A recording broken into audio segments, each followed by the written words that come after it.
election, although we also hear it could all be settled in Florida, which might happen, very soon, even within half an hour or so.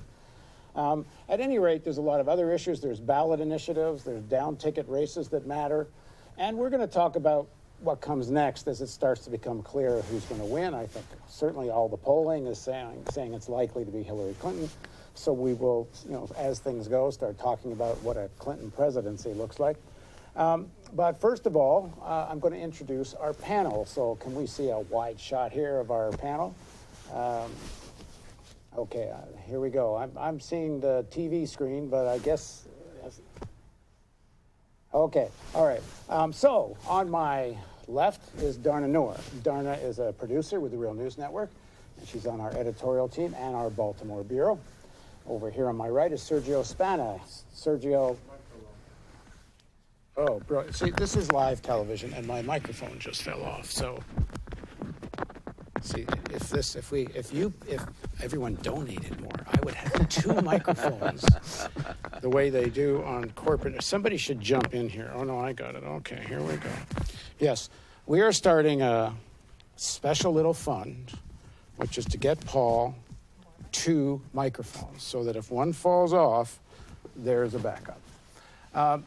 All right, here we go. So Sergio Spana is on my right. Sergio was born in southern Los Angeles. He's lived in Baltimore for 12 years. He's organized nationally on issues related to healthcare reform and veterans and farm workers and immigrant rights. And locally, he has supported citywide efforts for living wages, police reform, and black and brown organizing. Back onto my left, Manny Spence. Manny is a producer with the Mark Steiner Show, a well-known local radio show on WEAA, Morgan State Radio, University Radio. Back onto my right here, Glenn Ford is the co-founder and executive editor of the Black Agenda Report and author of The Big Lie, an analysis of U.S. media coverage of the Grenada invasion. Back on my left, James Early. He's a former director of cultural heritage policy for the Folklife programs at the Smithsonian Institute. He's a board member of the Institute for Policy Studies and of the Real News Network. And on my right, Lester Spence. Lester is an associate professor of political science and Africana studies at Johns Hopkins University. His most recent book is Knockin' the Hustle, Against the Neoliberal Turn in Black Politics. So we're going to, in this forum, we're going to kind of go back and forth between the television news, corporate news, and keep up on what's going on with the horse race. And let me give you an example of what that's going to look like. So, okay, guys, okay. So we're seeing we're seeing the CNN live feed here, and let's listen to the analysis that's being given here. In Palm Beach County, this is your Democratic stronghold. Every election, it comes down to, do Democrats run up the vote total in these bottom 3 southeast counties to offset? You're going to see a lot of red on this side of the state and up here across the top of the state. We have no results from Broward County yet. That's where Fort Lauderdale is. Right, nothing yet at all there. And again, if you go back 4 years ago, this is a very important county for the Democrats, 67 to 32. You want to run it up in these counties in the southeast part of the state. Again, Palm Beach, Broward, Miami-Dade. You want to run it up there to offset some of this as we go forward, as you come forward here. You see we're missing these ones here just to offset all this. If you go back in 2012 and look, it's a whole lot of red. If you come up this way, the Democrats have to offset, mostly here, but also right across in here. And we did get, as we come back, last time you were here, Hillsborough County is Tampa, Pinellas County is St. Pete. This is a swing. This is a swing area where the campaigns have had a fierce fight. This tells you a lot. Yeah. This one county tells you a lot about how tough this state is. You know what I want to do, John? Let's take a look at the United States, the national vote, as it's coming in right now. Let's take a look and see where Donald Trump is as opposed to Hillary Clinton. And take a look at this. Among the national vote, these are the votes that have already been counted. Trump is winning nationally, 52.7%, 44% for Hillary Clinton. He has 3,100,000. She has 2,600,000. Take a look at that. Well, we're going to go through this as we count. Look, we're only in this part of the country, and we all have very preliminary results. But one of the conversations tonight, and one of the conversations some political strategists have had, will we have something like 2000 again, where one candidate wins the popular vote and somebody else wins the electoral vote? If you're looking at the map now, Donald Trump is not winning all these states. He's just leading in these. We have called some of them. We've called Indiana, I believe, and Kentucky. But if you're looking at the map early in the night, just because it's shaded doesn't tell you who won. It tells you who's leading. These are live results. And as I'm talking, sometimes these results will change as we talk. Okay. Because live results are coming in. So we're going to go back into the studio now, and we're going to discuss a little bit about we're going to talk a bit about the horse race, but try to get to some of the underlying questions here. We've been hearing the analysts over and over telling us that it's all about Florida, that if Clinton wins Florida, it's more or less over, but it's apparently very close in Florida. Some of the exit polls have Clinton 200,000 to 300,000 ahead in Florida. Other exit polls have it almost even, so who knows what to believe about these polls. But James, let me start with you. Your family came from Florida. How do you explain that this is even close? Wow, I mean, well, the demographics, the ideological political demographics of Florida are quite interesting. In South Florida, where they're showing these determinative areas around Miami and the southern part of Florida, you've got the snowbirds out of New York City who go down large groups of Jewish Americans, a great number of them tied to the Zionist policies of both Republicans and Democrats. You've got Cuban right-wing, historically anti-revolutionary Cubans who are there who have been tied into a very conservative Republican kind of perspective. You've got a large, Florida is in the southern part, really the greater Caribbean and the greater Latin America. You've got large numbers of Caribbeans and Latin Americans, particularly with Latin Americans who are Catholic in their religious outlooks, who tend to be conservative and to pick up the planks of Republicans. And you've got large numbers of corrupt elites out of Venezuela and Colombia and Brazil. You've got large Mayan populations from the civil wars in Central America that the Reagan administration supported. So the numbers themselves, while they're important statistically, the ideological political demographics are a lot more complex and speaks to that. Florida is a frontier state as well. You know, we think of the frontier states as being going west, but Florida is the wild frontier state, and so you've got a lot of conservatism. I always say that I'm from Tallahassee, Florida, which is more like southern Georgia than it is the notion of the tropical paradise of Florida. So it is a relatively conservative state in that regard, and this explains the demographics of Florida. It has an international component, a transnational. International is really not the appropriate terms. While these are citizens of the United States, you have large numbers of new registrants. Glenn Ford was speaking earlier before we came on air that about 40% of the Latino vote in Florida are first-time voters. Well, the colony of Puerto Rico, referred to traditionally as the Commonwealth of Puerto Rico, really has a crisis of capital, and you have an out-migration of working and middle-class people who have moved from the southern part of Florida all the way up to the central part of Florida. And so you've got this transnational implications in what we call a national election. And I think a concluding point on this, because we're going to talk about Latino populations, particularly in Texas and New Mexico and Arizona and California, while these are technically U.S. citizens, they are transnational citizens in their sentiments, in their outlooks. They know their abuelas and their tias and their grandfathers and their aldeas, their villages and small towns in Mexico and Guatemala and Honduras. And even if they are the most marginalized citizens, they can go into the public library and get access to the internet, or they can buy a cheap cell phone. And of course, they're sending remittances back. Mexico, the last time I looked was some years ago, probably about $11 billion in money being sent back. So you've got a social relationship that's horizontal. It's not this notion, I'm a 70-year-old black man, almost 70 years old, where we talked about foreign and international, these vertical poles of one country versus the other. We have these now horizontally integrated daily realities, and this all shows up in Florida. We generally think of this Latino implication showing up only in the West, but it shows up in Florida. And then you've got the Afro-Caribbean issues, these transnational communities from Jamaica and Trinidad and Barbados. And so you've got a different kind of sentiment, and this accounts for some of the political, ideological analysis of Florida beyond the statistical numbers. And we shouldn't forget that Florida has a huge numbers of people who've been denied the right to vote. because of felony convictions, a situation that played a huge role in the 2000 election. It has one of the highest rates of felony disenfranchisement in the country, but because it's such a populous state, about 1 out of every 4 people who are denied their franchise because of a felony conviction live in Florida. I was looking at the exit polls, this vote tracker, and they had the exit polls and other data into demographics. And the lower, quote unquote lower, but the lower you get on the income scale and education scale, the more support Trump is getting in Florida. People that are most economically suffering are voting Trump. Yeah, man, I'm willing to bet that that's geographically concentrated, right? So the narrative that we've been seeing since really since 2000 is that America's divided between red states and blue states, and then you can see on the on mass media that if you actually take a more granular approach, it's really red counties and blue counties.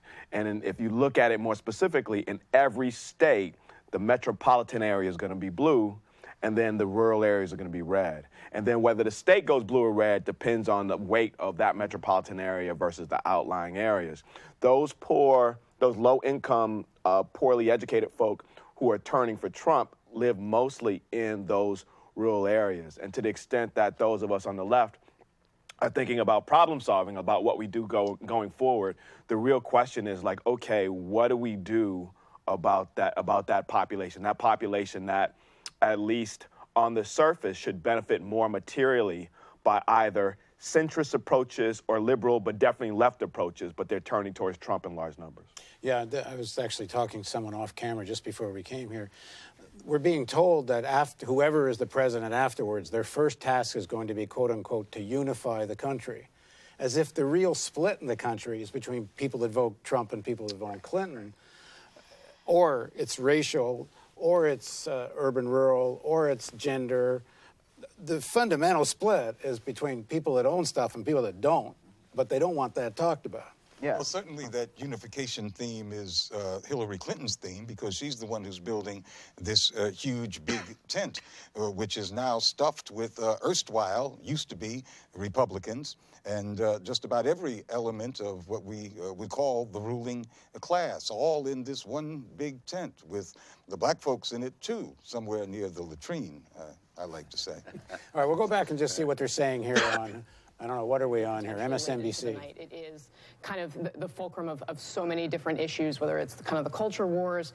There's just so much going on there. And, you know, it's going to tell us what might happen, say, in Georgia. This is really kind of the new Democratic map runs through the South. Yeah. It runs through North Carolina, it runs through Georgia, and it's moving away from Ohio and Pennsylvania. Steve Schmidt, same question. Looking at Florida, looking at North Carolina, I think we have really clear indications in the direction of the night once we have a little bit more data from those states coming in. North Carolina right now, I mean, obviously President Obama was able to win North Carolina once, but not twice.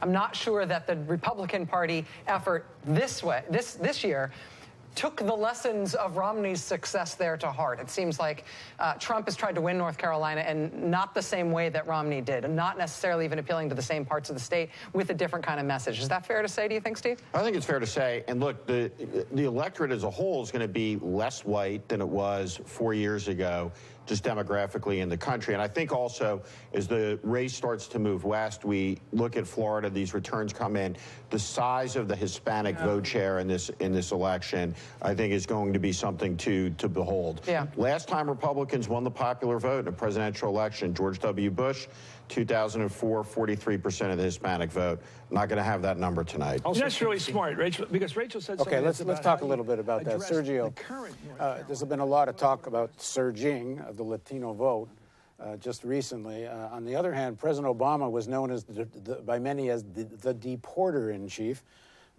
Massive number of deportations under his administration. One might have thought Latinos might have been a little bit reticent about expecting what another Democrat would do, but I suppose with Trump's rhetoric, it played into that for the Democrats. Yeah, I mean, just personally, I've dealt with this. I've had family members, I've had friends who were deported during the Obama administration. The Obama administration has deported, I think, more people than the last 70 years of presidential administration. So the impact has been severe, has been devastating. At the same time, I think that part of what it comes to is within. First off, it's very hard to speak for the Latino community as a whole. We're a multi-ethnic, multiracial, multinational, community. But I do get the sense that part of it boils down to what Trump is bringing up, what the not just the Republican Party, but really the sense of Trumpism is bringing up. Is it's not just about this fear from the state; it's this fear from your neighbors. It's this fear from your, it's this fear from not just the police. It's the fear of the bullies. It's the fear of our community already carries that, but it's coming out in such an explicit way that I really do think that it's even unleashing white militias. Yes, and it's also unleashing our power. It's also leading to an awakening. As we were pointing out, the Latino vote is surging, not just in Florida and Nevada, really nationwide. I'm sure we're going to find that out tonight. And it's we've been a sleeping giant for far too long. I think in part out of a sense of feeling that. This is a nation of opportunity. This is a nation where we're kind of figuring out our place, but without reminding ourselves that this is a nation that we existed before this nation existed in several of the states. So I really do think that regardless of the results, although I'm pretty sure it's not going to be going towards Trump, what we're seeing is something that's going to be a long-term political empowerment that's going on in the broad Latino community, where they recognize that if this nation is going to be a land of opportunity, it's going to be a land where we have to take on our civic responsibility and our duty, and to get involved politically as well. There's somewhat of a change happening in Latin America right now, but certainly vast majorities of Latin Americans have voted for very progressive parties and candidates. There's an idea of a kind of revolution in Latin America that's been reflected electorally in terms of electoral politics. How much does that influence the Latino population in the United States? That's... again, I would go back to it's kind of hard to speak in broad strokes, but speaking from as a young Latino, speaking as someone from my generation, as a young American, I think we've just become incredibly disillusioned as we've become more informed about just what has been the history of why is it that we showed up. For many of us, we showed up here. I'm from Guatemala. My family's from Guatemala. You look at the history of how we came here. It was a land of opportunity, but it was because we were robbed of our own opportunity through U.S. imperialist tendencies within Guatemala and throughout Central and South America. So there has been a strong awareness of just the need to push back against that sense of imperialism. I would also add that we've also very much aware of the fact that we are American citizens, that we have a say in the direction of our country. And I think not just for Latinos or people, I think it speaks for people of all stripes and all races, including white folks, that it's more that we're coming to terms with the sense of we have to really take ownership of the direction of this country. For too long, we've kind of looked at the sidelines and had this sense that, okay, there's this perception of what the American mindset is, without recognizing that we actually shape that and we're a part of that. And so, yeah. Okay, in terms of getting into the American mindset, one of the more intriguing things in this election has been getting into the mindset of Trump supporters. And our producer, Thomas Hedges, went to a Trump campaign headquarters in Maryland, in an area that's mostly Maryland's a Democratic stronghold, but this is a particular area where I think Dundalk he was in, which has a lot of Trump voters. Thomas visited, Parkville, Maryland he went to. He talked to volunteers wrapping up last-minute campaigning efforts before today's vote. Let's take a look, because some of the comments there are very, very intriguing.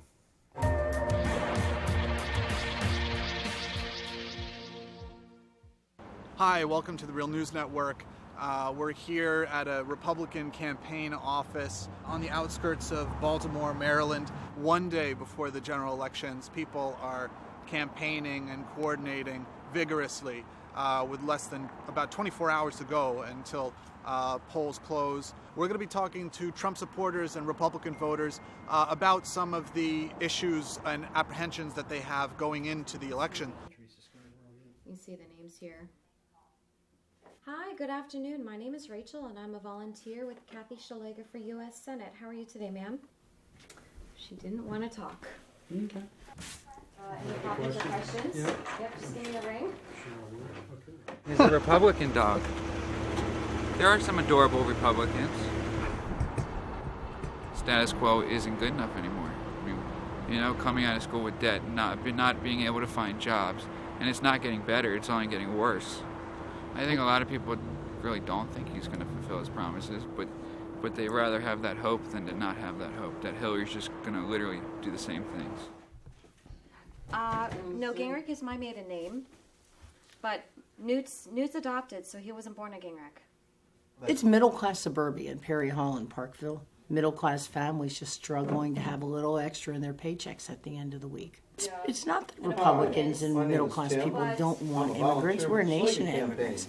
But when you see immigrants running up into this country undocumented, not paying taxes, not assimilating into our country, not being Americanized, and not feeling like a part of America, I think that rankles people. It rankles me. This is an indigo state. It's not blue. There's nothing you can do to help him in Maryland. We don't want our... Do you have sort of something for me?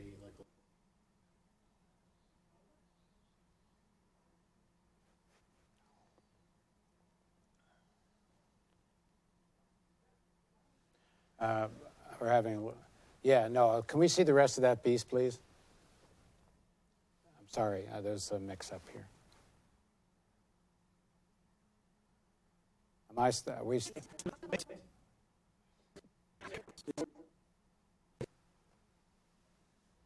Be close, but even more so should the Democrats win tomorrow. We were talking with somebody who said that they didn't want a yard sign, they didn't want to talk about who they were voting for, but yes, they were voting for Trump. And I think it's those anecdotal stories that you hear about, which is reaffirms what we were just saying about people don't want to tell pollsters and people don't want to tell their neighbors, they don't want to tell their coworkers who they're voting for. The woman that lived next door to the two San Bernardino terrorists didn't dial 911 to report them because she didn't want to be labeled a racist. That's right. So people are more afraid, Americans are more afraid today to stand up for their rights and their beliefs. They would rather cower in the shadows, which is ridiculous. So how am I deplorable? How am I racist? How am I sexist? I disagree with everything about the Democrat Party. That doesn't make me racist. And let's see, what else? How many would you like? 2 or 3? If someone picks up, yeah, just start talking. Oh, okay. It seems from what I've heard, he still remembers where he came from. That he remembers working hard. And so it is kind of like ironic because he doesn't need anything. Well, what do you mean where he came from, though? Because he was born in. He learned work and he built himself up. No, he didn't. He inherited his father's money, who was one of the biggest developers in New York. Yeah, but he might inherit, but he still went out and worked. All I can say is we've got to keep fighting it if he loses. No, and I have to clean them up when we're done. It would be great if you could take them with you. That way our friends... Stand up and get the process going of making sure it was legitimate. Because if he loses, he does lose. But is it legitimate? Or is it a rig like it was last time? What's your suspicion? Oh, I think it'll be rigged. Just like last time. Yeah, you don't have to bring them back. So we're back in the studio, and we're going to talk a little bit about what we just heard. I thought one of the most interesting things that was said is the guy who says that if nothing changes after Clinton wins, assuming Clinton wins, next time there's going to be a much slicker demagogue. Like the guy that says that actually recognizes the fact that this guy is a demagogue, Trump. This guy is half nutty. I don't remember his exact words. On the other hand, he's supporting him, and next time, the demagogue is going to be slicker and more effective. Well, first of all, from a corporate narrative, I think we've got to distinguish ourselves. Progressives who come up with wording and analysis that support working class people, oppressed and exploited minorities and women and so forth. And then for leftists who have a critique of neoliberal capitalism and who are not just who support progressive reforms, but are looking how they accumulate over extended periods of time for some kind of real systemic transformation. It's important for us to outline this. And in that context, the term support, voting for, I think many of these voices are aligning themselves with based on certain sectoral issues rather than supporting from an overall ideological or political point of view or an overall systemic point of view. I was on an email Facebook exchange with Laura Flanders, the left journalist, Phyllis Bennis from the Institute for Policy Studies, the left journalist. And Laura and Phyllis came out with this video, "I am voting for Hillary Clinton," holding my nose to vote for Hillary Clinton. And I said, but you're trapped in that narrative. Tariq Ali from London intervenes as well to say, in effect, we need a new narrative. So I voted against Donald Trump. My preference in the realpolitik of the alignment of political forces and decision-making in this country is to struggle with an administration that will be led managerially by Hillary Clinton. We have to break with this personality notion that Hillary Clinton or Donald Trump are actually going to be synonymous with the capitalist system. They are the managers of that system. We can see in the disarray of the Republican Party that there is a jockeying from different ideological, moderate to right-wing perspectives of who's going to control a Trump if he were to be president. The same is going to occur and is occurring around Hillary Clinton. And as Glenn Ford pointed out, she is going to be beholden not only to the centrist Democrats, but to the moderate Republicans. And this is where black folk who came out in uncritical reflection about her during the primaries are going to find themselves again at the lower end of the totem pole. This is where the Latino vote, in its self-actualization, to take some responsibility for where this country is going to go, is going to see when the alignment of the administration of who gets cabinet posts and who gets appointed here and there and judgeships and whatnot, it's not going to fall out based on the political role that they have played in this. So I want us to think about the terminology we use. A lot of these white working class voters, some of them are right-wing, tied in to a fascist, ultra-nationalist, individual authoritarian intolerance perspective, but not all of them. Some of them are simply frustrated that neither Democrats or Republicans in this neoliberal paradigm has been able to deliver to them, and their lives are deteriorating. So they align themselves with Trump, but they're not voting for him. And so I think it's important that as we listen and look at the corporate narrative, we begin to help people understand a different kind of analytics and a different kind of trajectory of where this can go. I voted against duopoly today.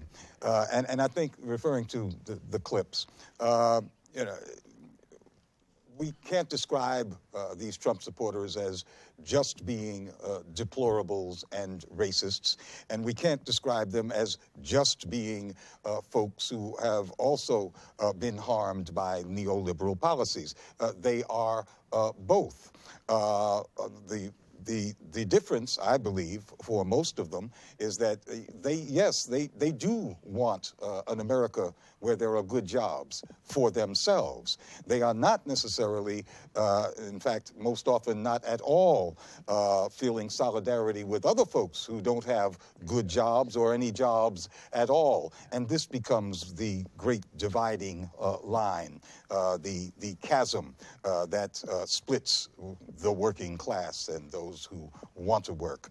And so we simplify too much, and it's not necessary to simplify too much, to call them all deplorables, although most of them are quite deplorable, or to say that they are all oppressed by the same master, although they are. It's more complex than that. And I think that's sort of a trend that you see across the globe amongst, you know, so many places where you're seeing a rise of the right. I mean, recently, I think it was just 2 weeks ago, we saw a study that showed that so many folks in Britain voted for Brexit, not because, as we were often told, it was going to lead to, you know, more racist deportations, but because they were voting against austerity, right? So I think that oftentimes we use this narrative that James just brought up, where we talk about voting against something, we find, you know, allies in really strange places.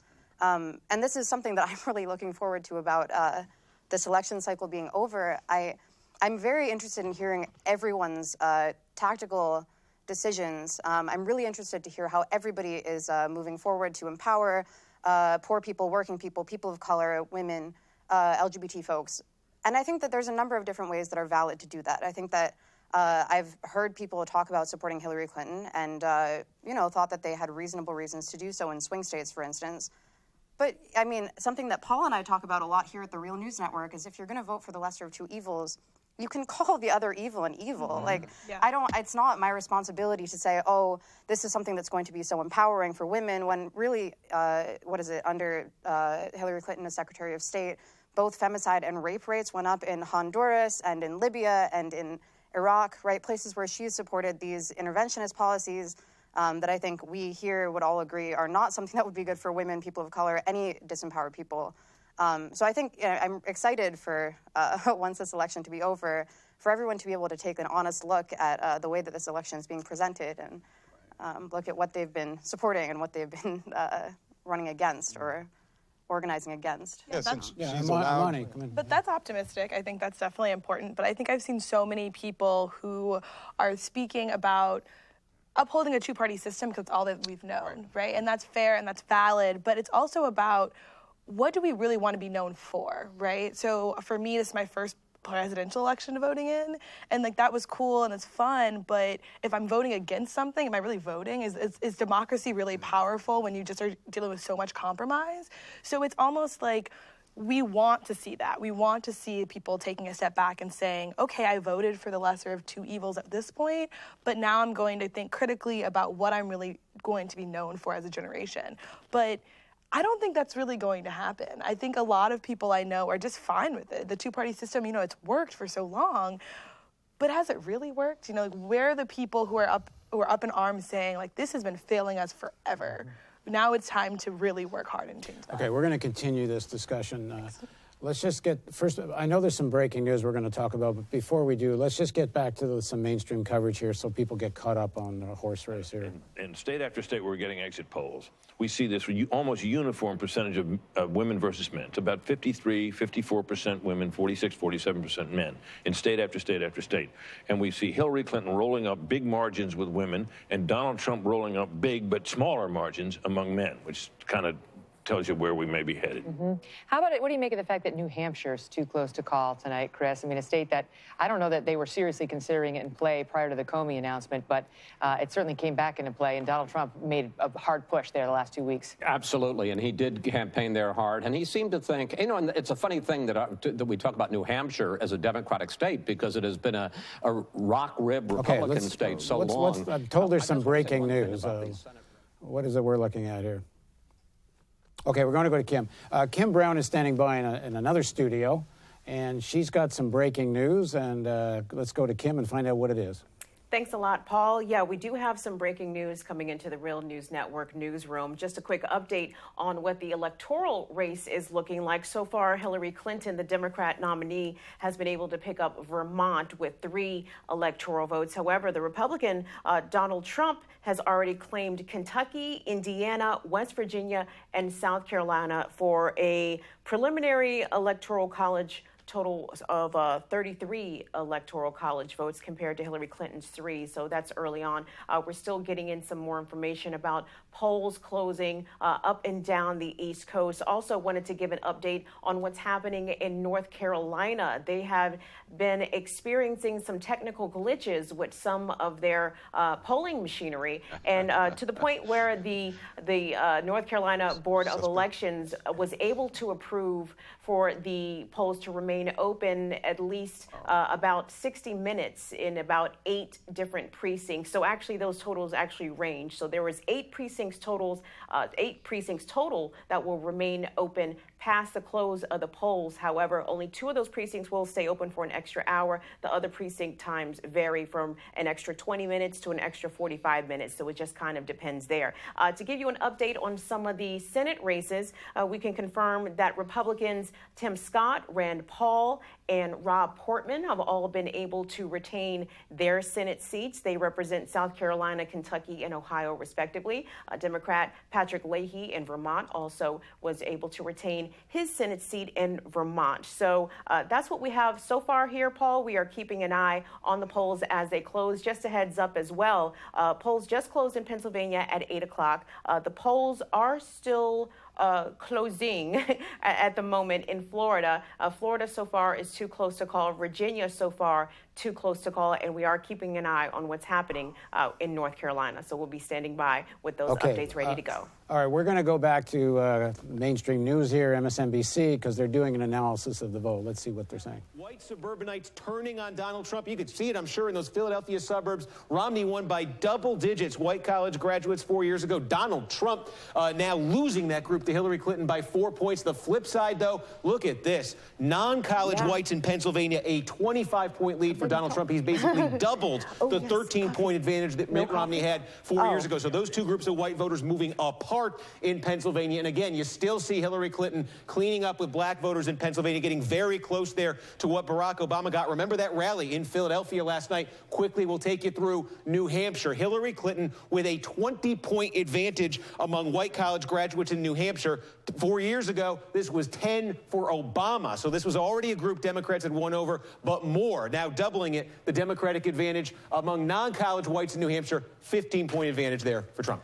Steve Kornacki at the board, thanks. And we have another projection right there next to Steve in the big board. Marco Rubio and Nicole Wallace, I'm looking at you. Will get to be one of the Republicans from the long process you guys went through. Okay, so let's come back into the studio.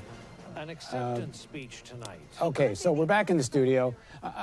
Before we get into the whole duopoly and what's next kind of conversation, which we had started, which we need to get back to, I do want to get back to that clip on Trump, because I thought there was some interesting stuff that was said by these Trump supporters.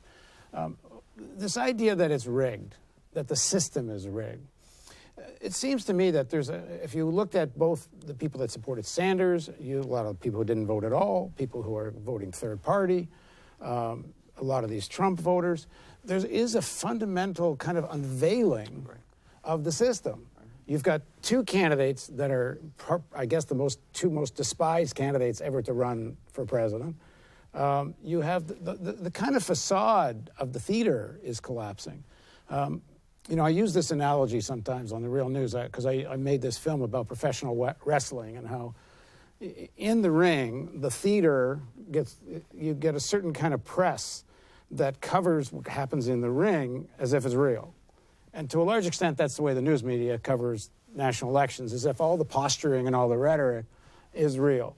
But there is something real that happens in the wrestling ring, which is if you can get a lot of pop from the audience, from your theater, your real-life career advances. You will be selected to be the next champion of the world wrestling and so on.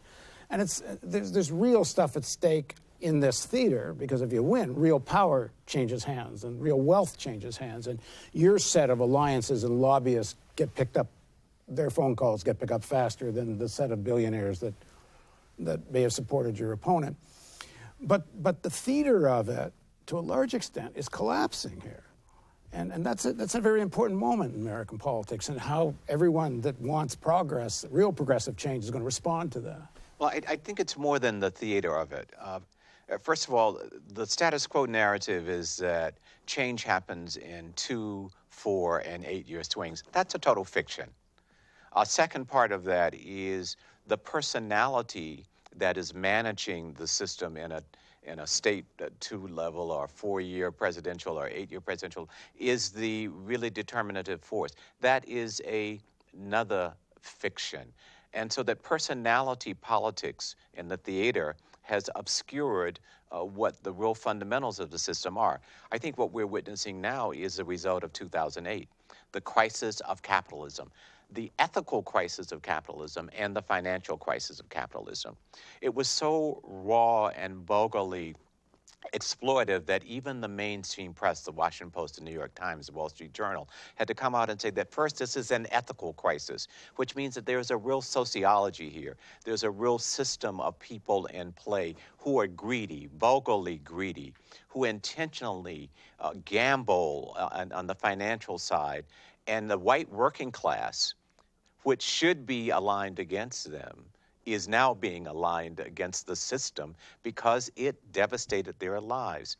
It happened at a global level, the so-called Arab Springs and all of these.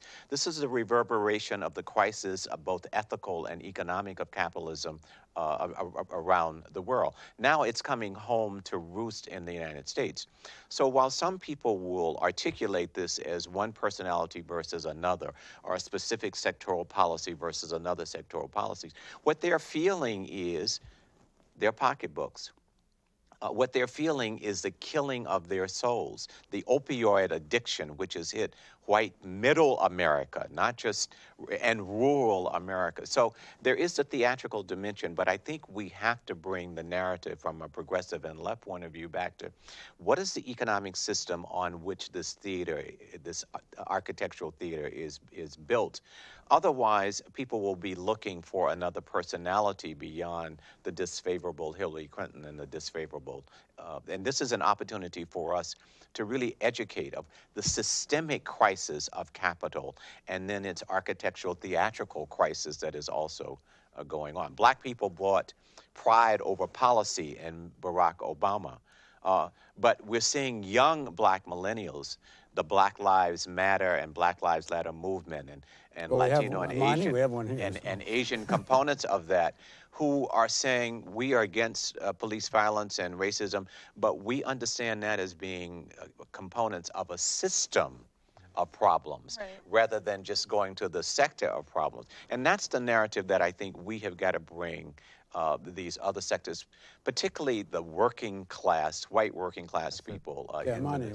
Well, I think that there are a few things that I was thinking of. So first, from a media perspective, I definitely think that the theater has been really big in this. So I didn't even consider Donald Trump an important candidate until MSNBC kept talking about Donald Trump, and then it kind of kept becoming more pervasive. It's very interesting. There's a WikiLeaks where Clinton campaign actually discusses telling the press to take Trump seriously because they want him to do well. That's a whole other thing. But I think that it's so important to kind of keep that in mind. When I think more about systemically, I think it's even more important to make sure that our constituents, especially black people, young black people who are in public schools, are getting an important education about the system that they're living within, right? So it's important to think about, all right, so the national election may not affect your daily life as much as your city councilmen, as much as your senators, as much as your delegates, but at the same time, that's not going to happen yet, right? So I personally did not get a civics class in high school. I got a government class, but I never got a civics class, right? So I think that's really just as important as kind of stepping back. And a lot of people who have been a part of the Black Lives Matter organization and the movement for Black Lives are getting their education from a whole different place, right? They're getting their education from syllabi like the Clinton syllabus or the Trump syllabus. And they're getting their education from blogs, from articles that are being written, which is really positive and totally new in this whole electoral process. But it's also important to just not so much focus more big, but also focus down on thinking that these people are getting their education from a whole new different place. So even young black people who are supporting Trump are getting their education from a different place. So I guess just kind of inserting that type of narrative in this discussion is really important. Okay. I think we need to consider what people mean when they say rigged, or affirm when other people say that they are rigged elections. And I don't think most people are thinking in terms of some puppeteer behind the curtain, although some people do think in those terms. But that across the political spectrum in this country, folks know that this system is not responsive to their demands, even when those are clearly majority demands, that the system does not respond. And people on the right are frustrated by that, and certainly we on the left are frustrated by that. When single-payer health care has had 60 and 65 and sometimes approaching 70% approval for decades, and yet there is no response from this establishment. Is that rigged? I think in the popular mind that is a kind of rigging, and I think that's what most people are responding to. And if Trump wins the popular vote and the rigged electoral college, which comes from another era of economic alignment, which is I'm going to have to interrupt you. We have standing by. We're going to talk a little bit about Florida. Joining us from Tampa, Florida, is Mitch Perry. Mitch is a reporter with the news outlet Florida Politics, and he now joins us. And Florida is essentially tied, 48.5 and 48.5. It's almost an exact tie. Mitch, are you there? Yes, indeed. So what's going on there now? Why so close? I was looking at exit poll on a vote tracker, and the exit polls seem to have Clinton ahead by more than 200,000 votes, but that doesn't seem to be what's happening here. Well, I would say, I haven't seen any of those exit polls. I know she's doing really well in some big counties. She's kicking butt in Miami-Dade County by over 200,000 votes. In Hillsborough, where I'm at, in Tampa, which is considered a bellwether and always selects the president, she is up by 9 percentage points right now. Orlando, she's up by a bigger margin than President Obama beat Mitt Romney in 2012. However, those are the big counties that people look at, and I haven't been able to look at all the other counties right now, but the idea that this was going to be close is always considered the situation because of although there's a big Latino vote coming out, there's also the older white vote, which, Florida is a state that's famous for having a lot of retirees, and there's still a lot of old white people in the state, basically, and a lot of them are coming out, and that's why I think it's going to go down for another couple hours before we really know who's going to win this state. Well, what have you been working on yourself in your reporting? What things have you been really focusing on?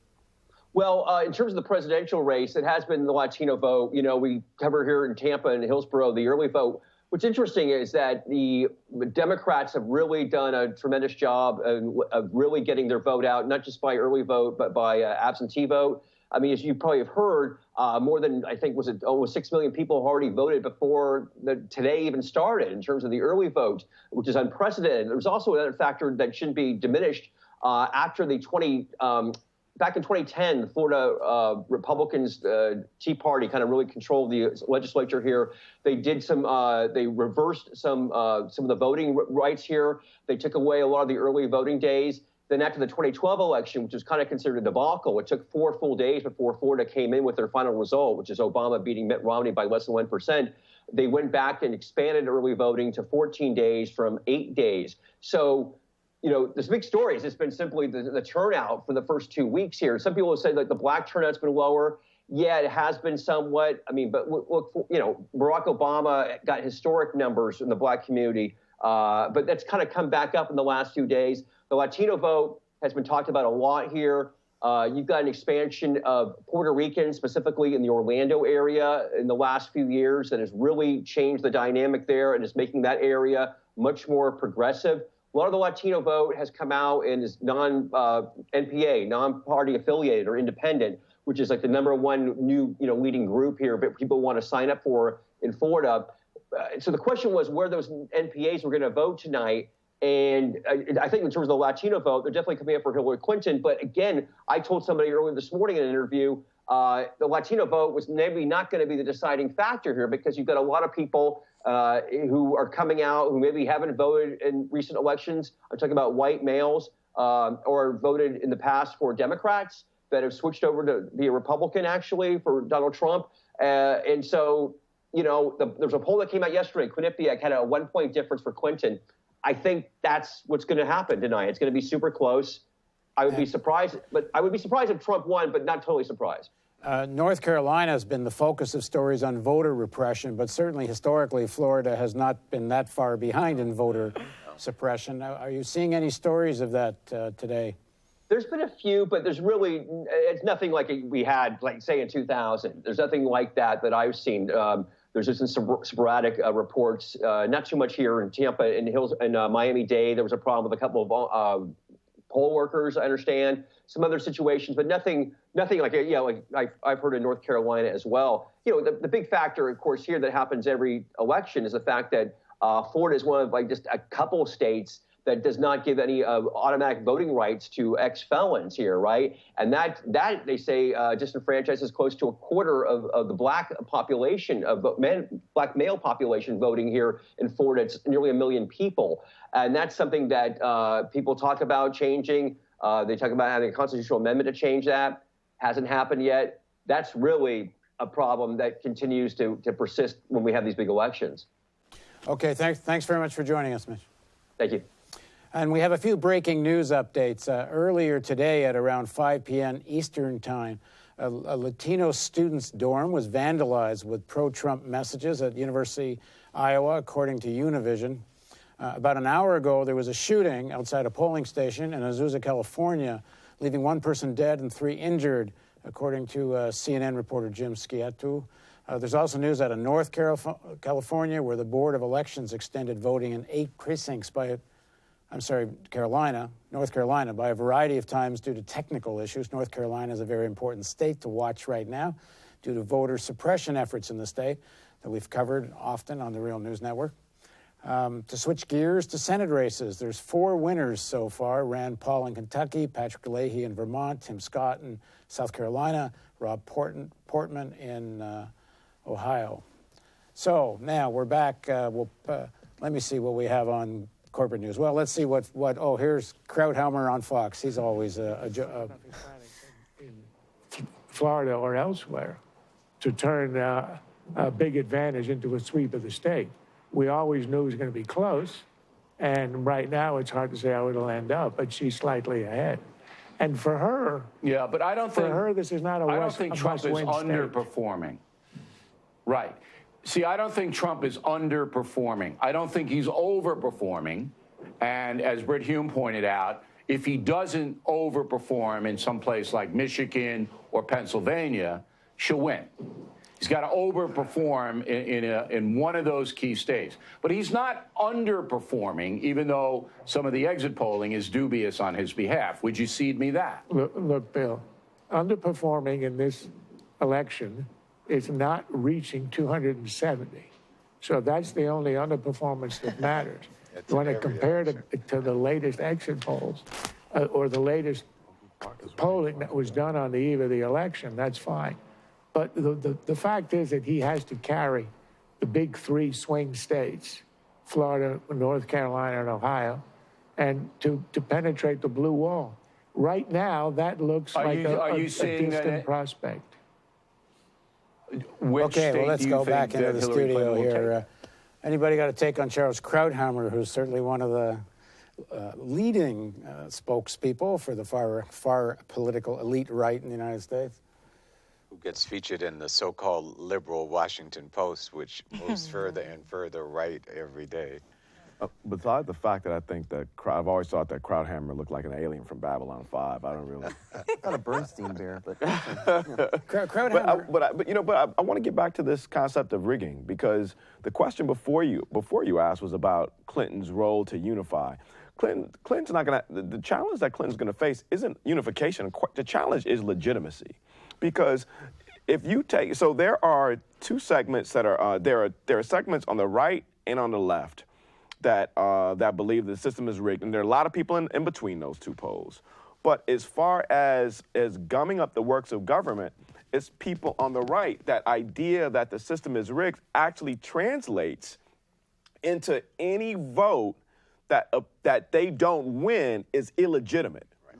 Any vote, right? So it's not even though it's symbolic that Trump wouldn't say out loud that he'd give a concession speech if he lost, that actually means something. Because even in a government like the United States that has the force and the rule of law, a lot of even that is just basically bound together by spit and by norms. And as soon as you've got one side that basically says, listen, we're not going to buy into those norms anymore, then the whole thing crumbles. That's the issue. That's an issue that's not just dangerous in just the limited horse race sense for Clinton. That's actually dangerous for the planet, in as much as you've got one party that can potentially say, particularly if they win the Senate, like, you know what, this isn't legitimate anymore. We're not going to play. Which they've already said about Barack Obama, and which they are already saying about Hillary Clinton, and which is going to be the Supreme Court, for example. Supreme Court, well, you know what? Right. But at first it was, you know what? We're going to wait for the next president. Right. Now it's like, you know what? The Supreme Court can actually work with 8 justices. Right. The people that you're talking about actually believe that this is a white man's country, as it was in fact founded to be, and they cling to that. And anything that diminishes the white man's country nature of America is, by definition, in these people's minds, illegitimate, including, of course, a black president, no matter how pro-corporate and in line with previous presidents, but that is illegitimate in a white man's country. That's fundamentally the issue. there's no doubt that what we're seeing play out right now is plantation politics. We're actively, I mean, you just literally look at this panel, and you can get a sense of where it feels like it's black and brown folks fighting versus white folks who identify, who see their prime identity as being white. But that, again, it just stems from the long history of this country that's constantly kept poor folks fighting each other for scraps. At the same time, even if we can understand that narrative to be true and to shape politics in this country, it has a very, very strong implication for just that where we're headed, that we're at a point where it's no longer subtle, it's incredibly explicit. And going back to Lester's point of just the kind of the spit and norms that keep the political structure going, I think for a lot of not just poor white folks, but affluent white folks, a lot of the tension boils down to what they're seeing in this country is this shift towards there's more political awareness, there's more political empowerment happening, there's more political gains, there's more economic resources that are going to fellow Americans that do not represent them, that are going to basically there's so many communities that are reaping the benefits of this political and economic structure that do not are not explicitly the caricature of what an American human being should be, and I think it's very important that we call that out very, very explicitly from here on out, regardless of the results here. I really do get the sense that we have to be explicit about the fact that yes, there's no doubt that this is kind of neoliberalism, capitalism, all those words, you can throw it out there, but we also have to be very explicit about what does it mean then moving forward. If we're gonna take those issues on, we have to really start having a kind of a more adult conversation about the fact that black and brown folks are reaping those benefits too, and are working the way there. So not just in terms of like, oh, it's time for us to get ours. It's more in terms of, well, how do we make sure that we're actually making sure we're building a society where we're still focused on fundamental public goods for every single American, for every single resident in this country. Right. We're going to just go back quickly to the news here and get caught up on the horse race. 40% of the vote is in. Hillary Clinton has a lead of almost 100,000 votes over Donald Trump in Ohio. 18 electoral votes at stake in Ohio right now. We've got more. In Virginia, 45%, almost half of the vote is in. Donald Trump has an impressive lead over Hillary Clinton in Virginia, 130,000 vote lead, in fact, over Hillary Clinton. 13 electoral votes are at stake in Virginia. More numbers coming in, more results coming in. 9% of the vote in Georgia is in. Donald Trump has an impressive lead of 169,000 plus over Hillary Clinton. In New Hampshire, only 7% of the vote is in, but Hillary Clinton's lead is 5,700 over Donald Trump, 53% to 41.8%. Michigan, they're going to be closing the polls, but we've got some numbers so far. Hillary Clinton has a 20,000 vote lead over Donald Trump. 6% of the vote is in Michigan. And in Texas, they'll be closing the polls soon, but 46% of the vote has been released. Hillary Clinton, look at this, has a 56,000 vote lead over Donald Trump, with almost half of the vote in Texas right now. There you see, right now. We have more projections to make right now. Okay, we're going to come back into the studio. We're going to go to Kim Brown, who has an update for us. Thanks a lot, Paul. Yeah, we're getting a lot of updates here into the Real News Network studio. Now, just a quick update on some of the Senate races. The Democrats have actually picked up a seat in the Senate, as former Congresswoman now Tammy Duckworth has defeated Republican Mark Kirk for a Democratic Senate pickup. This is the first time that the Democrats have been able to hold on or pick up a Senate seat in Illinois since President Barack Obama vacated his Senate seat in 2008. Also, Chris Van Hollen, a Democrat from Maryland, is also projected to win. He is picking up the seat from outgoing retiring Senator Barbara Mikulski. Also, James Lankford is reelected in Oklahoma to the Senate. Also, Richard Blumenthal reelected in Connecticut. In terms of some of our ballot initiatives, while the polls in Florida have closed and they're still doing the vote count for the presidential election there, it's been reported that Amendment 2 for medicinal marijuana has passed overwhelmingly in Florida. And we spoke with a member of Law Enforcement Against Prohibition, also known as LEAP. Carl Tannenbaum spoke with us earlier about the 9 marijuana initiatives that are on the ballot for voters across the country this year. And we talked about how California could be one of the states that could definitely pass legal weed. Tastes like milk from Lucky Okay, thanks very much, Kim. Okay, we're back. Almost as effective. Oh, we're going to go to a clip. Okay.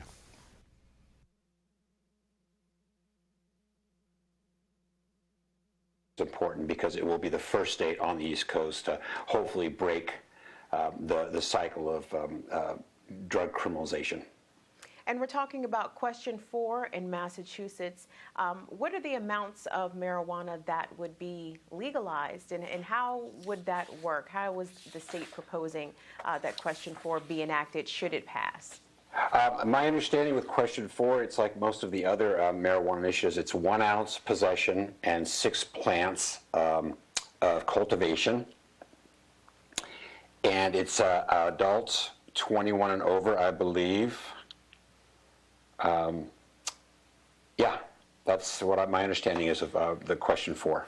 All right, and I'd like to also note that the Boston Globe's reporting that the Archdiocese of Boston is spending $850,000 to oppose question 4, saying that increased drug use would cause an undue burden on the Catholic Church and the health and social services that it provides. I thought that was pretty interesting. But moving up the East Coast to Maine, question 1 in terms of legalization for recreational sales. Now, Maine is very interesting because Maine has somewhat been in the forefront of decriminalization efforts on the East Coast. They first decriminalized marijuana in 1976. They passed medicinal use in 1999, and now they're going for full-on legalization. Again, another pivotal East Coast state that actually allows 2.5 ounces of marijuana back there, and this would again put this the national exposure would broaden it from mostly, primarily the West Coast so far into the East Coast areas. And you mentioned California with Prop 46. There's been a big campaign, a big push for that. It's called, I believe, the Adult Use Marijuana Act, which would legalize recreational sales for adults 21 and older. But California has had a stab at this apple, so to speak, in the past, and they weren't able to make it happen. Why would today be any different? Well, I think if you look at number 1, just to correct you, it's Prop 64, not 46, for those of those people still getting ready to go vote. And I wasn't familiar with the previous, I think it was Prop 10. I don't remember which one it was. I do know that Prop 64, in order to get it passed, it's probably one of the most detail-oriented of all the initiatives on the ballot this time nationwide, and it's much more comprehensive than the previous attempts in California. So this one will set it apart because it does address everything from the business models and regulation, the amount of possession, the amount of growth, certain restrictions on big biz or big ag coming in for 5 years. So I think 64 really was really designed to get passed because it addresses pretty much everything. Moving along to Nevada, where the issue on the ballot is labeled as question 2, and there's been a considerable amount of money trying to oppose the legalization efforts in Nevada, spent by casino magnate and billionaire Sheldon Adelson. The one report I saw said that they believe that Adelson is single-handedly responsible for spending upwards of $7 million opposing question 2 in Nevada.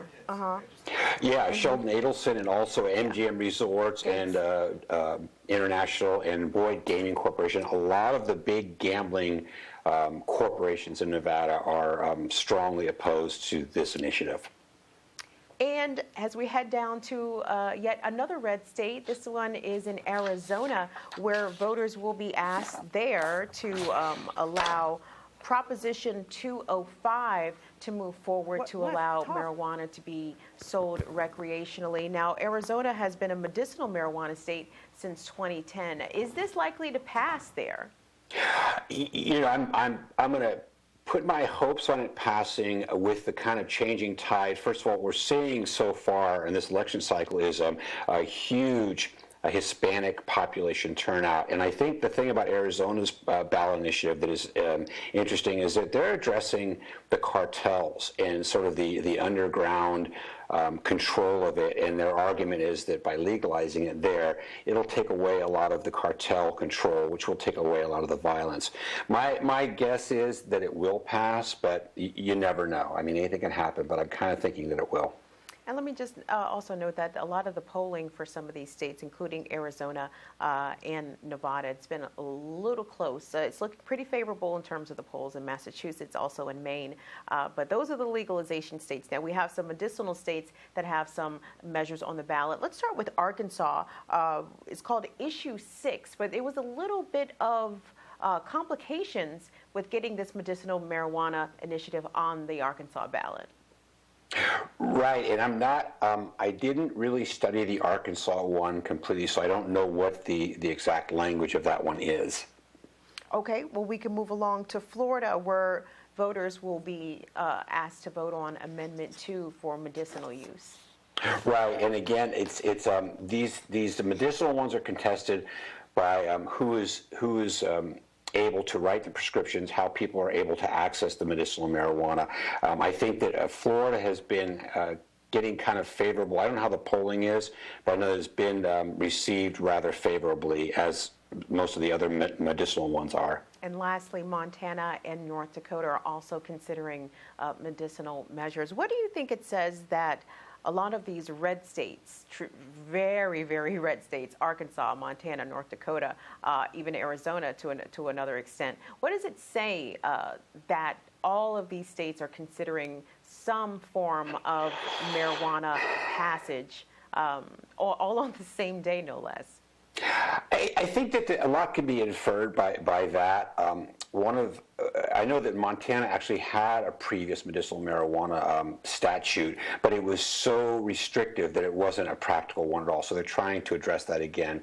And I think what we're seeing with the medicinal marijuana statutes or initiatives is that some states may see it as an opportunity to kind of, dip their toe in the water and see how that model works before they move forward with total recreational use, if in fact that's where they're going.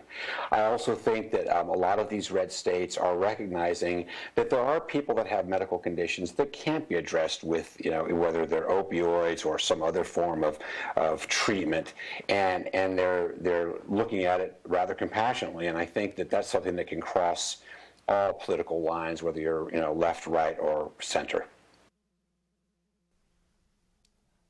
Okay, we're back in the studio.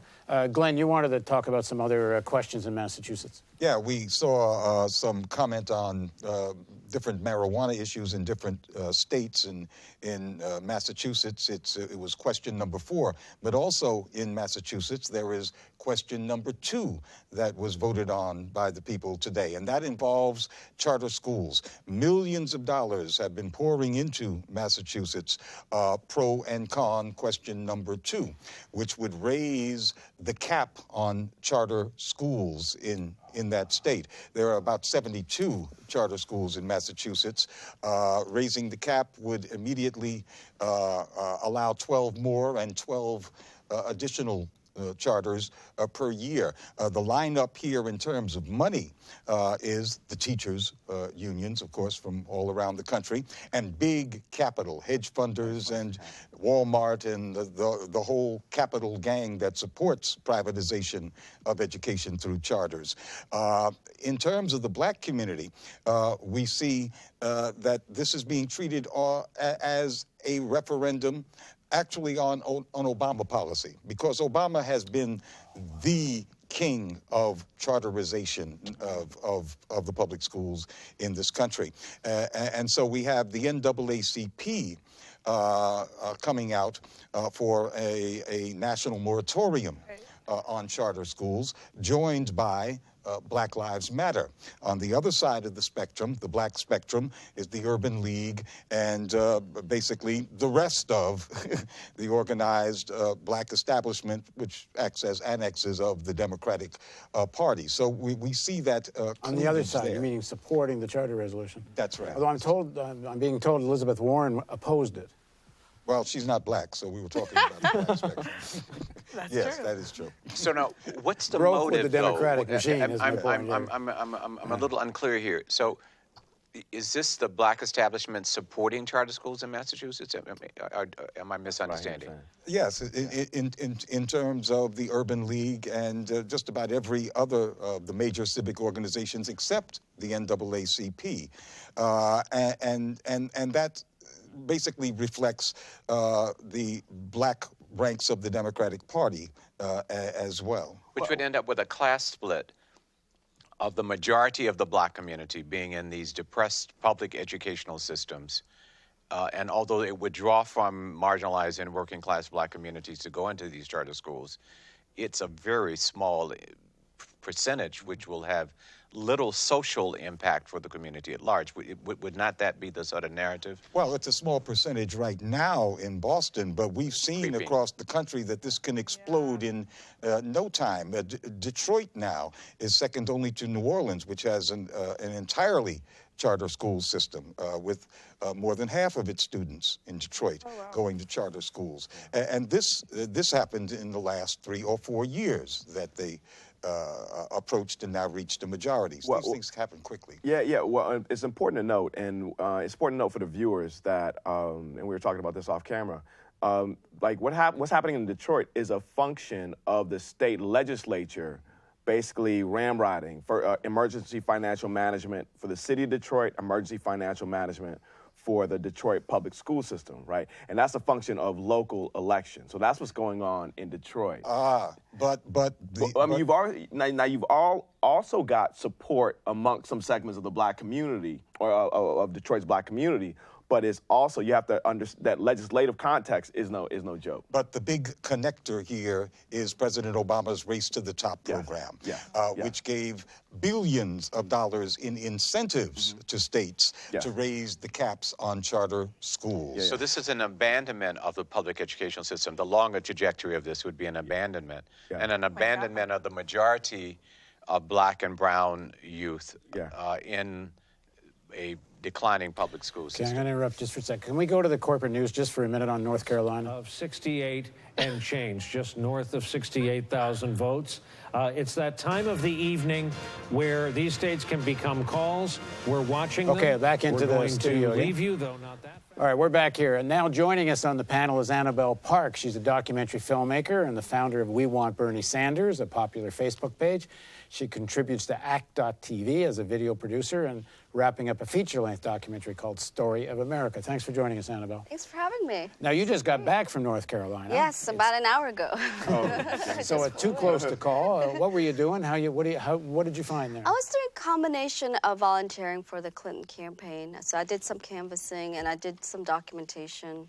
You know, I wanted to talk to the voters and see for myself what was happening there. Went to the Trump rally. Now, when we've crossed paths several times. You did a little work for the Real News, and I interviewed you in Chicago at a conference not too long after Sanders had lost, and we were just after the convention, I believe it was, right? No, it was before the convention. Before the convention. Yeah. But it was kind of at the time when I asked you if Sanders does lose, and I think at that point it was kind of clear that he was going to. Yeah. You would not say you would even vote for Hillary Clinton, never mind work for her. Yeah. So what changed your mind? I guess I just became way too frightened of Donald Trump. That it wasn't just another Republican. That I thought I just didn't know if we would survive, the planet would survive, a Donald Trump administration. I started really thinking about his appointments. People like Rudy Giuliani becoming potentially Attorney General. Oil executives running the Department of Interior or the EPA. I mean, just the implication of all that was just too frightening. And also because when I saw you in Chicago, yeah. After so much of the Sanders campaign, you were viscerally angry at the Clinton campaign. Yeah, I think I felt traumatized by the primary. I felt just pained and aggrieved, and in Philadelphia itself, I was completely traumatized, and I felt like Bernie Sanders and his supporters were treated terribly by the DNC. I felt like they were choking us, right? And so I just didn't think I could really get past all that to actually support her, And I live in Maryland, so I felt like, I don't have to vote for her in Maryland. But I realized, thinking back on year 2000, I voted for Ralph Nader in the Green Party, and I can't make that same mistake again. thinking that it won't be so bad to have Bush as president. I just couldn't allow myself to go there, and I have so many regrets about 2000 because I didn't help Al Gore. You know, I was angry at Bill Clinton and didn't like the candidate. And I felt like, oh my God, this is the same situation that I'm in 16 years later. Let me ask you a question Sure. about. So Holly Near, the progressive singer, in an exchange again on Facebook, said, "Listen, I would rather select my opposition rather than have Trump." She didn't say, "Let's vote." So is your change an embrace of Hillary Clinton, or are you selecting the opposition you would rather struggle with, which was not the Trump opposition? Are you actually proactively, positively supporting Hillary Clinton? Are you simply aligning yourself because the struggle may be easier and more productive in terms of progressive reform? I think it's in between. I mean, I'm definitely feeling like, yeah, that argument makes sense to me to choose my opponent. But it's also true that I still feel that Bernie Sanders is my best way forward to a better future. And I want him to be as powerful as possible in Washington, right? And so I want to support him in his effort to, elect his ally, Hillary Clinton, as president so that he would have more power in the Senate. If he didn't have Clinton in the White House, instead he had Trump, Bernie Sanders and Liz Warren wouldn't have much power. But now that John McCain and all these other so-called moderate Republicans and the tossing out of the fascist Kissinger, she has built a front, a sort of popular front of people that black people, brown people, LGBTQ people are being pushed further down in the calculus of institutionalized power because Latino and black and LGBTQ and working class women do not equate to the John McCains and all of those people from the moderate, so-called moderate wing of the Republican Party have moved in. And so I'm a little concerned about how we articulate the sort of pragmatism that I think we all have to face, given who is going to negotiate the power decisions about quality of life. Well, I think what she's saying sounds incredibly pragmatic. So, I mean, let's say what you're saying. I agree with what you're saying. She's establishing as broad a base coalition as she can. That's going to have some liberal elements, some left elements, and then some increasingly some centrist and some right elements. But you'd rather have that contestation be there as opposed to the contestation be on the right. And so if you were to poll a number of us, I think most of it, like I cast a vote today, it was the hardest vote I've ever cast in my life. I spent like 5-10 minutes, I looked at that, I was like, man. And I don't believe that you voted wrong in Florida. I mean, in 2000, I don't believe your vote for Nader cost Gore the election. Gore cost himself the election. And it's important, that's the thing, if I push back on you on anything, Gore cost himself that election. No, but we didn't support Gore. I didn't lift a finger to help Gore. Yeah, so I think it's part of the. He didn't lift a finger to help himself. No, but the election belongs to us as well. It's not just the candidates, and I think we have to be better citizens and help support people. So when I cast this vote, when I cast this vote for Hillary, hold my nose. My thing was, okay, me being a responsible voter, we need to make sure that this Trump tendency is killed. Yeah. Because once the election is over, that Trump tendency is going to actually have this legitimacy claim that they're going to fight. Yeah. And the larger that popular vote, the more likely they're going to be able to press a legitimacy claim. But with that said, I wouldn't make any claims at all against people who voted for Stein, against people who voted for their daughters, or I voted for my other daughter for judge. She's only like 14 years old. I voted for her. I wouldn't trip on anybody for that, right? This pragmatism and especially incrementalism has not served us well. In fact, it has gotten us to the position that we are in, facing a Hillary or a Trump. What the duopoly does, it's a dance of the duopolists. And the Democrats, every election cycle, position themselves, this is what they used to call triangulation when Bill Clinton was doing it, they positioned themselves as close to the right where the Republicans are as possible to close off as much space for the Republicans and to claim as much space to the left as they can. And it's a dance because the further the Republicans move to the right, that allows the Democrats, fellow capitalists, to move to the right as well. And you finally get to a situation in 2016 where we can't even recognize the term liberal, where we have Democrats who are called liberal who are in fact to the right of where Nixon was back 40 years ago. So we need to break with this duopoly system, get out of step with this dance, or else, well, we know the direction that it's going, the same place that it's been. I think that's fair and valid, but I think even drilling down smaller, I know you were talking about the plantation politics, so I even think about this feeling of, okay, you made a choice for Ralph Nader in 2000, and like that is the reason, right, that we did this. So a lot of times what I've been hearing now is if you are black and you are not voting for Hillary Clinton, like specifically Hillary Clinton, then you are making a decisive choice to vote for Trump. And that's just as toxic as both of these things, right? So for years and years and years, we've been told that black people vote Democrat. That's fair if you want to vote Democrat. But why does it feel like constantly there's kind of this, I mean, a lack of a less dramatic term is escaping me, but this gun to the head feeling, right? So now that we have been able to navigate within the system, and I think that's totally valid, what she's saying is like you're right. Like if Bernie Sanders wants us to campaign for Hillary Clinton and that is your person, then you campaign for Hillary Clinton. But even smaller is like, why are your friends and your family looking at you like you're crazy for making a choice? And going back to Bernie Sanders in the sense of like, the same way that a lot of us are shocked that Trump is where he's at right now, so many of us were shocked, including folks who've been strong supporters of Bernie when he was winning the primaries, you know, and when he was getting close. And where did that come from? In his case, it did not. Yes, it came from the fact that he's an astute politician. But it also came from the fact that he was speaking to an enormous block of the American populace, an enormous block of political power that existed that had gone untapped, and you know, and he was able to really, the same way that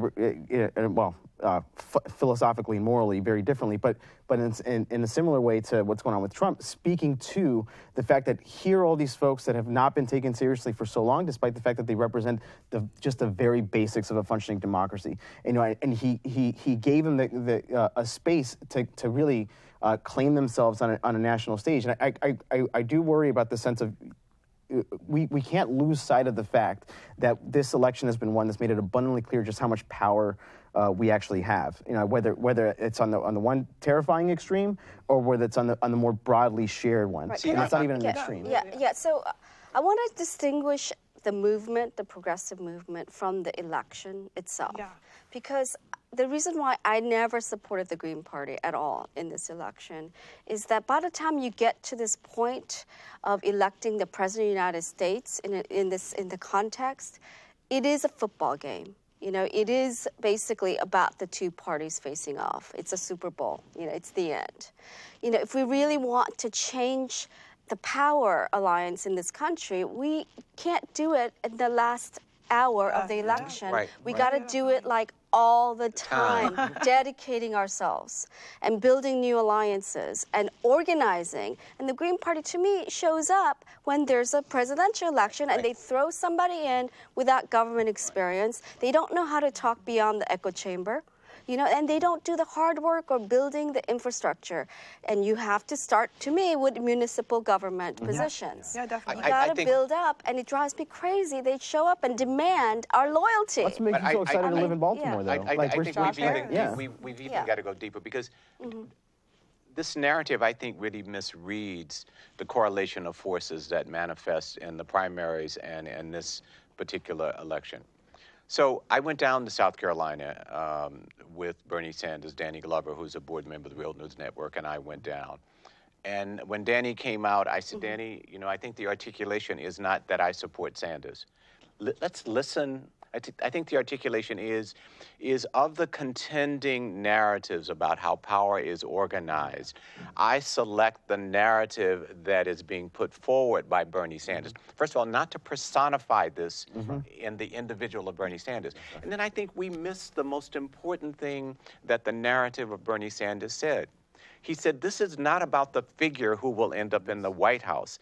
This is about the political revolution of you, the organized, permanently organized citizens. And the other narrative I think we miss, particularly those of us who are anti-capitalist, pro-socialist, which is different than just being progressive, is, so he says, I am a social democrat, ideologically and politically. We miss the opportunity to say what social democracy would be relative to liberalism and a standard progressivism in this country. I mean, if we had a social democratic current in this country, we would be far better ahead. We don't have a socialist current, and I don't bemoan that fact in the sense that if we just put the right narrative together, we would have it. You have to do the work. But 40% of millennials, I think it's something like 40%, identify with the term socialism. My guess is that 99.9% of them have never read one line about it. But the positive part of that message is this is a humanistic outpouring.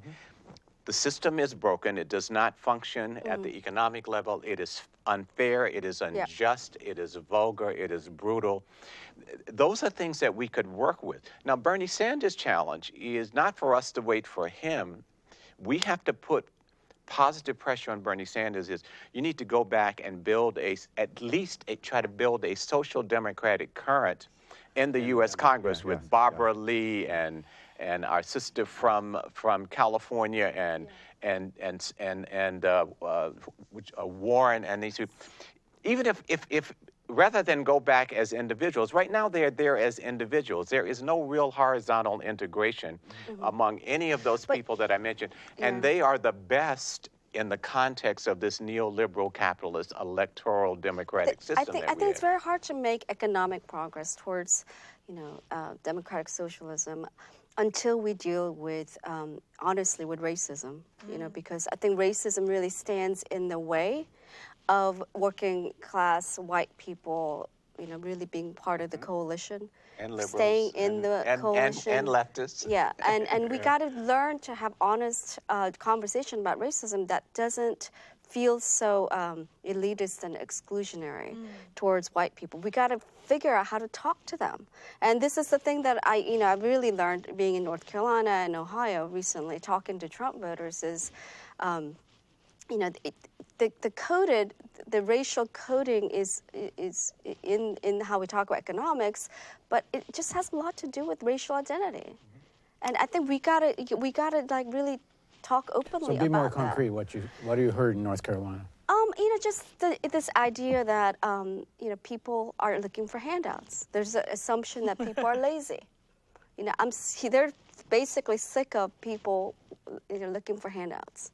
And that's, as we all know, is just a coded way of saying, These are people who took the mortgage interest deduction on their taxes. They're taking from me. Exactly. Right. Yeah, they're taking from me, even though, white people, a lot of the people I probably talk to are on assistance. They're on disability or, unemployment. Exactly. They're on assistance. But they just see themselves as being very different from those people. Those lazy people. Right. Yeah. But that narrative goes across this continent, including in my favorite socialist country, Cuba. The studies that the anthropology department did at the behest of the Communist Party of Cuba, dating back to the late 80s, early 90s, the thesis, the hypothesis that was put forward is the persistence of personal prejudice. Those same narratives, lazy, sloven, will steal, not serious. And what we fail to do is to talk about the so-called New World was the development of a new economic system. And labor in that system was generalized across this continent of enslaved Africans, save those places where there were highest concentrations of indigenous people. The superaccumulation and all of the elites were built not in nation by nation, but across nations. And so that race and class are intricately tied up in the actual history and the present functioning of the society. It is as simple as that. And to break race away from the economic question, despite the fact that the ideological factors about race do take on a life of their own. When Bernie Sanders' campaign stumbled on that issue, when Black Lives Matter challenged him, I'm sure he was personally pissed, but from a public point of view, he heard it. He made some important adjustments. That's the story that we have got to get people to understand, is what is this intersection between race and the economic system? We're going to continue this discussion. Just quickly go to, we were looking at MSNBC now. We just missed, stay with me for just 1 second. We just missed Florida, 90% of the vote in, and it's still too close to call. Classic. Interesting. We've only got about 4% of the vote in Missouri and in Maine. That gives you a hint as to why those are too early to call. But the call is not early. It's close in Pennsylvania, New Hampshire, Florida, North Carolina, Virginia, Ohio, Georgia. A lot of uncertainty right now. And Trump really locking up the traditional red states. The Democratic pipe dream that Texas will someday go purple, if not blue, that pipe dream stays in the pipe for another cycle. There is the red wall. Look at the contiguity. The contiguousness of the okay, let's come back into the studio. In the Electoral College an interesting poll. There's been this sort of outlier poll for all the polling from LA Times and University of Southern California, I'm sorry, where they did surveys of people asking, would you tell pollsters the truth if you were going to vote for Trump? And they found quite a few people would not, and particularly working class women wouldn't own up to it. And they weighted their poll differently than all the other polls, because they weighted their poll factoring that in. And they came up with a 3-point Trump lead.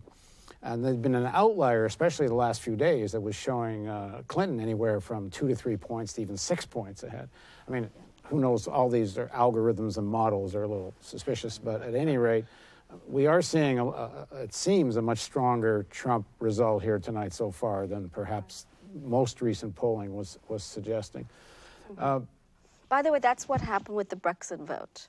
The polls were off in Brexit because people weren't able to admit on those calls with the pollsters that they were going to vote for Brexit. I want to return to something Annabelle said earlier and give Glenn, I don't think you got a chance to respond, which is that I think everybody on our panel would like to see a breaking of the duopoly, but there's a difference about how to get there. I think we probably... I hear lip service about the breaking of the duopoly, but hold on. I'm being told Donald Trump is now edged ahead in Florida. Wow. Let's go. He's about, what is it, 49, 48 or something? We're saying? It was like 49.4, maybe 49.5. Yeah. Okay. So I'm sorry, Glenn. Go ahead. So this issue of, is there, is the strategy to break the duopoly to support the Green Party nationally now, or are there other strategies that get to breaking the duopoly? What is the more effective? We have to support something other than the duopoly at some time. And there was an opportunity to support the Green Party this year and to help them get 5% of the vote, which is not just important in terms of getting federal funding the next time around, although that's important, but the kind of symbolic, psychological breakthrough. I'm being told that Jill Stein right now is getting about 0.8, less than 1 point, about 0.8, 0.7 of where? Nationally. I saw the latest poll by CBS projected 5%. But I don't know how the polls do when we're talking about small measures of people where you're really talking about... Well, Annabelle's point was the Green Party should be working at city levels, local levels, and slowly break through in those levels. I don't... First of all, I'm not a Green, so I was going to ask you, so what is this about the Green Party ideologically, politically? Clear, so that my friends who are Green won't complain that I didn't defend them vigorously enough. Right. But, I don't think the dynamic really is from the bottom up, or rather it should be, but that's not the way this system has been structured. This is an advanced capitalist system in which great concentrations of money are what dictate the agenda is for the sale of products and for the sale of politicians. And this is a big money game, and you don't get into anybody's consciousness in Podunk, Ohio, or any place in this country unless you're coming through those national information dissemination channels. That's the stage of development that so we're what is at. your major complaint? The capitalist system, duopoly, or brainwashing of media? These are three distinct problems. No, they're not. No, they're not. No, they're not. I'm not saying there's not overlap, but they are distinguishable. When you look at the corporate media, you are looking into the bowels of the corporations that run these political parties. It's like colonoscopy, looking at CNN. Is that a symptom of capitalism? Because if we could dismantle capitalism, then is the two-party inherently bad? Two-party system. You know, so is the core problem capitalism or the two-party system? Is what I'm asking you, or the brainwashing of American electorate? I wanted to go. We have two parties that both serve the capitalist ruling class. As tools. They're tools of capitalism. Of course. With significant tactical differences of how they go about it, which allowed a social democrat in the personhood of Bernie Sanders to come in and say, I'm not an independent. I am a social democrat. I'm a particular variant within the capitalist ideology, which will give you a better harmonization of the contradictions. Now, while at the ultimate end of the day, I don't want to just support a better harmonization of it, it is a far more flexible and rich arena for the kinds of social issues that we're concerned with, and human issues and environmental issues we're concerned with, to struggle against until we build from the bottom up. In fact, what the Democratic Party does, its share of the duopoly, is to sit on what is, in fact, a very strong social democratic constituency, which they are able to dominate by keeping it institutionally within this corporate-led and directed party. And part of that constituency is Black America, which is overwhelmingly social democratic and a lot of it more radical than that. But as long as it's hooked into, as long as its politics takes place within this Democratic Party, as long as a Barbara Lee will act as Hillary Clinton's agent at the platform committee and shoot down Bernie Sanders. We're going to have to, let's jump to the I hope we can come back to this. Trump is... Oh, shit. Oh, I'm sorry. Trump, anyway, we're not looking at Florida anymore. We're a few seconds ago, but Trump is pulling ahead. Trump is ahead in Florida. Pulling ahead in Florida. So the question is how many outlying votes there are. Yeah, but apparently, I think it's over 93% of the vote in. Wow. We're going to go to another guest who's going to join us now for a little bit. Joining us from Salem, Massachusetts, is Aviva Chomsky. Aviva is a professor of history and coordinator of Latin American studies at the Salem State University. Her latest is Undocumented: How Immigration Became Illegal. Thanks for joining us, Aviva. You're welcome. Thanks for having me on. So we've just been having a debate about duopolies and the strategy to go after duopolies, to break the duopoly, which I think most people here are in favor of. But I don't know if you want to weigh in on that, but your specialty has been Latin American affairs, and in terms of U.S. foreign policy, whether it's Hillary Clinton or Donald Trump, what might one expect towards Latin America, which is in the midst of tremendous transition right now with the parliamentary coup, as many people describe it, in Brazil, Maduro in great trouble in Venezuela, and so on. And we also just had the re-election of Daniel Ortega today in Nicaragua for a different view of where Latin America may be going. Okay, let me just add one thing really quickly. I saw a quick report from Reuters just a few minutes ago that with Trump doing so well, the value of the Mexican peso has gone down in the last hour and a half. Oh, interesting. This is amazing, honestly. Transnational implications of capital. Go ahead, Aviva. So, I mean, as with many issues in this election, with Hillary Clinton, we have a track record. We hear a lot about how much experience she has. With Donald Trump, we don't have much of a track record. We have some kind of random bombastic announcements that he's made, and it's really difficult to tell what those would mean were he to be elected. I am like crossing my fingers as we're speaking, against that is. How would that translate into actual policy is very hard to tell because some of them are so off the wall. He clearly doesn't know much about Latin America. I think his most salient Latin America statement was that we're going to build a wall and we're going to have Mexico pay for it. Clearly those are just words. It's not policy. And there's no way that he could turn those words into policy. So Trump is more of a black box, I think, when it comes to what kinds of policies would he have towards Latin America.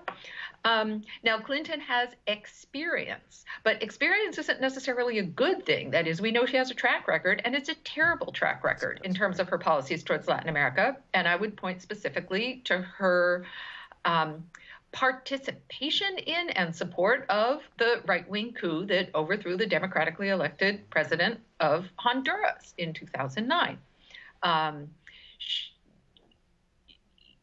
This was not a parliamentary coup, but a real coup, and Hillary Clinton was out there in the forefront supporting it, supporting the newly installed coup leader in Honduras, and sort of bringing the United States back to the bad old days of the 1970s in terms of, does the United States support democratically elected governments in Latin America, or does it implement military coups to overthrow them when they are too far to the left for U.S. business interests? And, that's Hillary Clinton's track record. We know she has no interest in democracy in Latin America, barely even insofar as a facade. And, she's a hawk. She's on the far right of the Democratic Party, the far right of Obama's coterie in terms of military interventionism and how she conceives of U.S. interests in Latin America. With her bourgeois feminism, did not utter one word about the parliamentary coup against Dilma Rousseff in Brazil. And she also didn't utter one word about the assassination of Berta Cáceres in Honduras. Right. Just as people were talking about how she was going to be so good for women. Right. Not good for all women, maybe good for, as you said, bourgeois feminists. There's an interesting, I can't say it's a total unity of elected officials in Washington on Latin America, and Democratic, but even Bernie Sanders early in the campaign accused Chavez of being a dictator and used that same terminology that we hear in all the major corporate media. You couldn't say the word Chavez without saying the word dictator in front of it. It's not a consensus, but much of the Democratic Party is on very much the same page as most of the Republican policy when it comes to Latin America. Maybe because it is the backyard. I would take some difference in that. And this is not a defense of Bernie Sanders. First of all, it was a backward and I think a statement out of ignorance. When we went down, Danny Glover and I spent 10 days in Brazil. We went to see Dilma Rousseff. We came back, walked the halls of Congress. Sat down Bernie Sanders, worked with his staff, drafted out something. He supported democracy. We knew he was not going to support even social democracy in Brazil. But this is the pragmatic, positive pragmatic rather than negative pragmatic dimensions.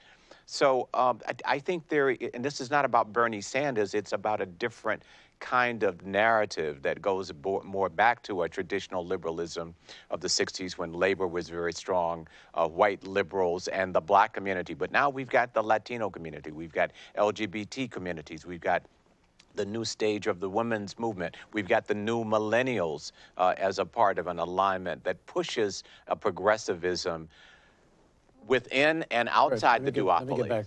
Aviva, So, in terms of who's in Congress and that, are there any voices that are more rational? I use the word rational. I guess it depends who you agree with.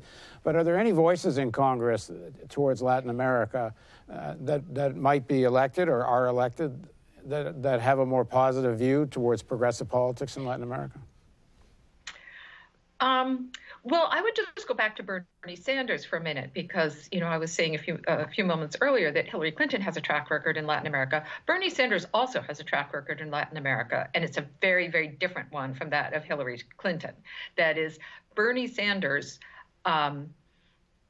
was a strong voice in the 1980s, an activist in terms of solidarity with Latin America. Now, this was before he was in the Senate. He was mayor of Burlington, Vermont. But Bernie Sanders has a career of taking very strong positions against U.S. interventionism, against U.S. militarism, and for progressive movements in Latin America. So I actually was not aware of that comment he made about Hugo Chavez, so I would have to look at the context and whether it was under what circumstances was that made. But in terms of Bernie Sanders' track record in Latin America, he's by far the only candidate who we saw in the primaries who actually had his feet on the ground in the solidarity movement with revolutionary movements in Latin America in the 1980s and opposing Reagan's interventionist policies against revolutionary and do you see it with either Hillary Clinton or Trump? And as we're following this election here, it's a lot closer than I think people thought it was going to be. There seems to be a real horse race here tonight. Trump is ahead in North Carolina by a point. He's ahead in Florida by a couple of points. But whether it's Clinton or Trump, do you see any change in the quote unquote warming policy between the United States and Cuba? That's a hard one to call in terms of Trump, as are most things, hard things to call in terms of Trump. In terms of Hillary Clinton, I think there's a very strong chance that she's going to continue the Obama policy towards Cuba. And I say that not only because she has explicitly sort of positioned herself as Obama's heir in many of these policies, including policy towards Cuba, but also because Obama's policy of political and economic opening towards Cuba is the policy that the business class of the United States has been pressing for at least a decade. I think that U.S. policy towards Cuba is one where the right-wing politics really was not aligned with the major business interests of the United States. There were other reasons, one of them being Florida, the swing state, and the role of the very highly organized right-wing Cuban-American community. And I specify the right-wing Cuban-American community. That's not the only Cuban-American community. It has been historically the best politically organized in terms of getting out votes, in terms of lobbying, in terms of its voice, in terms of its presence in Congress, its ability to get people elected and to sort of hold U.S. policy hostage. All right. Well, thanks very much for joining us, Aviva. You're very welcome. Okay, we're going to check in. Let's go back to some corporate news and check in with some of the horse race. What's going to happen is Trump will get 500 here, 1,500 here, 200, 2,000 there. Can Clinton get 20,000, 50,000 out of a place like this as the margin comes up? The Democrats have to make it up. You see, you can just tell by looking. There's a lot of areas where Republican votes have yet to be counted. The question, this is the biggest one of all up here. Cleveland, only 33% of the vote. Cuyahoga County there. Let's just move over to Lorain County, 45% of the vote. It's Democratic area, but Trump's running reasonably. Let's see, 51 to 44. 57. Trump is running stronger. This is a blue-collar area. We've talked about this all along. Lorain, Ohio, you're talking about your trade message. You're talking about your immigration message. Trump running stronger there.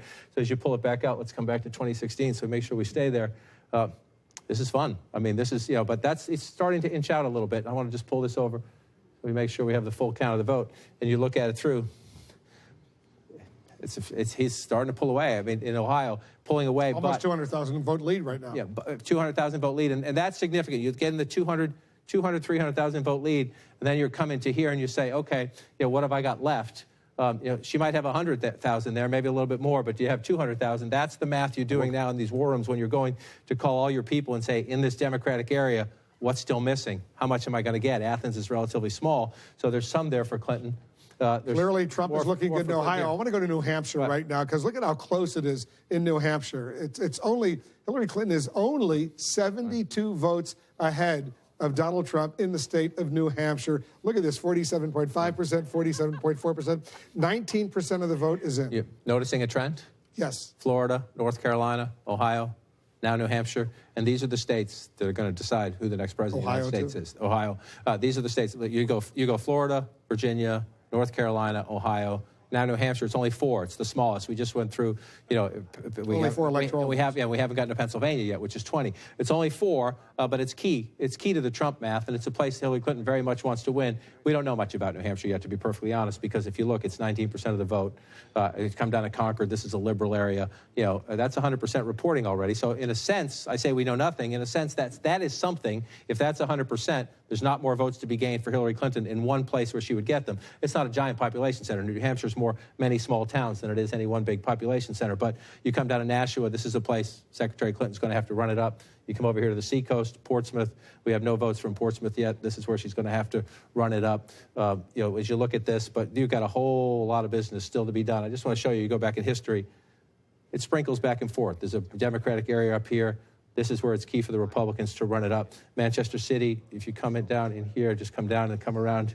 That's Goffstown, just outside of Manchester. Manchester City, we'll see what happens here. Yeah. Donald Trump was there just the other night. This is a gritty blue collar. If you go, there's 51 to 43 in the early returns there. That means, again, remember this, 51 for Secretary Clinton, 55. Donald Trump is not overperforming. Is it the same as Mitt Romney? This is a place you could... Well, first of all, just to check in on the Green Party presidential candidate, Jill Stein, is now currently polling at 2.3% in Vermont.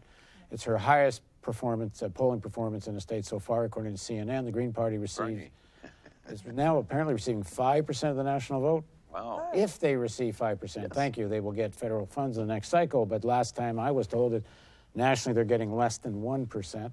As of minutes ago, combined votes in Florida between third-party candidates almost double the number of votes that went to Ralph Nader in 2000. Green Party's Jill Stein and Libertarian candidate Gary Johnson have received 2.9% of the vote.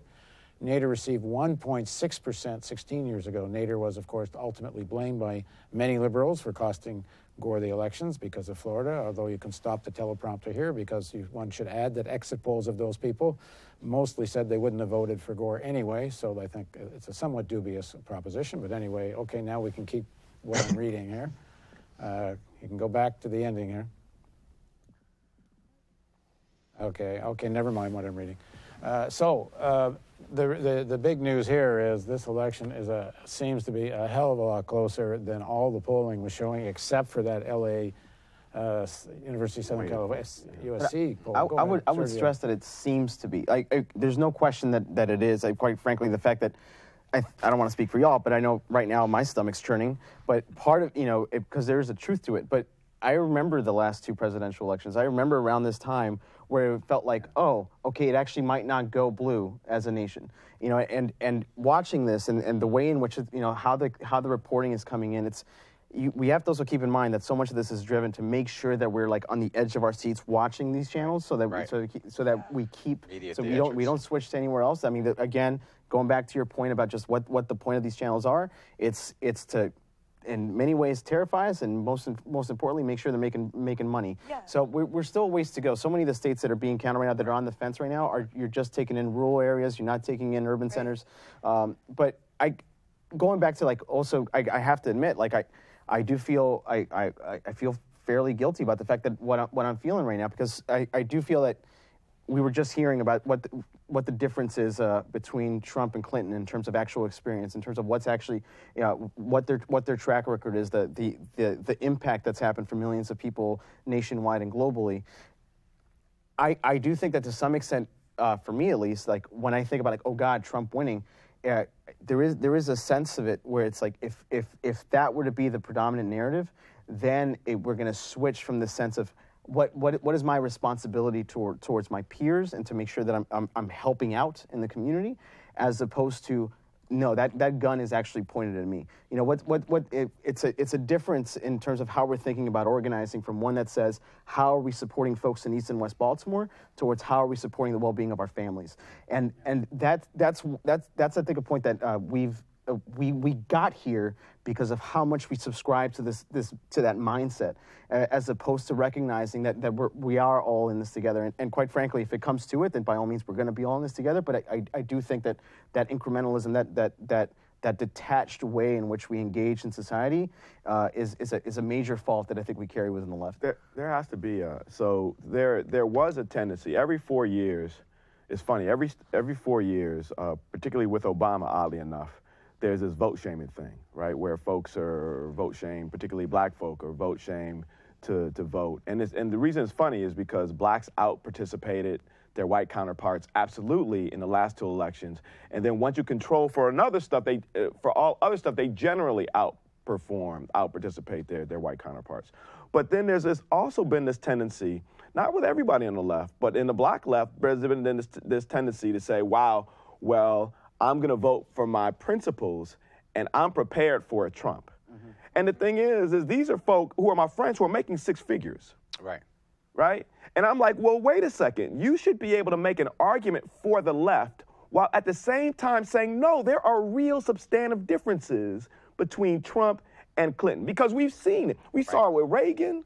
Right. We saw it with Bush. We can count the number of lives, the number of black lives that would have been alive had neither been elected. So the question for me is, how do we come from a position of truth and say, well, listen, there are differences between these two people, between these two tendencies on the duopoly, using your language, not necessarily your spirit, while at the same time arguing for a left alternative.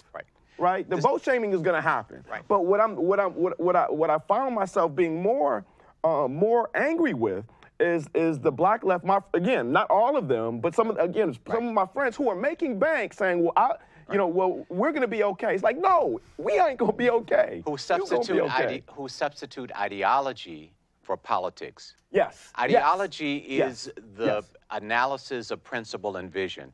Politics is the actual real engagement of the negotiation of policies which will affect the quality of life and the planet. And ultra-leftism is comprised of substituting ideology for that politics. We have to take a working class vantage point.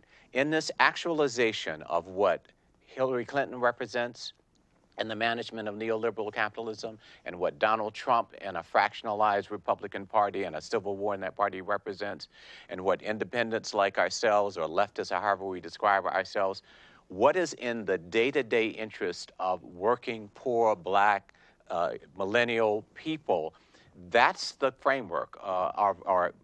Generally, it's been called a class framework. But a class is also racialized, it's feminized, it's now new gender identities, it's a new age cohort in there. And this is the complexity that we, I think, by and large, have failed to explain through a new kind of narrative. And if we just stay at the macro level of ideology, we miss these kinds of immediate things that you're talking about. Well, I guess I just feel we're assuming that this binary between the left and the right is still accurate, and that is an accurate description of our politics, right? And I want to question that binary, because I feel like when I talk to some of these conservative people, including union guys in Ohio who voted for Trump today, it's really about consciousness. Do they have the consciousness or not? Are they aware of why they're in their circumstances that they're in? And it's really about whether you call it consciousness or being informed or woke, whatever you want to call it. I feel like that's the real divide. Do you have that awareness? Do you have that analysis? Or, are you listening to talk radio? Are you listening to the most superficial stories that are advanced by people like Donald Trump that are grotesquely inaccurate, but it has emotional resonance for them? But can we focus on this issue about, is there I think everyone here will agree that Clinton, first of all, and Trump represent alliances, sections of capital. You know, it's not like this. It isn't a it's not a tennis match between two people. This is a vast network of alliance and lobbyists and institutions. And institutions, and much of the big money even goes on both sides and plays it.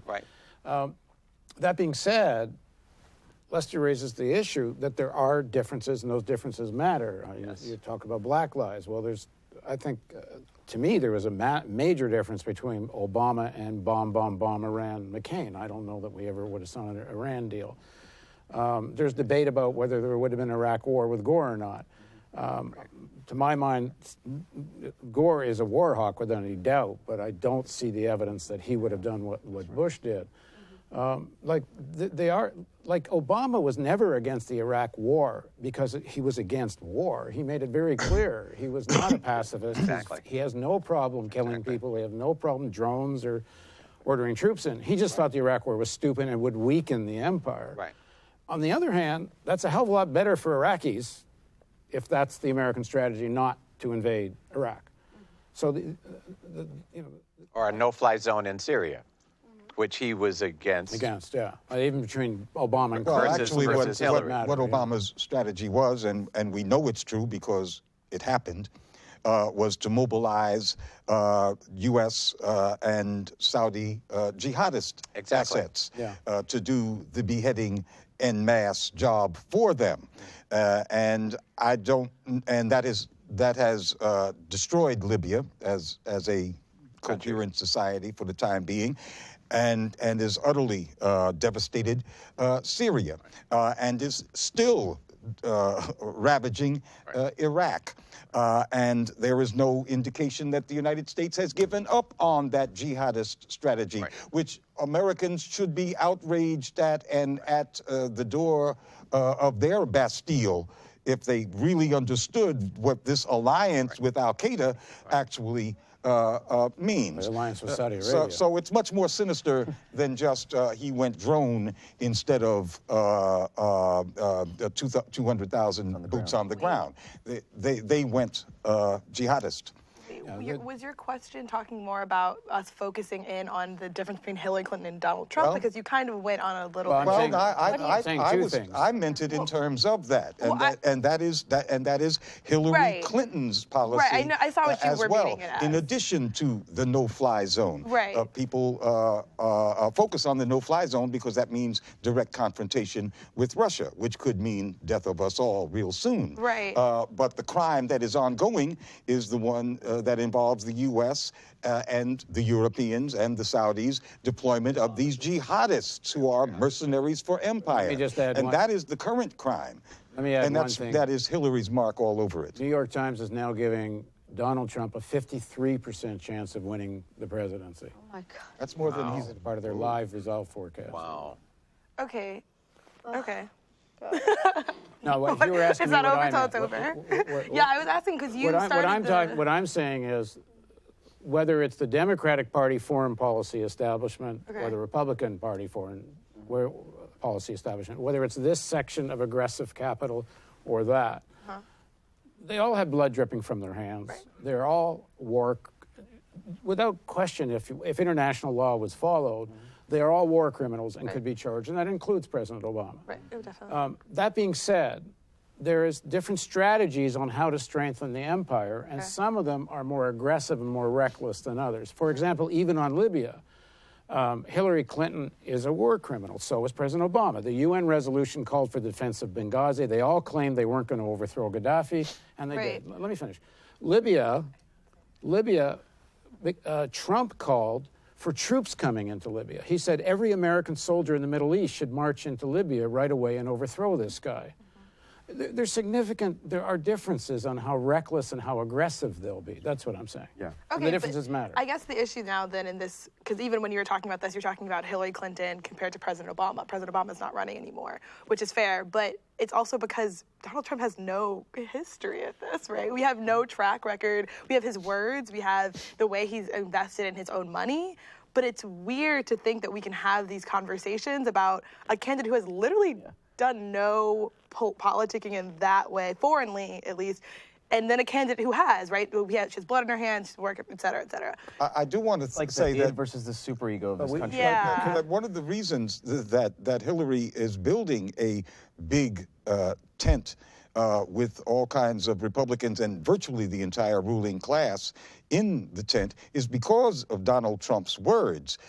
His words probably should not sway us, but they certainly had an impact on folks in the ruling class who care about the ability of capital to go anywhere and bring jobs anywhere that it chooses to, that is with what they call free trade, and who do care about Donald Trump saying that he doesn't believe in regime change anymore. And this bothers them, and that's why they're in Hillary's big tent. Let me respond to something Amani said.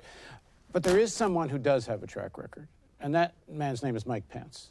That's fair. And I firmly believe that Donald Trump is a stalking horse for Mike Pence. That's really This is clearly, when the vice presidency was offered to Kasich, Kasich later said he was told to be the most powerful vice president in history. I think it's fair to say Pence was told the same thing. When Pence was asked, who do you want to model your vice presidency after? He said Dick Cheney. He said Dick Cheney. He was Cheney's point man in Congress on the Patriot Act and on the Iraq War. I don't think this is really going to be a Trump presidency any more than it was a Bush presidency.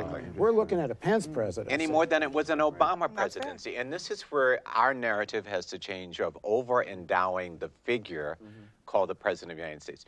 There are institutions that precede I disagree with what you're about to say. But hear me out before you disagree. There are institutions that precede it. We see it being played out with Comey and the FBI. Now, the FBI is supposed to be a neutral justice institution. There is a segment that has now been outed in New York City that says the director, the tradition may be this, but this is where we stand. When Obama came in and his arrogance, thinking that his oratory and his preparedness as a single individual could sway, he brought the hogs from the Democratic side of the trough and from the Republican side of the Wall Street trough in there. These are networked institutions that precede the manager that comes in. Now, it is true that a manager's skill and personality and individual ability plays a significant role, but it is a falsehood that individual by herself or himself makes a decisive element. It is also traditional American politics. No, I'm not talking, and it's also untrue in Cuba, notwithstanding the great statecraft of a Fidel Castro. Never by himself, or Hugo Chavez, never by himself. There's always the contending forces going on. But we have led people to believe that this is a simple individual personification. And that's a part of the riggedness. It's not an individual personification, but a group came to power with George Bush, who had written a document called the Project for New American Century. And it included Cheney and includes Rumsfeld. And they broke with the traditional role of presidents who are more or less manipulated by the Pentagon and the CIA and all these agencies. John Kiriakou, who was on, CIA, was on these morning phone calls in the year leading up to the Iraq War, where the heads of the Pentagon, CIA, NSA, all the heads of all the agencies are there in the lead up to the war on Iraq.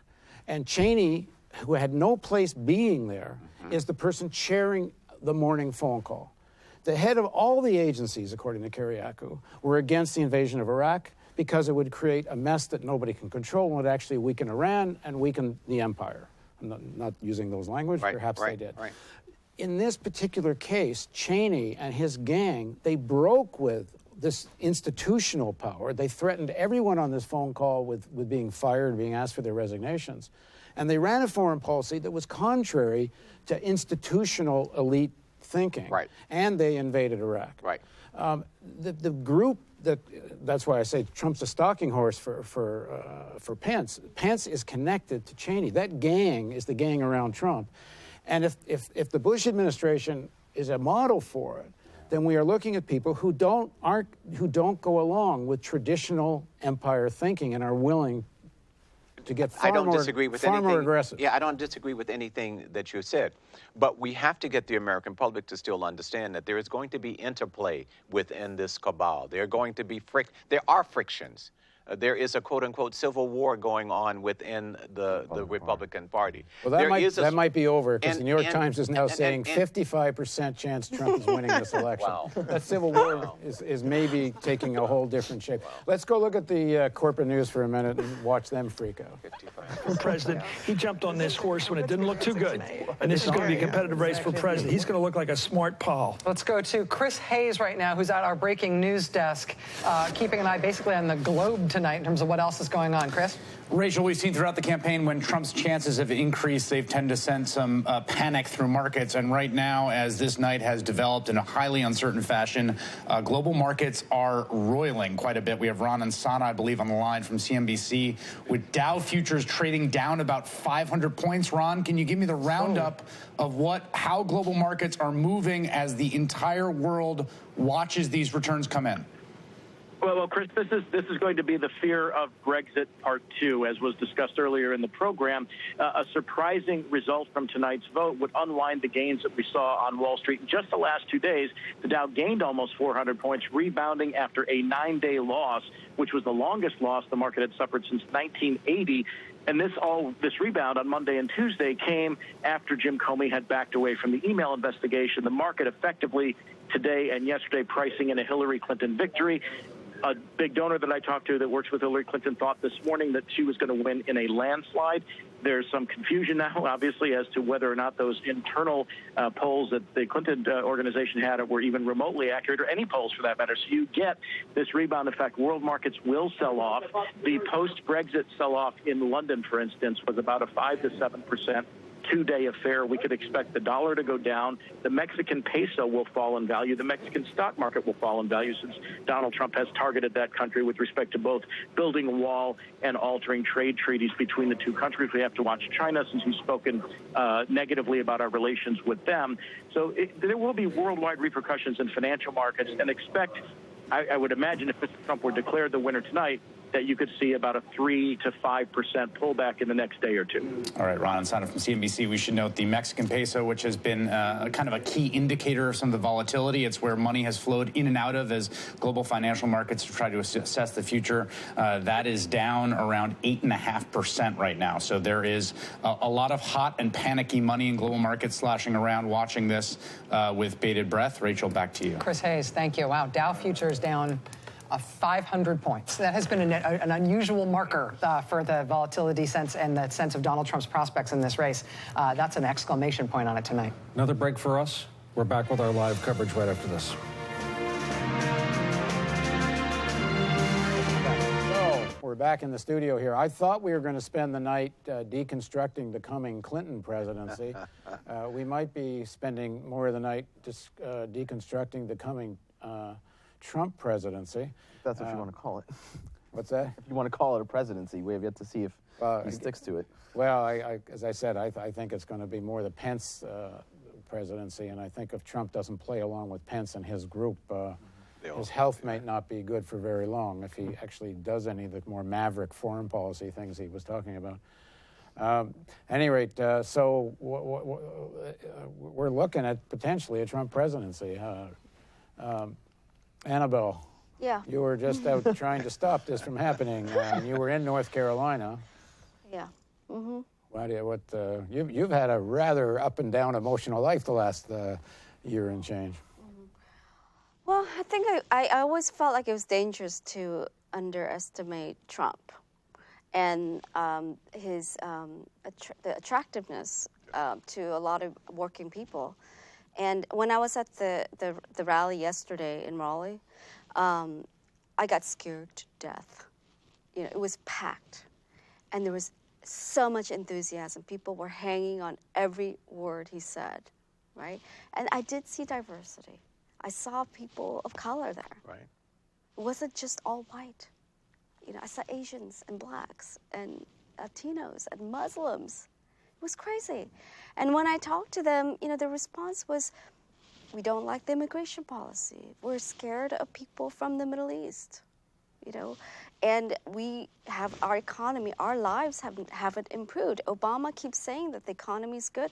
Our lives are not better, you know. And our healthcare costs are now really unaffordable. And I think they feel like the Democratic Party and Clinton have been just gaslighting them, not able to address these real issues, the real pain that's happening, that's being experienced. So there's been a huge disconnect. After Bernie got excluded from this process, huge disconnect between Democratic Party and average Americans who feel like they're not speaking to my issues.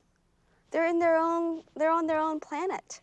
Part of Sanders' argument was this, that Sanders would have been the more effective candidate against Clinton because Clinton is the defender of the status quo. Yeah. Well, the polls, there were polls that suggested that he would.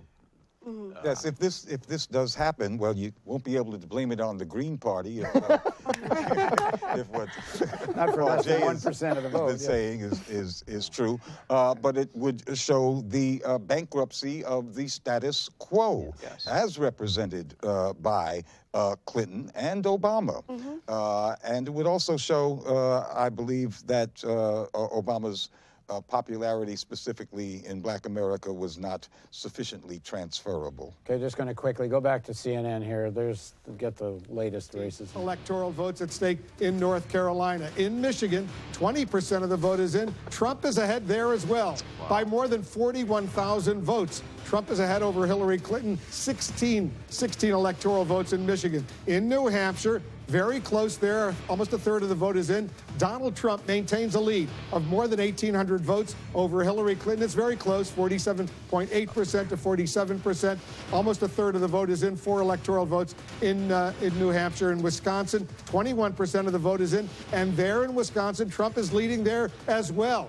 43,000 plus votes over Hillary Clinton, 10 electoral votes at stake in Wisconsin. Trump is ahead right now with 21% of the vote is in Wisconsin. In Colorado, more than half of the vote is in. Hillary Clinton is ahead in Colorado. She has more than 88,000 vote lead over Donald Trump. 9 electoral votes in Colorado. And in Pennsylvania, a quarter of the vote is in. Hillary Clinton has a significant lead there of 276,000 plus votes over Donald Trump.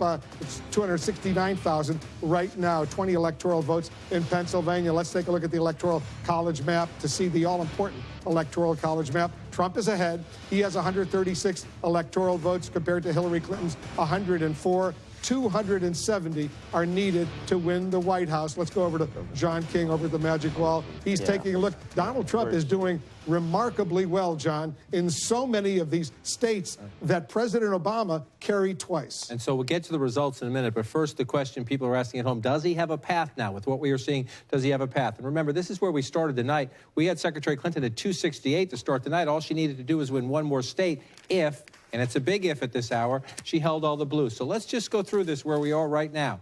Okay, Donald Trump, we had at 204. Well, Donald Trump is leading right now in Florida. Let's see if he can hold on to Florida. That's 29. Donald Trump is leading right now in North Carolina. Let's see if he can hold that. Look where that gets Donald Trump.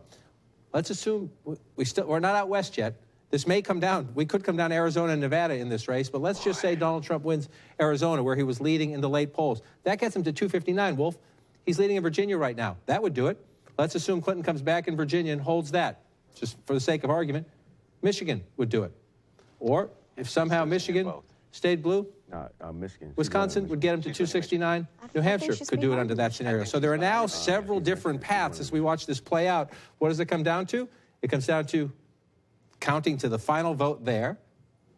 We got a ways to go here still. And it could come down, let's switch maps and see, it could come down to a state that most Democrats and even many Republicans thought months ago was a sure bet.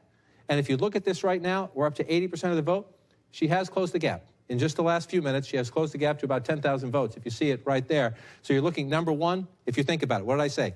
Michigan, Virginia, and then we'll look at Minnesota, Wisconsin, which are less likely, but they're still in play. So the question is, can Hillary Clinton come back? The answer is yes, but the clock is ticking. 95% in Loudoun County, 80% in Fairfax County. This is a big vote center. So that's here's where 13.5% of the population of the state. You remember the Senate race a few years ago. Everybody was stunned that Ed Gillespie, the Republican, was so close to Senator Mark Warner. And Ed Gillespie was leading at times in the night, and then these votes came in, and snap, it changed. That's not saying that is what's going to happen tonight, but we have to wait to see what happens in the Northern Virginia suburbs. Hillary Clinton now, that's, well, it's back up now to, what do we have there? 13,000. Yeah, a little over 12,000 in there. So the clock is starting to run at 80%. So Virginia's one place we'll watch.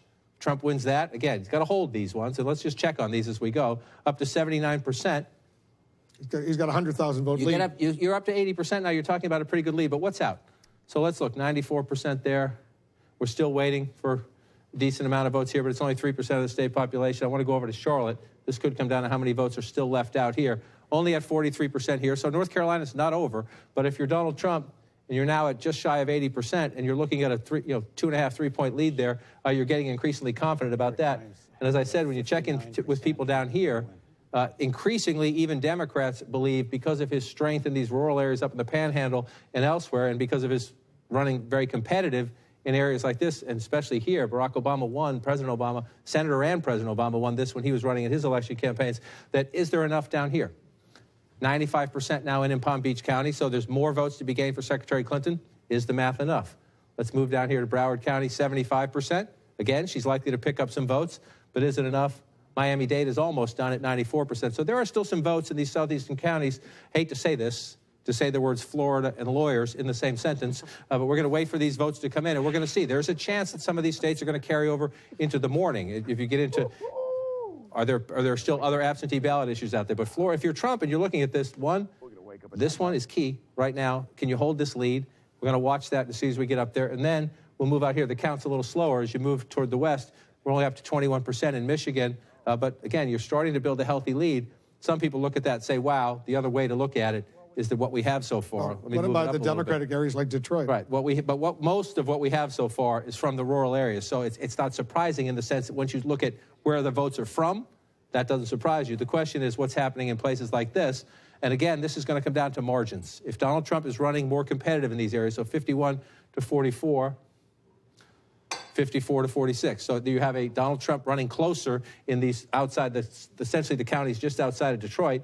Let's go down to Wayne County. One of the biggest concerns for the Democrats in this election cycle has been African-American turnout. Wayne County, Detroit, we're only at 11%. So if Wayne County ends the night 48, 45, Donald Trump is going to win Michigan. We're only at 11%, so we'll see how this one plays out as we go John, through. I want to go to Virginia right now. There's been a dramatic development in Virginia. It just turned blue. There you go. There it is. You can see Hillary Clinton has now taken a slight lead, less than 2,000 votes, 47.5% to 47.4%. You see her lead has just grown.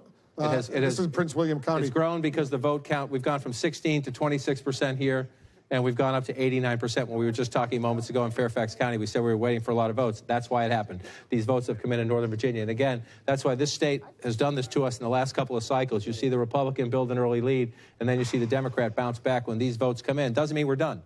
She has a 2,000 votes. Tiny lead. So okay, so we're back in the studio. The New York Times, for what it's worth, is projecting, I am told, 59% that Donald Trump will win the presidency.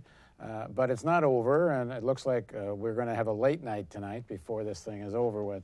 Let me also say, earlier in the evening, NBC and CNN projected that the Republicans will keep control of the House. The Senate apparently is still up in the air. Sergio, you were saying that you think this is partly making a good TV show. Well, like the same way that some episodes of The Walking Dead makes a good TV show. I wouldn't necessarily say I'm entertained so much as I cannot help but wait to see if we actually survive the night. But again, I have to go back to the point that I think to some extent I was kind of vocalizing for myself for the first time, of just what does it mean when there's no question that Trump is and what he represents is fundamentally more despicable, more deplorable, more destructive than what the Democratic Party or what Hillary Clinton's presidency would represent. At the same time, he is a caricature of the kinds of policies, the kinds of violent acts that we have taken on as a nation for quite a long time in various different pockets of our own country, of our own cities, of our own towns, and of countries around the world. So it's just something that I think we're wrestling with as a nation, of just it's clear that he does speak to a lot of those, a lot of that drive, a lot of that sentiment that keeps the country going, and it quite frankly, I'm. It's not that I'm stunned so much as it's just. Didn't we expect that some version of this would eventually come to a point where we had no choice but to see ourselves in the mirror, that we had no choice but to see that this is what we look like as a nation. We've used various different ways, various different bigger words, what have you, to kind of hide that in some way. But I think what we're seeing play out the national stage is I think it going towards Trump can be shocking, but the kind of vitriol that he represents it's one that we've enacted as policy for quite a long time to ourselves and to others. So we can't say that this is coming out of nowhere. It's also, again, we saw this in Bush both times he ran and before. There's a kind of force being weighed on the American politics by this sort of, and I have to use the word, backward, rural, small town. When Bush ran in 2000, I don't think he won a single big city out of, I believe, Houston. I don't think he won Austin. All the major urban centers will not vote for this kind of overt racism and overt force. But it's so close that it doesn't take a heck of a lot for this kind of alliance to win. Especially, the other thing I think is interesting, I interviewed someone yesterday about why is the evangelical right embracing a guy who clearly doesn't believe anything he says about religion or morality or any of this. And I think he made a good point, and I think it applies to more than just the right, the religious right, which is they just see him as a vehicle to get what they want politically. They don't see him as a moral leader. They don't see him as a religious leader. They don't even see him as any proper or decent political leader. He's just a vehicle who happened to be a lightning rod at the right place at the right time, caught a wave, and they can use him. And I think the same thing goes when he agrees to have Pence as his vice president, that whole Karl Rove group and Pence and all those kinds of alliances, they say, okay, we can catch this wave. In fact, we'll be able to control this wave. I agree, right. And so I think as it looked more and more as he was making a race out of it and wasn't getting creamed, then he started attracting more serious money and more serious political alliances.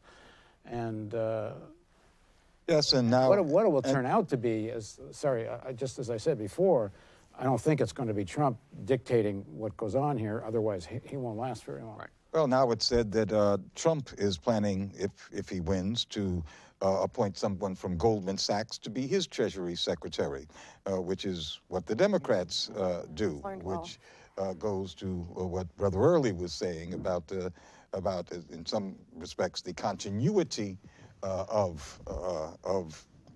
So you don't see any difference between? I'm trying to understand. There are clearly differences. What are the differences? There are differences, and I think that those of you who ally with Clinton exaggerate the different threats that clearly come from Donald Trump and from that segment of the population that supports him, and you minimize those threats that are already existent that come from a continuation of this democratic regime, and the added threat that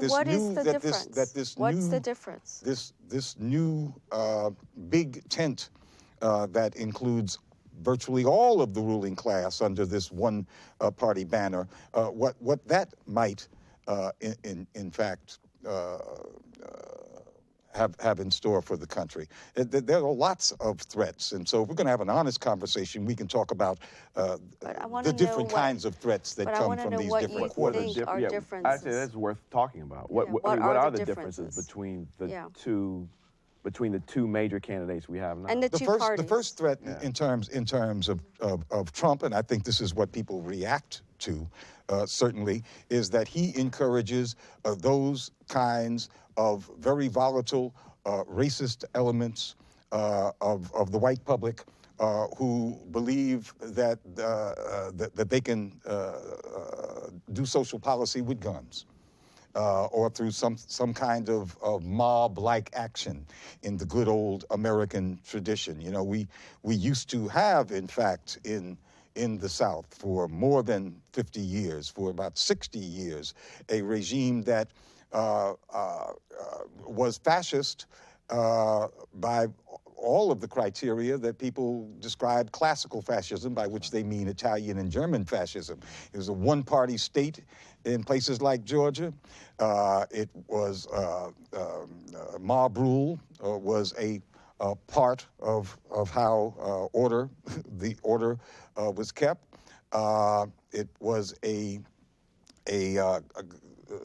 kind of government that served the most reactionary elements of the local bourgeoisie. Yeah. And so I'm saying that we've I had that don't kind think of, that's helpful. fascism before in this country, and Trump is an echo of that. And that, of course, does. Let me just add something I've been told. New York Times has Trump now up to 64%, was it? Wow. 64% chance of winning. Well, but what do you make of, partly Sergio said this, but let me say it. Can Trump, if he's elected, not have mass deportations as he promised? Does he not have to do something extremely aggressive against immigrants in this country and have any chance of surviving his own base? He would have to do something extremely progressive in order to beat Obama, who has been the champion deporter of all time. He's certainly, in terms of his promises, promising way past Obama, as bad as Obama has been in terms of deportation. Again, we're getting into this question. Yeah, I mean, there's a time when quantity becomes a new quality, you know? It's not just about Sergio. Well, no, actually, I really want to hear from you. It's not just about fascism. I mean, you were talking about the working class of this country and where they're at, okay? And this includes white people, but people of all races. They do not feel like their lives have improved in the last 8 years. That's the bottom line. They're working 2-3 jobs. They don't have health care, you know, and so they don't buy this BS from the Democratic Party. And this is why so many did like Bernie Sanders, because he was saying that the whole thing has to change. You know, it's not just about, you know, improving this or that. The whole thing. We have to stand back and look at the whole thing and say, this is not working. And that's where majority of the people are, and a lot of people are voting for Trump to be able to say, this is not working. To put the middle finger up against the entire establishment. That's really what's going on. It's like they don't care that he's a sexist or racist. They wanted to be able to send a statement to the establishment saying, F you. You are not paying attention at all. That's what I've been hearing, too. Yeah. And so this is why so many people, it doesn't matter what comes out about Trump. You know, because what they're interested in is like, we don't like politicians, we don't like the establishment, and we want to be able to stand here and tell you that and send that message, and that's what's going on. And so, I mean, you know, that's what we have to struggle with. It's not just about racism or fascism and all these isms. It's about the majority of Americans do not feel represented right now, and their lives are not actually better than it was. There's another thing I've been wanting to ask. Oh, and I make no mistake. I don't know how you interpreted what I said, but no, I am not. I ain't scared of no Trump and that kind of fascism. I think that kind of fascism was defeated in this country, this kind of white racist mob rule. I am much more afraid of the existing national U.S. security establishment that looks at all of us all the time, that has dossiers on I'm just trying to bring it down to people and the voters, okay? So I've been talking to voters. I'm trying to communicate to you what I'm hearing from them and how they voted. And I'm just trying to tell you, the reality is, the bottom line is, their lives suck. And they are trying to tell the message to all the people in Washington that you are serving yourselves, you're not serving me. We want you out. That goes back to what the guy said in that clip we rolled earlier from Thomas Hedges and the people in the office. You know, he'll acknowledge that Trump's a crazy demagogue, but we're voting for him anyway because we are so fed up with the status quo. Yeah. Exactly. But you said that the kind of fascism that Donald Trump embodies is the kind that we've seen overthrown before, for instance, with Berlusconi in Italy. How do you see that playing out in the U.S., though? I'd like to know, like, if Donald Trump is elected tonight, what happens there? I mean, I think a lot of us would assume that he would be a one-term president. But where does organizing go from there? Well, what I said is that there was a kind of fascist regime that existed in the United States, in the South, and that Donald Trump has echoes of that. That kind of it lives on in people. But I don't expect that, and I do expect that some yahoos, organized and unorganized, if Donald Trump becomes president, would feel that they've got an okay to do certain things. But I don't see that as being a real threat to black folks in this country. The kind of threat that the existing apparatus of government poses to us. Well, look. There's way too much conversation about who Donald Trump is. Okay, in order to understand what's happening here, we have to think about the people, the sociology and the voters. of the population. Yeah, so it's like I don't want to waste another breath talking about Donald Trump because he's just like a figure, you know, and people are feeling whatever they want, projecting it on the guy, and how they're voting is because they are crying out to all of us that their lives are miserable and they're terribly anxious. And that the representative mechanics of politics that come from a more moderate Republican and a so-called liberal or centrist Democratic Party has not delivered up unto them. If indeed these trajectories from the New York Times are true, that Donald Trump will be the next president of the United States, one of the questions I think before progressives and leftists is, what do we do by organizing, one, taking the frictions within the Republican Party administrative camp, which represent different sectors of the population. There are the people who support the John McCain's ordinary white people. There are who support Rubio and others. That interplay, that friction is still going to go on, even if Pence is the new Cheney and does break the traditional institutional power. What's going to happen in the social base that has been aligned with various elements of the standard Democratic Party?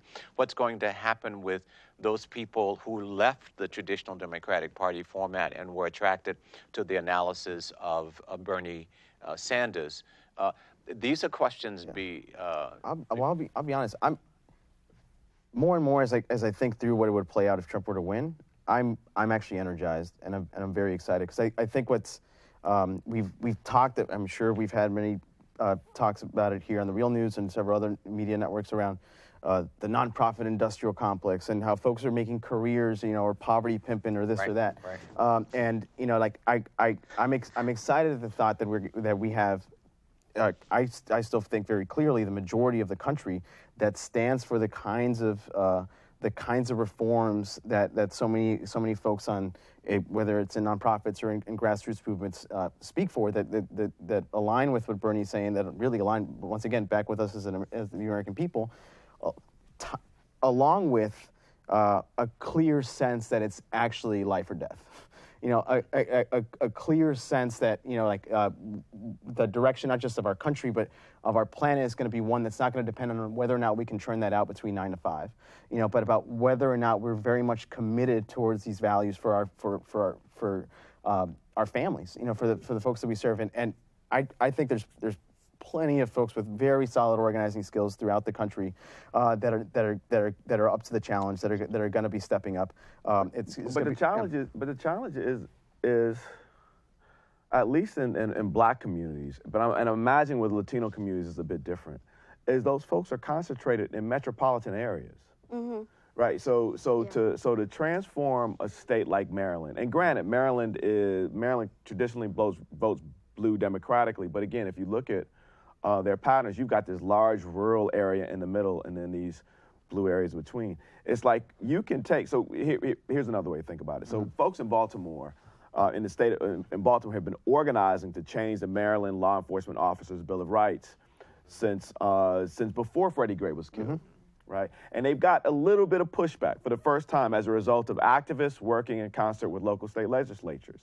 So what would have to happen for those folk who are doing activist work? Maybe they weren't doing enough organizing work, but what would have to happen for them to flip the state just on that issue?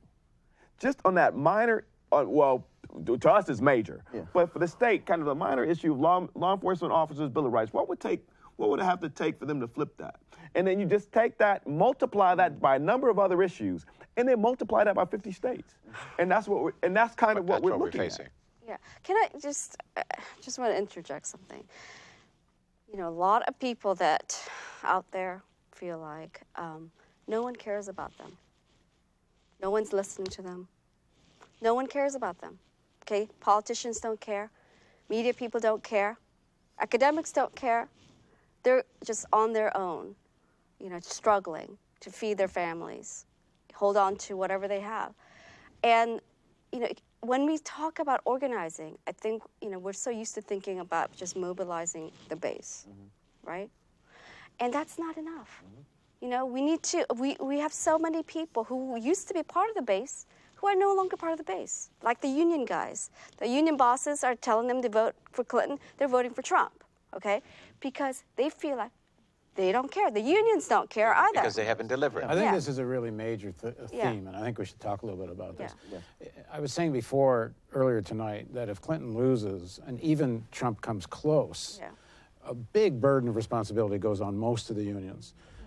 Not only did they defeat Bernie Sanders, if there was an insurgency in the Democratic Party, Sanders would have succeeded if it hadn't been for most of the unions. I mean, the nurses, communication workers, I think postal workers supported Sanders, but all the rest went completely with Clinton and have been in defense of the Obama years, even though they got nothing of what they were promised by President Obama. And even more importantly, they do so little to organize the unorganized. First of all, they don't even educate their own membership in any serious political way. I was at a meeting recently where the local Senate candidate, Chris Van Hollen's there, spouting all the normal Democratic Party dribble, and no one counters that. So their own members don't get educated. But when these unions aren't actively organizing unorganized workers, then no one's reaching out. Who else has the clout, supposedly, on the progressive side, if some of these union leaders actually even can be considered on the progressive side? They've got the money and the clout and the manpower to go out and talk in sections of the working class that are voting for Trump. But they just wash their hands of it. There's not enough dues money in it.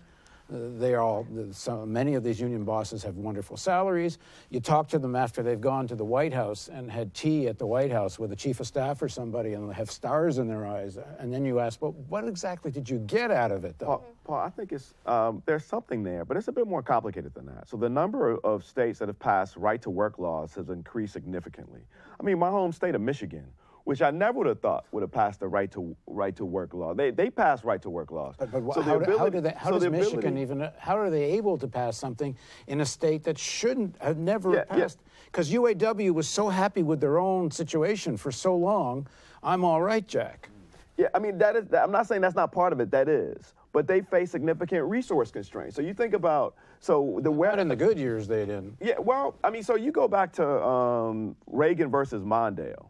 Reagan beats Mondale like he stole something.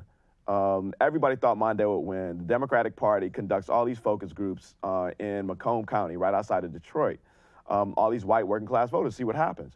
And these whites are like, listen, black people stole all our stuff, and the Democratic Party is been taken hostage by black people, right? The results of the focus groups are so racist, the Democratic Party actually destroyed all the data. We know they existed, but they destroyed all the data. So when we talk about this population, that population isn't new. What's happened is the institutions that have historically sought to give them a counter narrative, they've even become weaker, and now we have to somehow create a new model for them. And when I say we as in we on the left, but it's not really, that's an issue that's not something we can expect black folk in cities to do. And it's not clear we have whether no enough control over that pain. whatsoever. Yeah. They're reacting to us. Right. But it is still not, even if Donald Trump wins this, it is still not clear that people are suffering enough to give up the alienation narrative. The world has changed. The political economy of the globe has changed. The United States is not as powerful economically as it was before. That is not going to be recouped on a global level, and we're going to feel that pinch. You know what? The military might of the United States, that's why we have drones. You can't put troops on the ground because people don't see the benefit that comes back getting their ass kicked every time they go overseas. Yeah. So we won't know necessarily in the next 4 years whether enough pain has yet been inflicted. We're going to get in with some, hang on for a second. I want to get in with some quick results thing. Should we do this through corporate news, or do you want me to read this? All right, so some good news, I'm told, for Hillary. Fox News is calling Virginia for Clinton. Politico says Clinton wins New Mexico, but Trump wins Missouri. I don't know if that changes any of the overall predictions of the likelihood. So Virginia, let's go to CNN and see what he's saying. But we're in a very different conversation right now. Even if we give her Nevada, Trump is favored here. It's 11. It's 29. That's 15. Now we're in the ballpark. Now we're thinking, let's even leave New Hampshire out of it for a minute. New Hampshire's still in play. We're counting the votes there. But at 259, even if she wins Virginia, Michigan puts Donald Trump over the top. Let's say she comes back and holds on. The Wayne County vote comes in. Wisconsin would put him at 269. Then you've got a congressional district in Maine, or state of New Hampshire can put Donald Trump over the top. So we are having a conversation now that it was impossible to have 2 weeks ago. That was just improbable. You were not having a reality-based conversation trying to do this map a couple of weeks ago. The polling told you that was a fool's errand. It is not a fool's errand tonight as we watch these results. Does that mean this is going to happen? No, we don't know that. We're going to be counting votes for a long time. But it is now conceivable. And one other thing to watch, Democrats think that one's gone. We haven't counted many votes out here yet. There was a late push by Democrats. Is there anything we can do to turn that one around? Let's take a look at Iowa. We're beginning to get some votes in from Iowa right now. Some Democrats were thinking at the end, do we need to suddenly go back and try to turn something around? Are we going to be in a problem? And it's blue at the moment, but we're only at 13% of the vote, and the votes that are in Iowa City and Des Moines, those are big Democratic areas. So she's up 59, 60 to 35, up to 13% right now. But when I was showing you Michigan, I was saying take a deep breath because all the votes were coming in from conservative areas. Well, in Iowa, there's no reason for Republicans who think they're going to win the state to panic or Democrats to celebrate because we are very early on, and the early votes we're getting, Polk County, which is home to Des Moines, the big Democratic area, Iowa City, College Town out here. She's running it up in the College Town, but only at 2%. So this, again, in electoral college chess, you focus on the big ones. Florida's 29, North Carolina's 15, Michigan's 16, Pennsylvania's 20. Every now and then, the little guys come into play. And we may be counting the votes in Iowa, and we may be watching the votes in New Hampshire deep into the night because we have a different race tonight than we thought we had even just days ago. All right, let's go to the big key battleground states. Let's start in Florida right now. Let's come on down here. We're up to 95%, and it's close. But you get to the point, what are we at, 140, a little shy of that, 130 something? Donald Trump is ahead by about 140,000 votes. So you come down there and you think, are they there? Well, Palm Beach County is up to 97%. So there are more votes here. There aren't that many more votes here. But it almost done. Could be some. You're almost done. If it's, whatever it is, you're adding up 10s or 20. 98% now in Broward County, which essentially tells you at the Clinton campaign war room, there's not much here. You might get some. And again, the size of this gap, if that 2% comes in, it's a decent chunk of votes in a major population center, but it's not enough. So you need a little, somewhere you need a lot. And we're up to 99% here. So there are no more big, giant, empty baskets. So almost all of those three counties, heavily Democratic, they are almost all in. They're almost all in. And so now you're going through, again, now you're calling, I hate to say this, but now is when you're calling in, is there anything outstanding? This is at 100%. You've come in there. Let's come up here, other places, tiny, much more small counties, but they're at 100%. So the issue now at the Clinton campaign headquarters when it comes to Florida, number one, what's left in any of these small counties? And if the math continues this way, is there anything, you're nowhere near automatic recount land. Let's go back to Michigan and Wisconsin, see what's happening right now. First of all, in Michigan. 49 to 48. 50, if you want to round that up to 45, 50 to 45 if you round that up. Again, so you're looking, just go back in time. There's not much of a surprise up here. Marquette, we'll see where the vote comes in. Let's go back and check let's see where we are right now, 50 to 43. 56. See, you're seeing, just as I was showing you in Wisconsin, you find every now and then you find that one big county, moderate-sized county. It's not huge, but in a close race, you flip a county like that from past races, you're talking about a chunk of votes that matter. Now let's come down here. This race is going to be decided down here. Oakland County, she's leading, but again, if the final third comes in at that, you're going to make up some votes, but not a lot, and this is what we're waiting for. We're only at 16% in Wayne County, and this has to be not only the margin. If it's this close, 51 to 43, let's just go back in time and look at that. I mean, there's no way. There's just, if that stays that close, and we're waiting for inner-city Detroit. If inner-city Detroit comes in and blows that away, but if you look at this 73 to 26, if Donald Trump, at the end of the night, is getting over 40% of the vote in Wayne County, well then, that's a tough night for Democrats in the state of Michigan. So we got to wait. We're only at 16%. Those votes could be coming from out here, down here, more Republican areas. But this is a question of, one, she better turn that percentage around big time if she wants. I'm glad I brought liquor. All right, we're back. The end to this was, I'm glad I brought liquor. I'm glad I brought liquor. So, I mean, it's not over yet, but New York Times is now predicting an 80% chance that Donald Trump, in their forecast, 80% chance that Donald Trump will be the next president. 278 they're predicting for Trump in terms of electoral college votes. And this is a tremendous defeat for Democratic Party corporatocracy. It's by much of the country, not just a rejection of Obama, but a rejection of this whole stratum and how they look at the world. But there's something I've been wanting to ask, and maybe let me ask the women to start with. What do you make of this, which I think is a factor, quite visceral hatred of people that are voting for Trump, many of whom of Hillary Clinton, and not just because she represents the status quo, and I think not just because she's a woman, because they had no problem getting very enthusiastic and voting for Sarah Palin.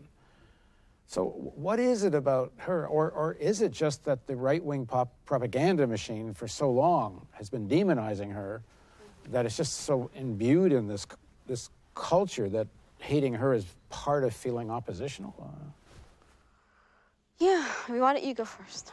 I mean, I do think that a lot of it has to do with just the hatred of the status quo, and I don't think that we should diminish that in any way. I mean, I think probably the last time I spoke with you in this kind of a live stream, Paul, was at the RNC, at the Republican National Committee, and I spoke to, 8, 9-year-old kids who were saying that they could never vote for Hillary Clinton because she was a warmonger. Like, words I didn't know what a warmonger was when I was 8 or 9 years old. And that's like incredible language to be able to be picking up from the mainstream media. But I do also think that just the amount of coverage that Donald Trump gets as a celebrity has like a huge impact on that kind of thing. And I think, that's probably what we're seeing play out here. But I also, I don't know, in some way I feel like we've probably failed because I don't think any of us expected this at all. Yeah. I don't think that any of us is not pretty shocked to be watching this play out as it is. So I'd like to talk about that a little more as well. Annabelle? I feel like there's something just really emotional happening, like very primordial happening. I think that she really does seem she seems like an unresponsive, cold mother, like she just doesn't, you can't get her to be real with you. And I think it makes people want to go there and say, she's this, she's a liar, Well, I think that is maybe the number one thing you hear is that she's a liar. Yeah. And the WikiLeaks revelations kind of confirmed, if people didn't already know, that, in fact, there's many things she is a liar. There's this just kind of coldness to her that I think is just that people just have an emotional reaction. I have to say that was part of my reaction to her as well. The other thing is all the times in the past where you just felt like they're not being honest. Yeah. Both of them, Bill and Hillary. Like, that's, and Bill got caught lying with his zipper down. You just think, oh, God, that's so disgusting. Why can't they ever just come out and say it? Why do they have to be lawyers all the time? Just be human beings. And so I think there are things that they've done that are genuinely off-putting right?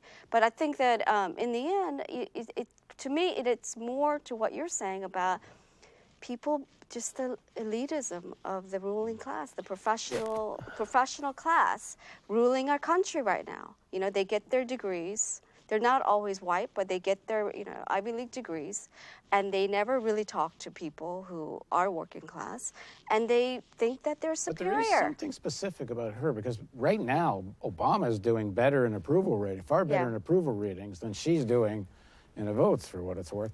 Can I ask the studio just one thing quick? Do we have any updates on any of the down ballot races? In a few minutes, okay. Glenn, were you about to get in? Yeah, I mean, if we're going to talk about who got defeated, I think we need to say that it is it's not, let me just say, it isn't over yet. Yeah. It's trending that way, but it ain't over yet. Yeah. Let's not. 20% is a small margin. Let's not. When we talk about the Democratic Party, we need... Virginia, projected winner, Hillary Clinton. Yeah, okay. that called a little while ago. Okay. Yeah. But apparently it ain't going to be anything enough. helps. We'll see. When we talk about the Democratic Party being defeated, we need to explain what kind of Democratic Party, whose Democratic Party got defeated. Hillary Clinton was part of the first Democratic Leadership Council presidency. Bill Clinton and Al Gore formed the DLC in the mid-'80s to turn the party to the right, to solicit to the center right. To the, I don't know what the center of the right is. It's to the right, and to basically they acted as the corporate bag man organization in the Democratic Party. Trump won Ohio. Sorry. Bill Clinton was the first DLC president. Obama was the second one. And he was a member of the DLC, although he lied and said he wasn't. And if Hillary Clinton had won, she would have been the third DLC president. But people don't know that. The DLCs... But they don't know that. That's not why they hate her, because they don't know that. So I'm not talking necessarily about what you were talking about. No, but he asked about it. He asked about why people hate her so much. But then I raised the issue of who got defeated here. So. Yes. Well, I want to go back to the sense we were talking earlier about... Finish your point. Oh, sorry. Well, what I was saying that the DLC's victory over within the Democratic Party was so complete that they even went out of business shortly after Obama began his tour in the White House because, well, they'd already won. So if we're going to judge the Democratic Party as having been defeated, then we have to be more specific about that being the right wing of the Democratic Party, the one that hugs so closely to the Republican Party, the one that participated in the moving of U.S. politics, or the duopoly, the dance of the duopoly, as I say, further and further to the right. That has shown itself to be bankrupt. And then begin the conversation from there.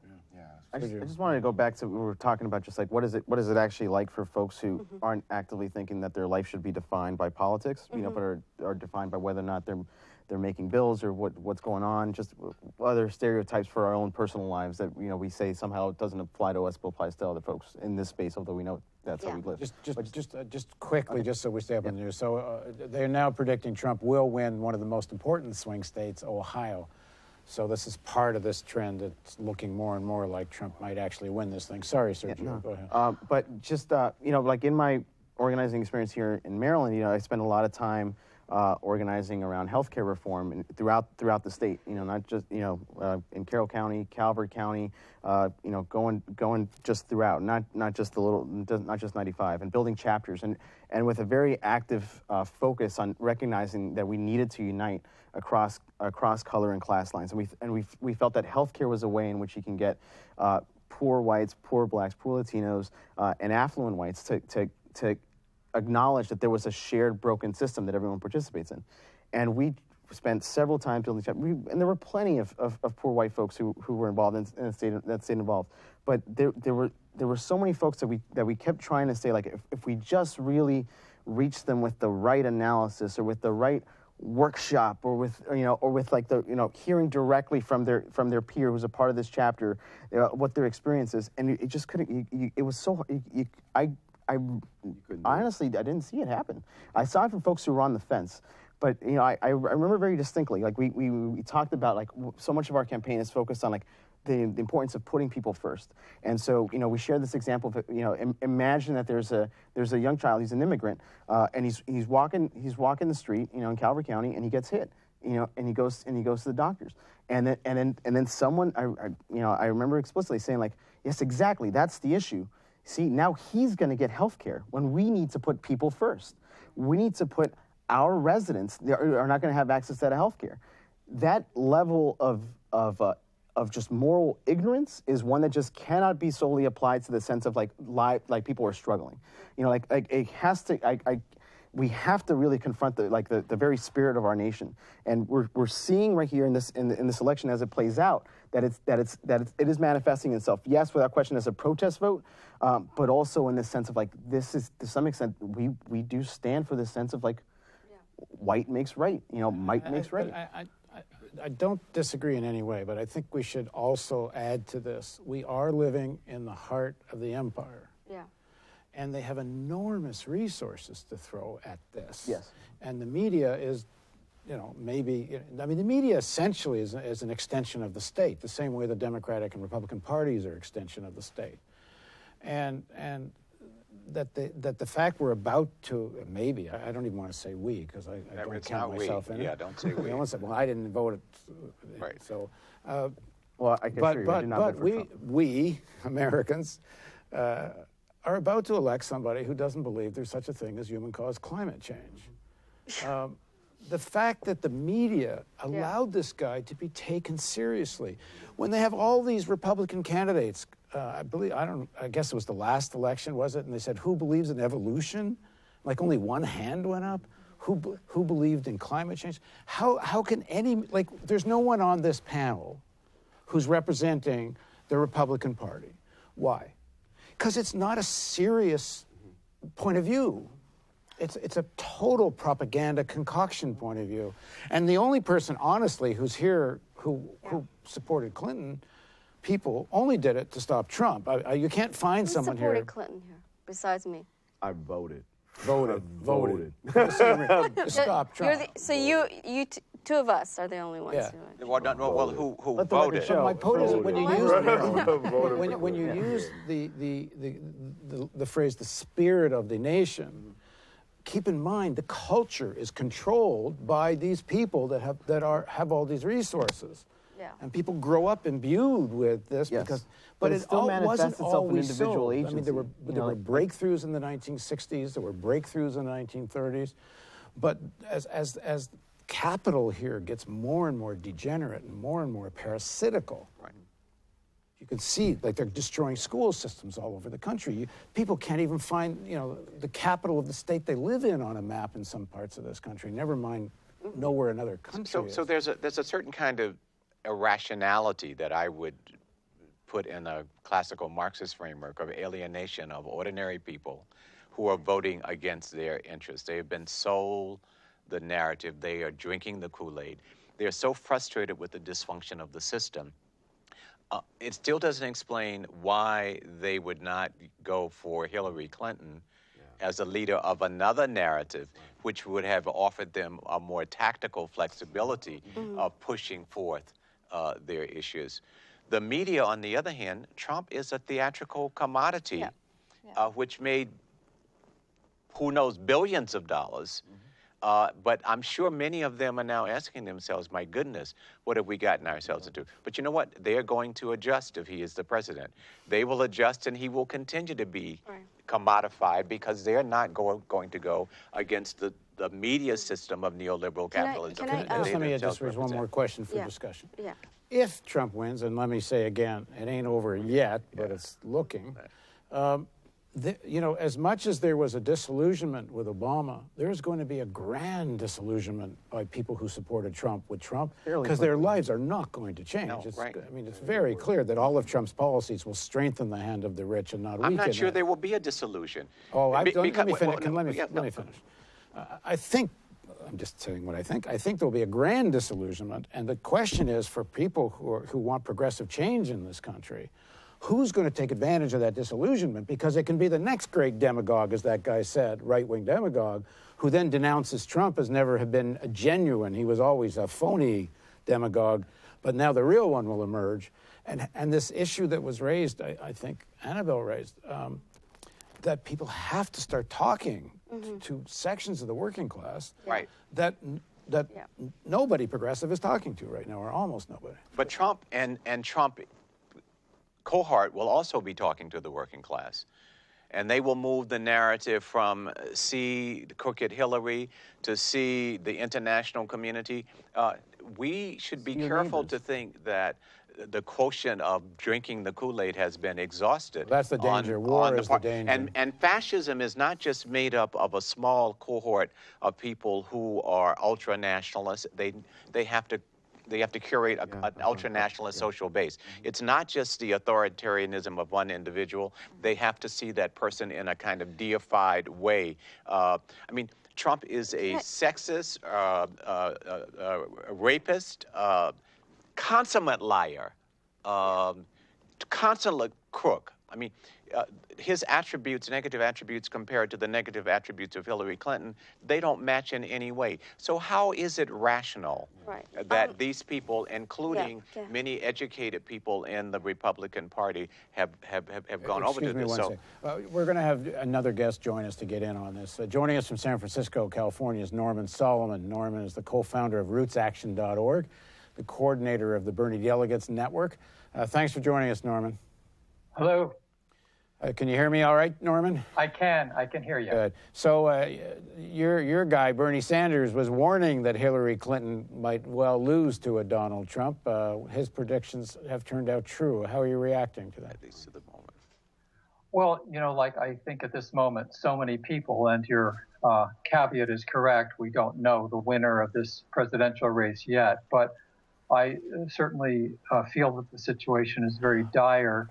Part of the truisms that were touted endlessly by the news media, and let's remember the Washington Post, much of the New York Times, was actually quite hostile to Bernie Sanders during the primary.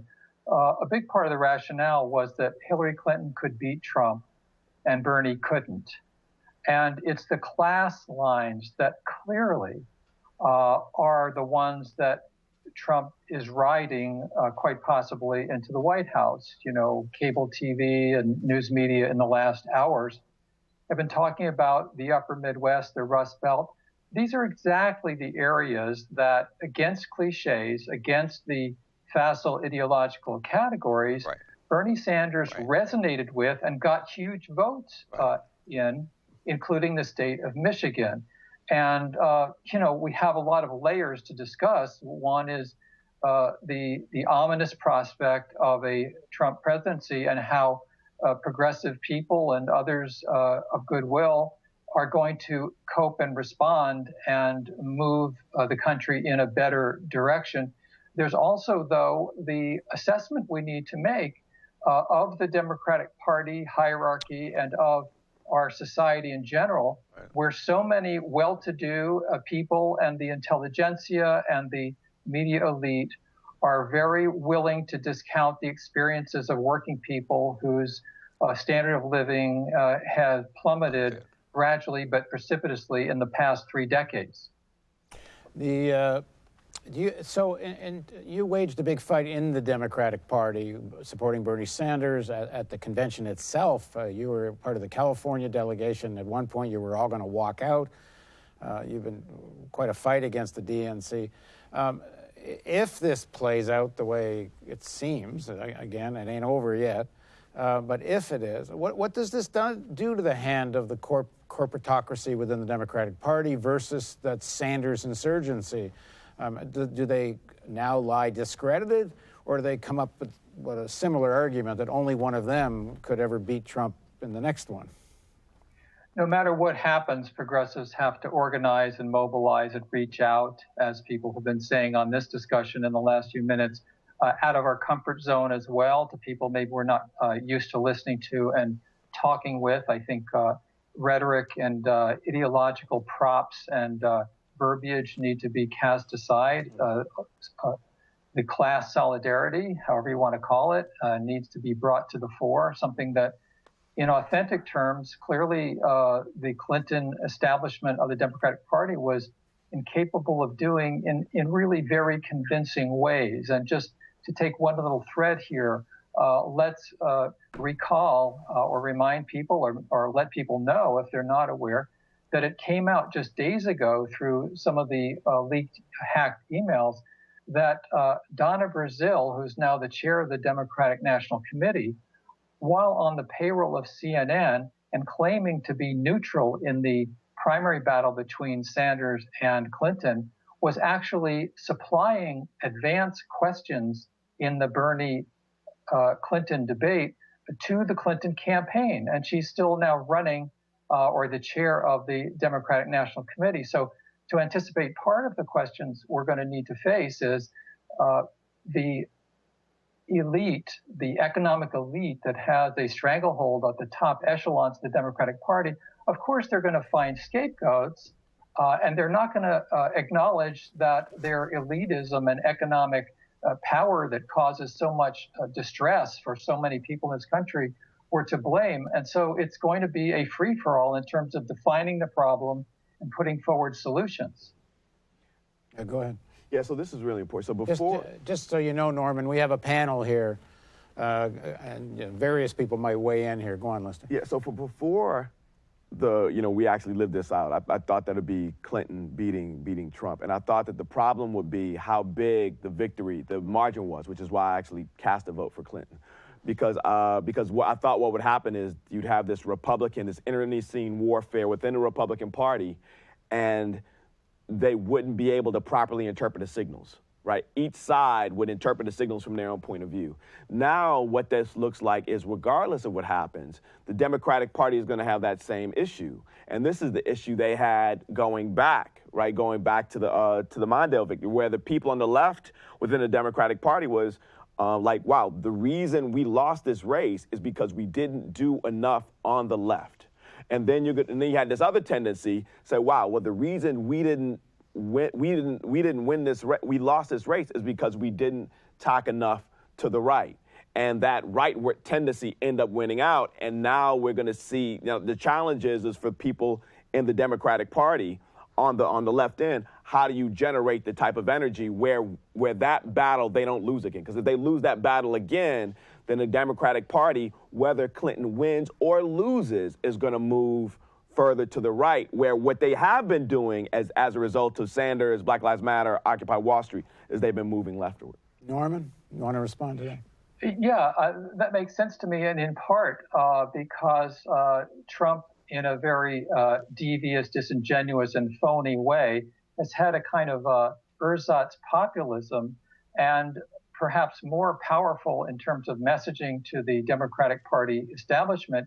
Bernie had so many successes in so many primaries against the conventional wisdom by putting forward a progressive populism that, of course, in contrast to Trump, was not racist, was the opposite of racist, was not nativist, was the opposite of nativist, was not misogynist, was the opposite of that.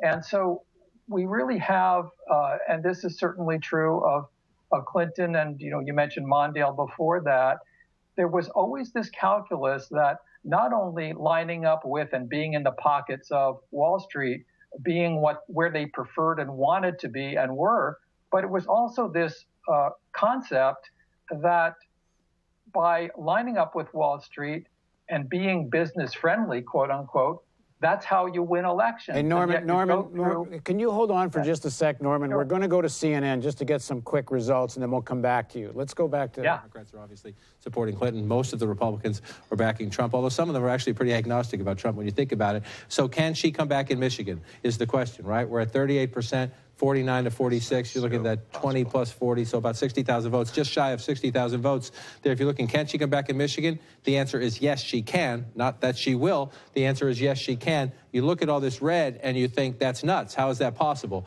I just want to show you a couple things. Number one, you come down here, 3% of the state population. We're at 63% of the vote. So there's more votes to come here. This is the smaller basket of potential Democratic votes, but there are some votes here. The Clinton War Room says they're confident the rest of this is overwhelmingly Democratic. We'll see if they're right. You come down here. We're going to come over here to Detroit, Wayne County. This is still a stunner to me that this is that close. It was much closer earlier on. You're looking at 61 to 35 there. You go back here, 73-26. That's where this has to end up for Hillary Clinton to win the state of Michigan. Can it?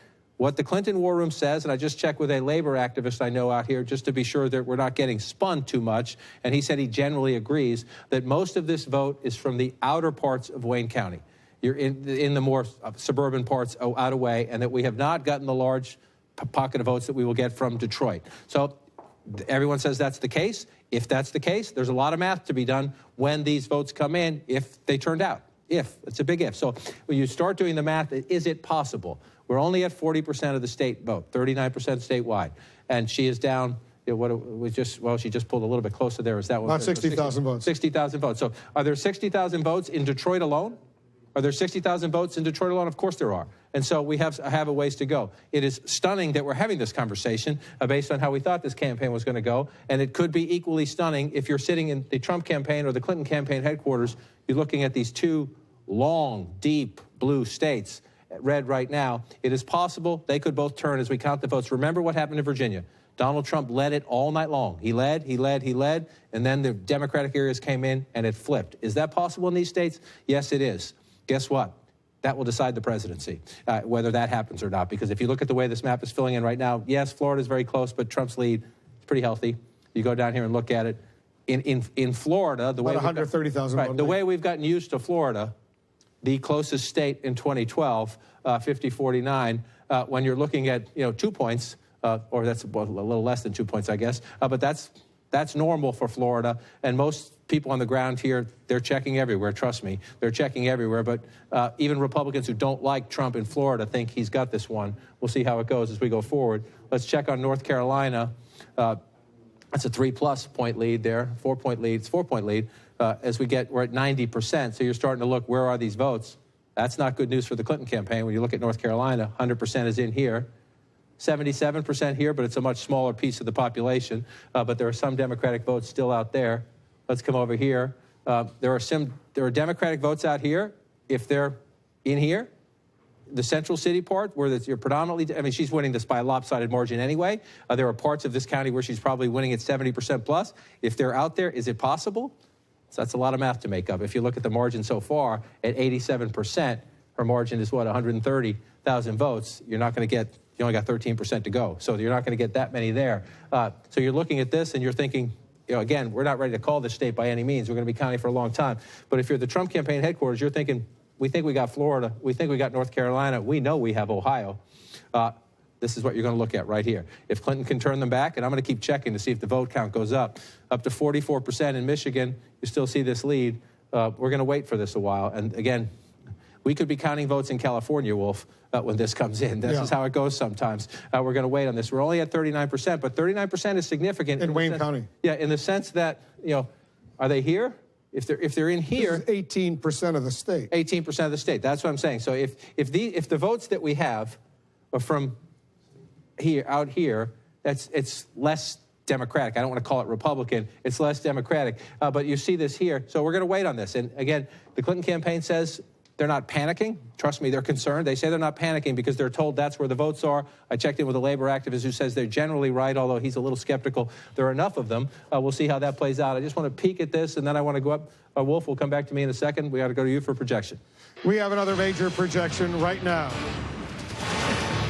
CNN can now project that the state of Colorado will go to Hillary Clinton with its 9 electoral votes. Hillary Clinton wins Colorado. She's ahead in the popular vote right now. You see 67% of the vote in. She's winning by more than 86,000 votes. 9 electoral votes in Colorado. Another important win for Hillary Clinton. She needs all of these wins right now. Let's take a look at the electoral college map. Donald Trump has 167 electoral votes compared to Hillary Clinton's 131 electoral votes. votes. Remember, you need 270 to win the White House. I keep saying that, but that's the magic number, 270. Another important win for Hillary Clinton in Colorado. Let's go back to John and talk about New Hampshire right now. More than half of the vote, John, in New Hampshire is now in.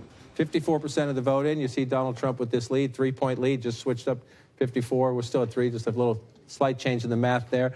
So what's that, 11,000 votes right in that ballpark there?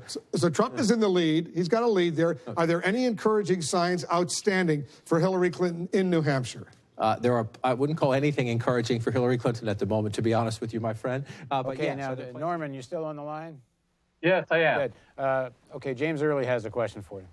So, Norman, given the trajectory of the numbers that we're seeing now and the projection by the New York Times that it's a probable 93% win by Donald Trump, what does this say about and to the political establishment of the Democratic Party, specifically the Progressive Caucus, the Black Caucus, the Latino Caucus, the Women's Caucus, all who, for the most part, folded in behind the Hillary Clinton campaign and shunned the Bernie Sanders Social Democratic campaign? Well, in hindsight, some of them might acknowledge, at least privately, what we were saying in real time last year and in the spring, that Bernie had strength, that there was a progressive populist agenda that would resonate because it was authentic in contrast to Hillary Clinton. That said, the moral of the story in 2004, the moral of the story in 1998 was move the party to the right. You know, Kerry loses, the caucus loses, and the pundits so often and so many at the helm of the Democratic Party just had that reflex. But I'm not sure that will happen this time because economic populism was so much of the success in the primaries and now apparently, sadly, the bogus kind of economic populism, perhaps in the general election for Trump. So I think the deck is kind of scrambled, and it's a tremendous challenge for progressives to redefine the terms of the debate. But back to your specific question, you know, there's tremendous party loyalty, which is the bane of progressive change quite often. The Progressive Caucus, people who call themselves progressives in the House and Senate, almost none of them endorse Bernie. Mm-hmm. And I hope there'll be not only some soul searching, but some understanding that we're not going to be able to roll back this right-wing juggernaut unless we make common cause in a genuinely progressive populist way against what Bernie called the oligarchy. So do you think this strengthens the hand in 2018 of progressives running in the Democratic Party trying to primary right-wing Democrats? I don't know. It's going to be tough in terms of the Senate. You know, the Democrats are going to have to play defense in terms of Senate seats in 2018 because of the gerrymandering in many states, including North Carolina and Texas. You know, it's such an uphill climb. So we're in a very steep incline working against us. And yet, you know, it's Antonio Gramsci again, pessimism of the intellect, optimism of the will. We need to organize, we need to analyze, never give up, never give up. Glenn, go ahead. Yeah, no, we seem to be, or some people seem to be acting as if the future response of the Democratic Party is all about strategy. And there will be lots of brains together saying, well, I think this is a good strategy. And no, I think this is the good strategy. Well, you know, it was very clear from polling numbers that the best strategy for the Democratic Party would have been to run Bernie Sanders.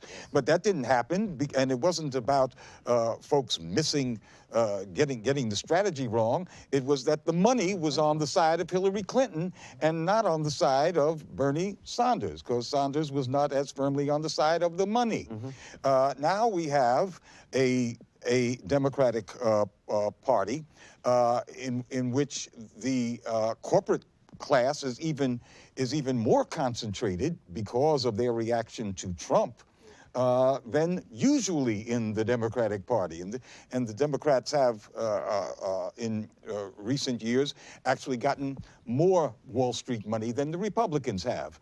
But now we have the whole ruling class there. How is that kind of institutional Democratic Party, which is more corporate-oriented today than it's ever been, going to strategically make a decision to act more like Bernie Sanders next time around? I think so it's not clearly it's not. But the question is, I mean, I've always framed the Democratic Party, and the Republican for that matter, it's an alliance of classes. You have sections of the working class, you have the trade unions, you have sections of other classes. The fundamental thing in really the entire history of the Democratic Party, but also particularly its modern history, is that those organizations that represent working classes always subordinate themselves to finance and let them, in the end, run the Democratic Party. And as I said earlier, I think the Democratic Party is an extension of the American state. On the other hand, when they built this form of party meant to look and be democratic and have rules that look democratic, they never thought there would be such a thing as the internet, where someone like Bernie Sanders could raise as much money as Hillary Clinton. This party wasn't designed for that. So if you continue in this kind of insurgency, and you have the ability to raise that kind of money and challenge, no, I do not think the Democratic Party will change its strategy. They will find, if we think there was hanky-panky rigging this time, wait till next time. But at that point, then maybe the Democratic Party splits. And you have the emergence of a real third party that came out of the experience of being totally shut down. And the Republican Party, I would have said, would have been in disarray. Who knows what's going to happen now? But I would guess they're going to be in disarray, too, by the time 4 years from now. And as I said earlier, people's lives have not changed in spite of all of Trump's promises. So well, I would just, I would just say that, go ahead, Norman. It's important what we assess the powerful sectors are going to do, but inevitably we're sort of speculating, and it's not in our power to determine what they do. Of course, what really matters is what we're going to do and how we're going to organize. This is Norman, let me just quickly say one thing, which is that Florida is now being called for Trump. Go ahead. Yeah. So we're in, if we've been alive for a while, if we've been around for several decades or more, we've lived through several crises in terms of who rules the government and how the sectors that they represent are inclined to deal with dissent and with basic fundamental human rights. We're now, unfortunately, at a precipice, I think, of one of the very worst crises of the last several decades. And so in the best way possible, I think we're going to need to dialogue with each other, to have solidarity, to minimize the finger pointing among each other, but also strengthen our institutions, whether it's the Real News Network or thousands of others that are in this country, media, community organizing, capacities to build grassroots-based infrastructure. Our news media teach us the opposite. They teach us to be passive and just watch what people in power are going to do. So clearly this is, I think, almost certainly at this point, a very grim, awful night for the human beings who want a progressive future. And yet we've got to keep going. We've got to keep organizing. We've got to keep hope going. And the Democratic Party has given hope a bad name, but we still got to embrace hope, not in a facile way, but in terms of what we do and move forward. All right, thanks very much for joining us, Norman. Okay, can I raise one? My understanding is Norman has to leave. Is that right, Norman? Right, yes, I do. Yeah, Norman's got to go. Thanks very much for joining us, Norman.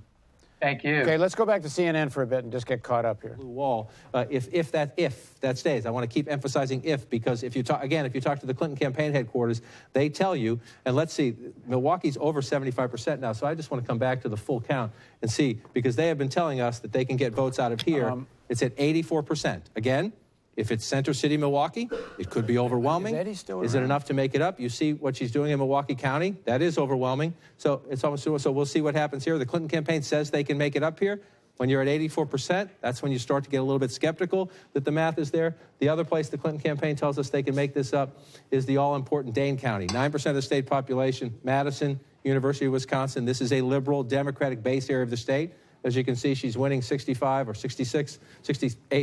rounding up, not down, 68 to 27. So half of the vote left. Is it possible? You see the gap. If she can double that, there are a lot of votes to be made up, enough to counter that.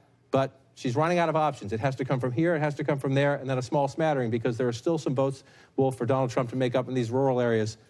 Tug-of-war, Wisconsin, tug-of-war, Michigan. We knew Florida and North Carolina would be tug-of-wars. This is most unexpected.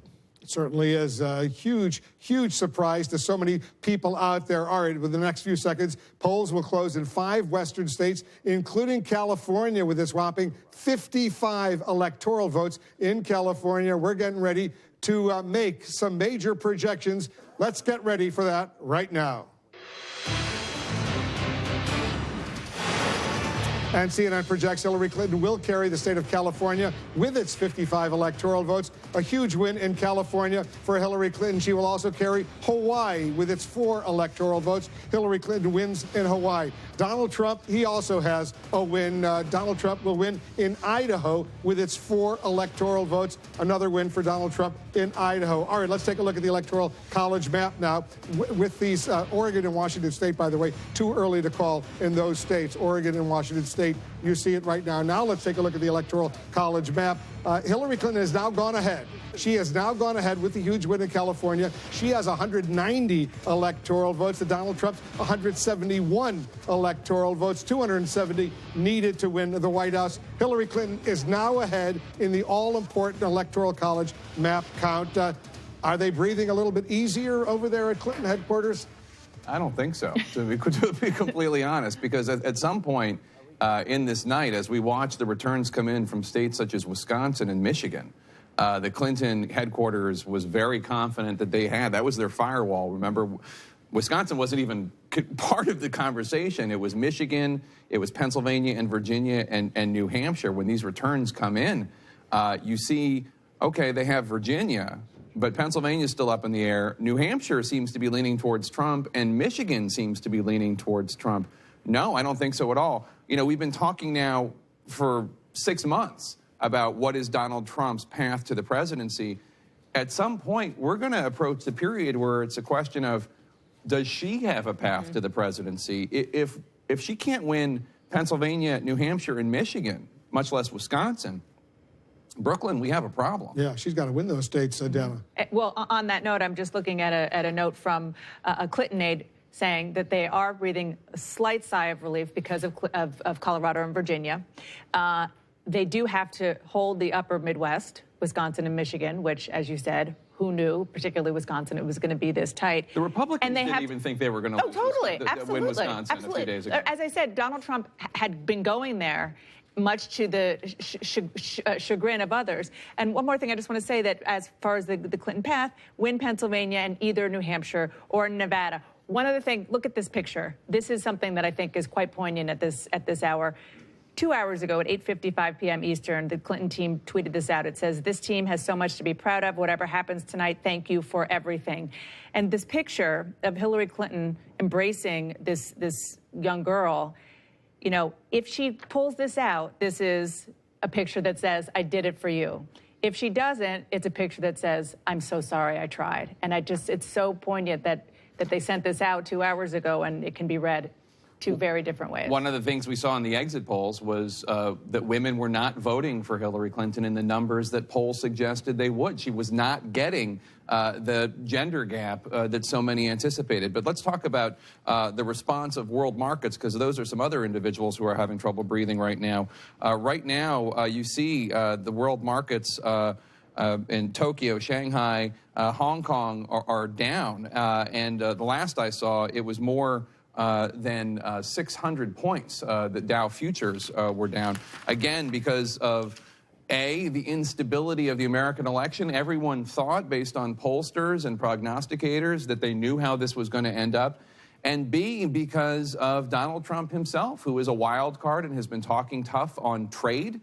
There's a reason why Wall Street supported Hillary Clinton much more strongly than they supported Donald Trump. And we're going to see he's talking about renegotiating trade deals with China, with Mexico, and others. There's a lot more uncertainty in the world right now. Lots of uncertainty in the world. The world was watching. I think most of the world thought that Hillary Clinton had it locked up. Not so fast right now. Let's get another key race alert right now. Okay, so they're doing another key race alert, but the key race alerts are not doing very... We're having some terrible static in the room here. All right, it's gone. Thank you. If you're just joining us, I'm sure you already know what's happening because you've been watching somewhere or another. Clinton ain't doing well. And there's predictions of over 90% now by the New York Times and various other places that the likelihood of a Trump win is more than likely. I'm joined again by my guests here, and we're going to continue our discussion. Tell me, well, let's go. Eddie, we're now joined by Eddie Conway. Hi, Eddie. Eddie is an executive producer at the Real News Network. He's host of the show Rattling the Bars. Was a political prisoner for 44 years. So, Eddie, how you reacting to all this? Well, I am a little surprised.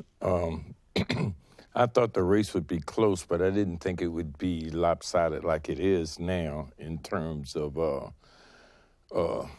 Trump making these kind of gains. I think one of the things that we probably need to take into consideration is that by them not supporting Bernie Sanders and that movement took away a lot of the Democratic support in terms of young people that had just started to engage in the electoral process. They stayed home, or they went to party, or they decided that they just wasn't going to buy into the lesser of the two evils. You were just recently at a 50th anniversary of the Black Panther Party in Oakland. Was there much discussion about the elections there? No, actually, there wasn't any discussion. I think the people that participated in that 50th anniversary had very little faith in the national politics in terms of who's going to run the empire. No matter who ran the empire, it would be to the disadvantage of the people of the world and to minorities in America. Which I think is a problem that black radicals, which is sort of different from the black left, have to grapple with. What is our responsibility for intervening not only on our own domestic interests, but in relationship to Haiti, or in relationship to the debacle in South Africa, or in relationship to the U.S. State Department's support of the coup de facto in Brazil, where 53% of the population are African descendants, the largest class divide in the world.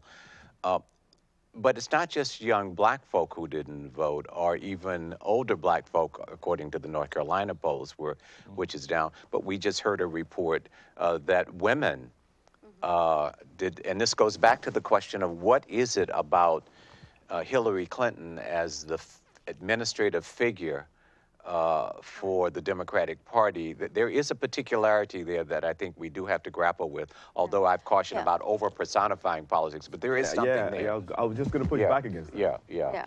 Well, I just want to point out something. I mean, you know, we're talking about, there's a huge story divide, right? I think we can all agree. Like, they're just, people have different stories about what's happening in this country, right? When you're driving around this country, especially once you go like 30 minutes outside of any major city, you start to lose all radio stations except for a few.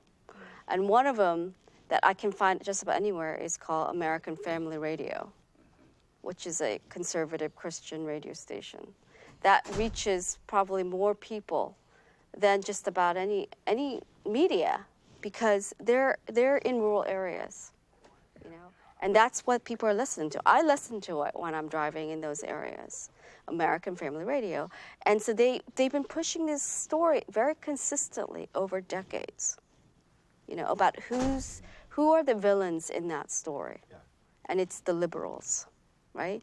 They're the ones with the Christian virtue. They're the ones with morals who run this country.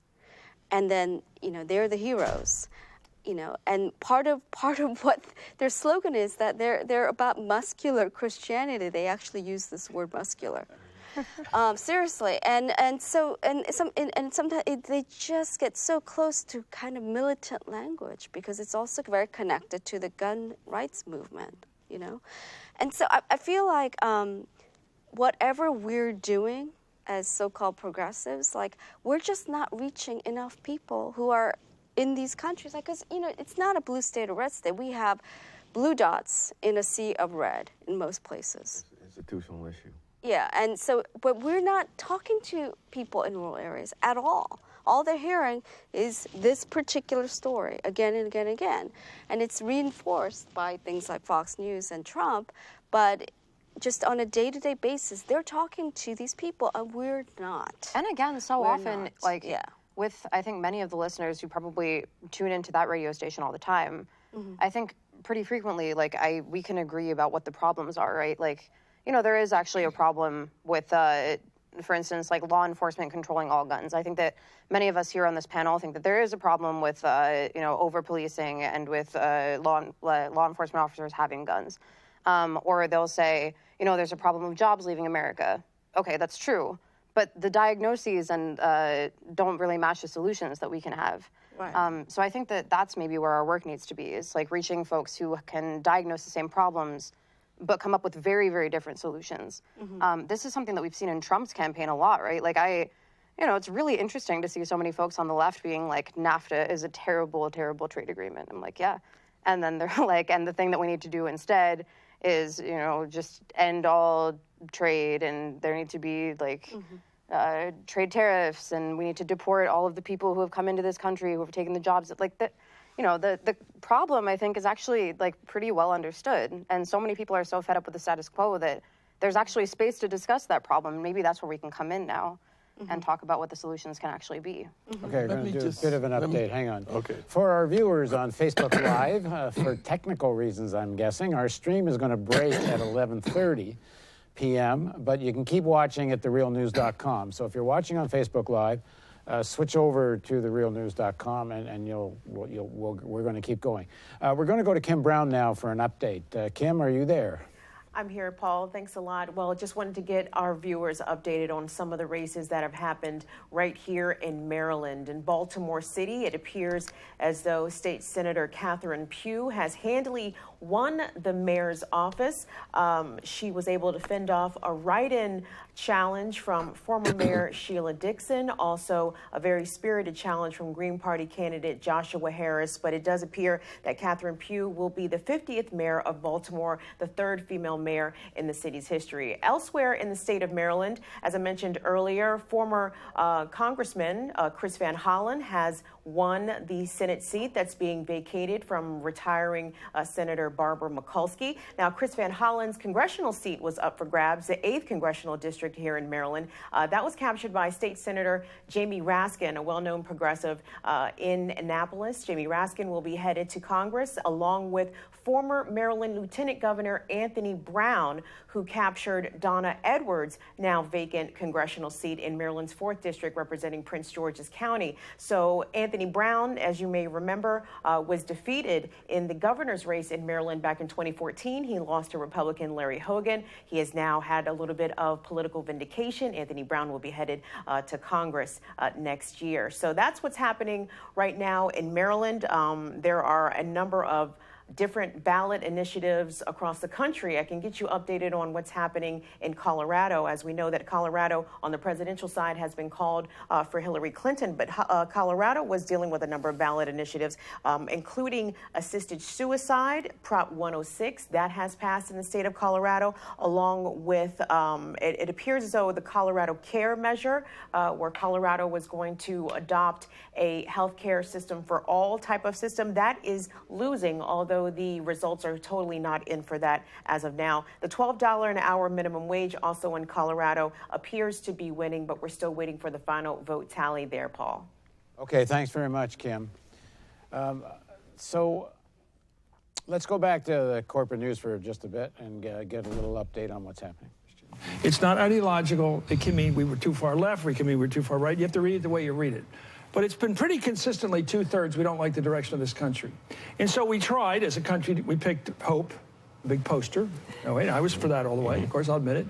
And we're looking all the time for change. We made changes in 08. We made a change in 10, right? We made more of a change in 14. We're maybe making a change in 16. The president had a tremendous bond with this candidate for president of the Democratic Party. I've never seen a closer bond. She's my candidate. He's my president. Let's get together. We're going to do this.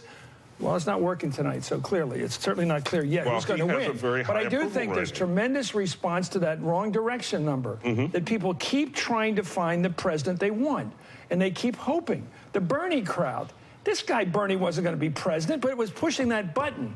I want change. Everybody was pushing that button who voted for Bernie. He didn't make it. And people who like Trump liked Bernie as a second choice. They want that change. They're banging on the pipes, more hot water, whatever they're saying. They want something. Like the kid says, I want an item. I want a thing. In Berniestan, in Bernieville, a Vermont Republican has just been elected governor. Well, maybe that tells us. if you want I just think that there's an urge for something we don't have. So we're back. Thanks for joining us. We're back in the studio. So panel, the thing that they're not saying, they're saying change, change, change. Well, what does it mean, change? It means people are fed up with the whole neoliberalism of the Obama regime, of the Clinton government, of the Bush government. But they're not saying that. They're not like, Sanders would never be president. Well, of course he wouldn't. The people that control, the forces that control the Democratic Party would never let that happen.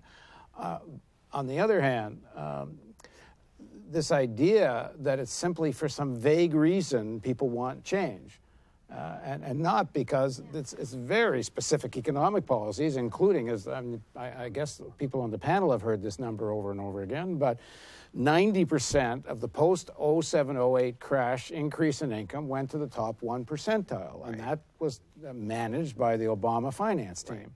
And those policies created that great increase in inequality in the country. I mean, President Obama has given us, together with Clinton, has given us Trump. And that's what they should be saying. Of course, MSNBC is unlikely to say that. Yeah. Well, this again is the strength of the socialized narrative that democracy equals capitalism and that the manager is the issue. And it is not the manager. This dribble that we just heard from the pundit that we're searching for the right candidate, there is no right candidate to deal with the structural problems of the system. Now, there are differential candidates who can move the needle within the context of the system, and this is where working people need to get unalienated and to try to figure tactically what is more flexible for us within the system and outside the system. It's not an either or, that somehow a third party is just going to crop up. When I interviewed Jack O'Dell in Jesse Jackson's 1988 campaign, I think it was, for a newspaper I was affiliated with at that time, Frontline newspaper, I said, so you're trying to become a third party? He said, no, we're trying to become the second party. And the dialectic, the developmental linkage there was, we're trying to build to the left within the Democratic Party while we build outside of it as well, and build a central base at some point, back to your point, for it, to where it will split. And then we may get a different kind of expression for working people. Just excuse me, we have a guest joining us here. Joining us from Los Angeles now, Los Angeles, California, is Nomi Prinz. Nomi is a journalist and senior fellow at Demos, and author of All the President's Bankers, The Hidden Alliances That Drive American Power. Thanks for joining us, Nomi. Thank you. So I don't know if you heard, I was saying just a couple of minutes ago, we're listening to MSNBC here. It's part of our thing tonight. We're watching corporate media back and forth. And they're talking about, for some vague reason, people just want change. People just want change. I was saying it's the economic policies of the Obama administration that gave us Donald Trump here. What do you make of that? Yeah, I'm just sad. But, you know, the thing is, I've been writing about that for a really long time. And even recently, where I still thought that Hillary might win simply because that establishment is so entrenched. And here we have this sort of person who positions himself as an anti-establishment candidate, and he is from a political perspective. He's not from a financial perspective, but that's like a whole other thing we can go into in a second, or that we need to go into. But from the standpoint of Obama, Bill Clinton, Hillary, and so forth, we had a reshuffling for the last 25 years. The same, not just policies, but actual physical, real people that have gone through the Bill Clinton administration, through the Obama administration, and Hillary Clinton. So you take someone like, Robert Rubin, who was the Treasury Secretary for Bill Clinton. Now, of course, he went to Citigroup. When he was at Citigroup, who was working under him, not under him, but in one of the places in Citigroup that imploded, but Jack Lew. Jack Lew was the Assistant Secretary of Domestic Finance for Bill Clinton. He's a Treasury Secretary for Barack Obama. He became the Treasury Secretary after imploding an element of Citigroup that was bailed out, and after Hillary Clinton plucked him from Citigroup to become her Deputy Secretary of State. So it's the policies, it's the disgust at them, and even if you don't know these individuals' names, it's the revolving door that happens at the very, very top level of Washington and Wall Street. Right, and then do talk a little bit about Trump as supposedly the person who's going to save the American working class. Well, yeah, that's just odd anyway. I mean, here's the perception from the working class, and the working class has every right to be upset for what we just said from the Clinton side. And half the working class was supporting, I don't know half exactly, but supporting Sanders from the progressive side, supporting Donald Trump from the other side, but because they're economically fragile and worried. And so when you have a candidate who's promising that all the tricks, all the things that he did to make himself elevated over sort of the regular person, and he's even richer than Hillary Clinton and Bill Clinton, right? That he's somehow going to use that knowledge on behalf of the American people when he hasn't necessarily used that knowledge for even the people that work for him. I mean, besides his own family, we don't hear of stories, we haven't and we won't, from people who work for Trump who say, you know, by the way, he helped me become a millionaire. He helped me, put things together. Here and there, yes, at the RNC and stuff. But I mean, real stories that have really happened over time, that hasn't been his thing. But we're supposed to feel that because he hasn't, for example, release his tax returns, which now he won't ever, because he gets to appoint the head of the IRS. So if you're appointing the head of the IRS and you haven't released your tax returns, well, that's not going to happen. But it also means that how he's done what he's done isn't going to be apparent. It's going to be it's going to be non-transparent. And yet the working person who voted for him, because of no alternative, and maybe because they liked him, one of those two things, or both of those two things,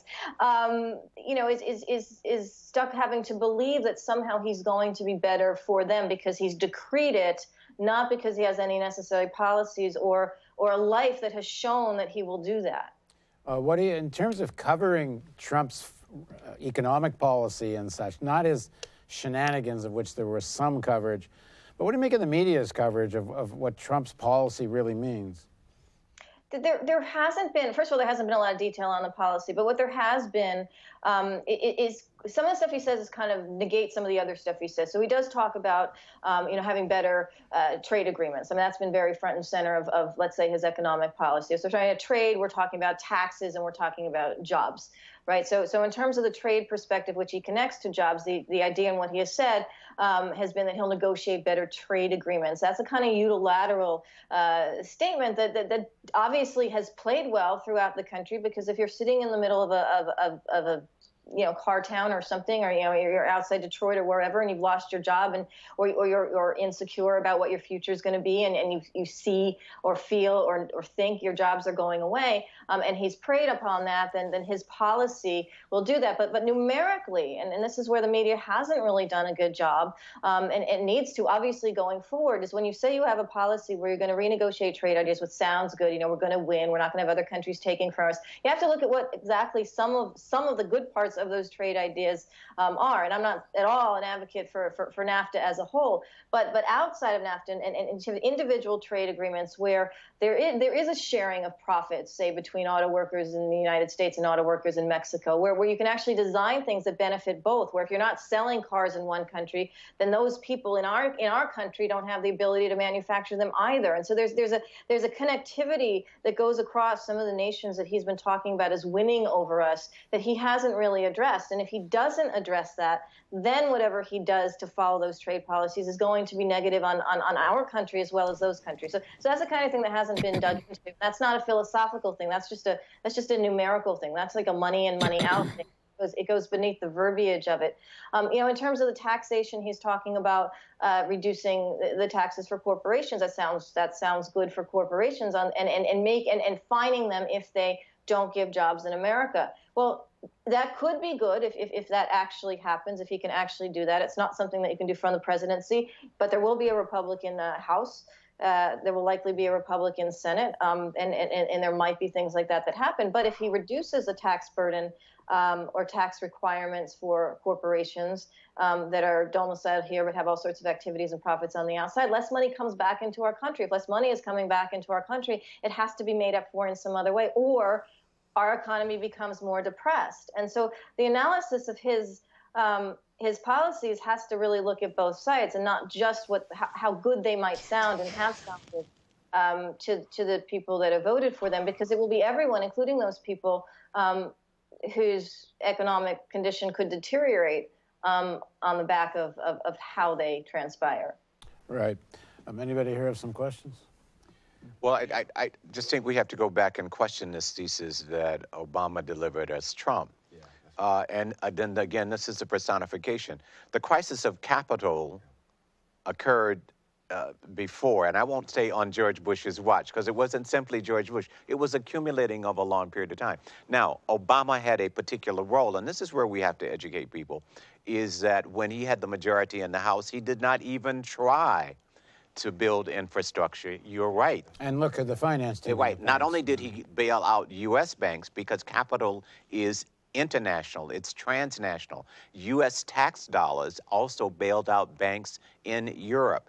But just to say that delivered Trump, I think, is an oversimplification. I'm talking about him representing a whole section. If you want, Clinton helped deliver Trump, too, because it's the deregulation under the Clinton period. Well, one could say George Bush delivered more neoliberalism, and that's what that's why Wall Street financed him so lavishly to do so. But George Bush administration delivered the crisis by just removing all regulations with Dick Cheney and all of those people that took him over. So I think many of the states war and cutting taxes. But Trump is winning this election to a large extent in states that Obama won. Right. The disillusionment with that Obama administration is not just from within Democrats. A lot of people that are voting Trump right now voted Obama last time. Right, and I wouldn't argue that they voted Obama based on policy. I think this is a part of, they voted on humanism. The first black president, just as Hillary Clinton, she dropped that narrative that I'm going to be the first woman. These are the kinds of ideological alienation kinds of dimensions that the working class, the black community, we have all been sold. And Trump's line that black community, you're in as bad a shape as you've been, and then people say, well, this is not slavery. Well, that was really not the point. The fact of the matter is, statistically, the black community isn't bad. The policies have not, whether it was Republican or Democrat. So I think we, again, in calibrating the individual candidate over the crisis of the system, we've got to be a bit more refined in how we draw. Homie, you want to weigh in on this? Yeah, no, I mean that's certainly true. I am talking about the lineage from Bill Clinton through what could have been Hillary Clinton through Obama, because those individuals shared an ideology. Now they also share that ideology. It's fair, as you just pointed out, with neoliberalism, but also with this idea that subsidizing, deregulating certain areas of the economy was somehow better competitively for the United States, and it would trickle down to an extent. Now, the concept of trickle down was something that happened, was coined verbally by Ronald Reagan, but the idea of deregulation is really an idea of trickle down. It's an idea of if we bundle up services across different types of financial institutions, and somehow that benefit's going to accrue to the individual who gets to go in and do his checking and do his asset management and do whatever it is he needs to do or she needs to do in one place. And that was kind of the sale of it. And the other sale of it was very much an international neoliberalistic type of sale, which Robert Rubin did, but he didn't do it alone. Don Regan did it under Ronald Reagan as a CEO for Merrill Lynch and so forth. So it's definitely a bipartisan thing. What's going to be an issue is whether or not Trump just said these things, or whether because he has been a beneficiary of neoliberalism in every single manner. He's been a beneficiary from the standpoint of taxes. He's been a beneficiary from the standpoint of, buying politicians, as he said, but really so that he can get subsidies for whatever he's done domestically. He has done the same thing internationally. He has money from his different, that we know. This isn't about his taxes. This is from his FEC type of election information. In all sorts of places where it isn't coming back to the United States. So everything he says he's going to do is opposite from what he actually has done, and what he has done has been enabled partly because he, had started out with some dough, but it's been enabled by the exact system that he says he's outside of. Right. And so that's an irony. Just like we got disillusioned, the country got disillusioned with the people who wanted Barack Obama to create change, and that's outside of being the first black president and bringing all of that to the position, and then being disillusioned that he didn't really create that change. Inequality is bigger. Everything has been a little bit destabilized, and a lot, depending on your perspective. And if you're not at the very top of the country, if you're not actually in the stock market, which is plummeting right now and will plummet on this information, result. These are things that are going to also disillusion people who have voted for Trump, because they love him or hate him, whether he's good or bad, whether he's crazy or sane. It doesn't matter, because if there's a situation, because what will happen is his policies are still going under the thing he is attacking, and how he has become who he is been predicated on the system he's attacking. So we're talking about somebody doing a 180 on their entire life at the age of 70 just because they said they would. And just because you get to the White House and you have everybody else around you who believes in those same doctrines doesn't mean you can anyway. Right. Just to make things a little grimmer for those who are not fans of Donald Trump, it was only a few weeks ago that 7 leading climate scientists said that if every country lives up to their entire pledge at the Paris agreements, we are still going to hit 2 degrees of warming in 34 years by 2050. It wasn't long ago everyone thought that was going to be the end of the century. Now it's 34 years away. We're now going to have a House, a President, and maybe a Senate that wants to rip up the Paris Accords. Never mind, take it a little further. Annabelle, you wanted to say something? Yeah, because I have to get going, but I just want to leave you guys with a thought. First of all, majority of this country now identify as independents. Right. Because they don't feel at home in the Republican Party or the Democratic Party, and they're the swing voters. They're the ones who voted Obama in. They're the ones voting for Trump right now, right? And so I think a lot of those people are just feeling like the parties have failed, the system has failed, and they've been this way, and it's a growing number. So there's that. I mean, I think that every campaign, if they're going to be successful, has to present a coherent, compelling story about America. And Clinton failed to do that. We don't know what her story is. We don't know what her vision is. It seemed to me like I would ask people at the DNC, at her campaign, well, what is her story? And even the staff members couldn't really tell me. And it seems like the subtext is, well, what has happened to America in the last 8 years is good enough. So you should just vote for more of it, And it's very attractive for somebody like Trump to come along and say, no, this is all wrong, and, we're going to fix it. And so, the thought I want to leave you with is, it's not just about alienation. It's about who gets to blame, who are the villains in the story? Who's really at fault here? Right? And I think a lot of the progressives and liberals and Democrats have, for a while, have wanted to identify white, conservative, rural America as the problem.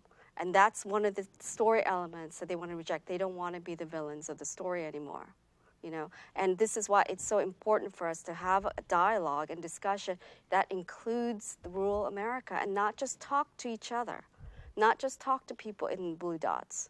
We've got to talk to people outside the blue dots if we're going to change America, And so anyway, so that's my, I guess, passion, and I just want to leave you with that thought. All right, thank you. Thank you. Naomi, you want to respond to that?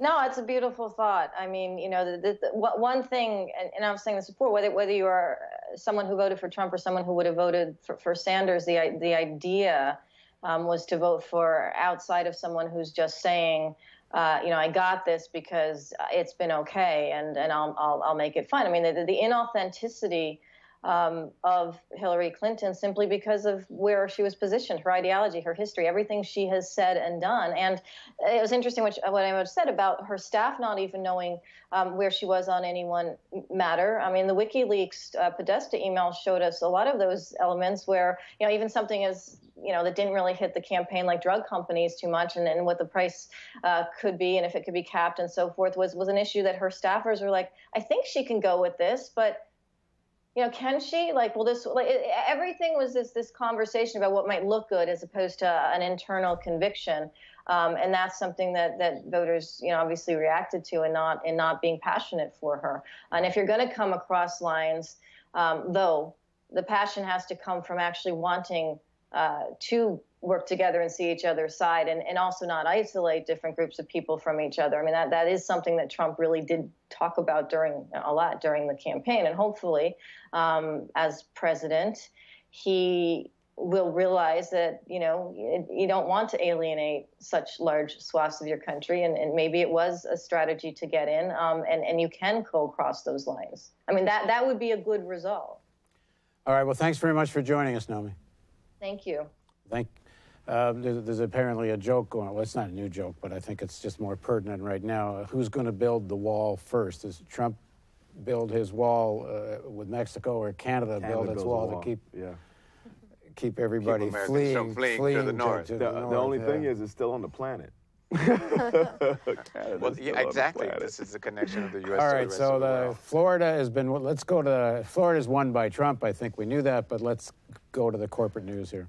Not crazy at all, and we could go do it, but you already almost did it. If there were a 269 time, it goes to the new House of Representatives. And the other thing, as you point out, is that there are those two states that give out electoral votes according to congressional districts. Mm-hmm. And if Donald Trump picks up that one in Maine, the Maine's 2nd congressional district, then that's 270.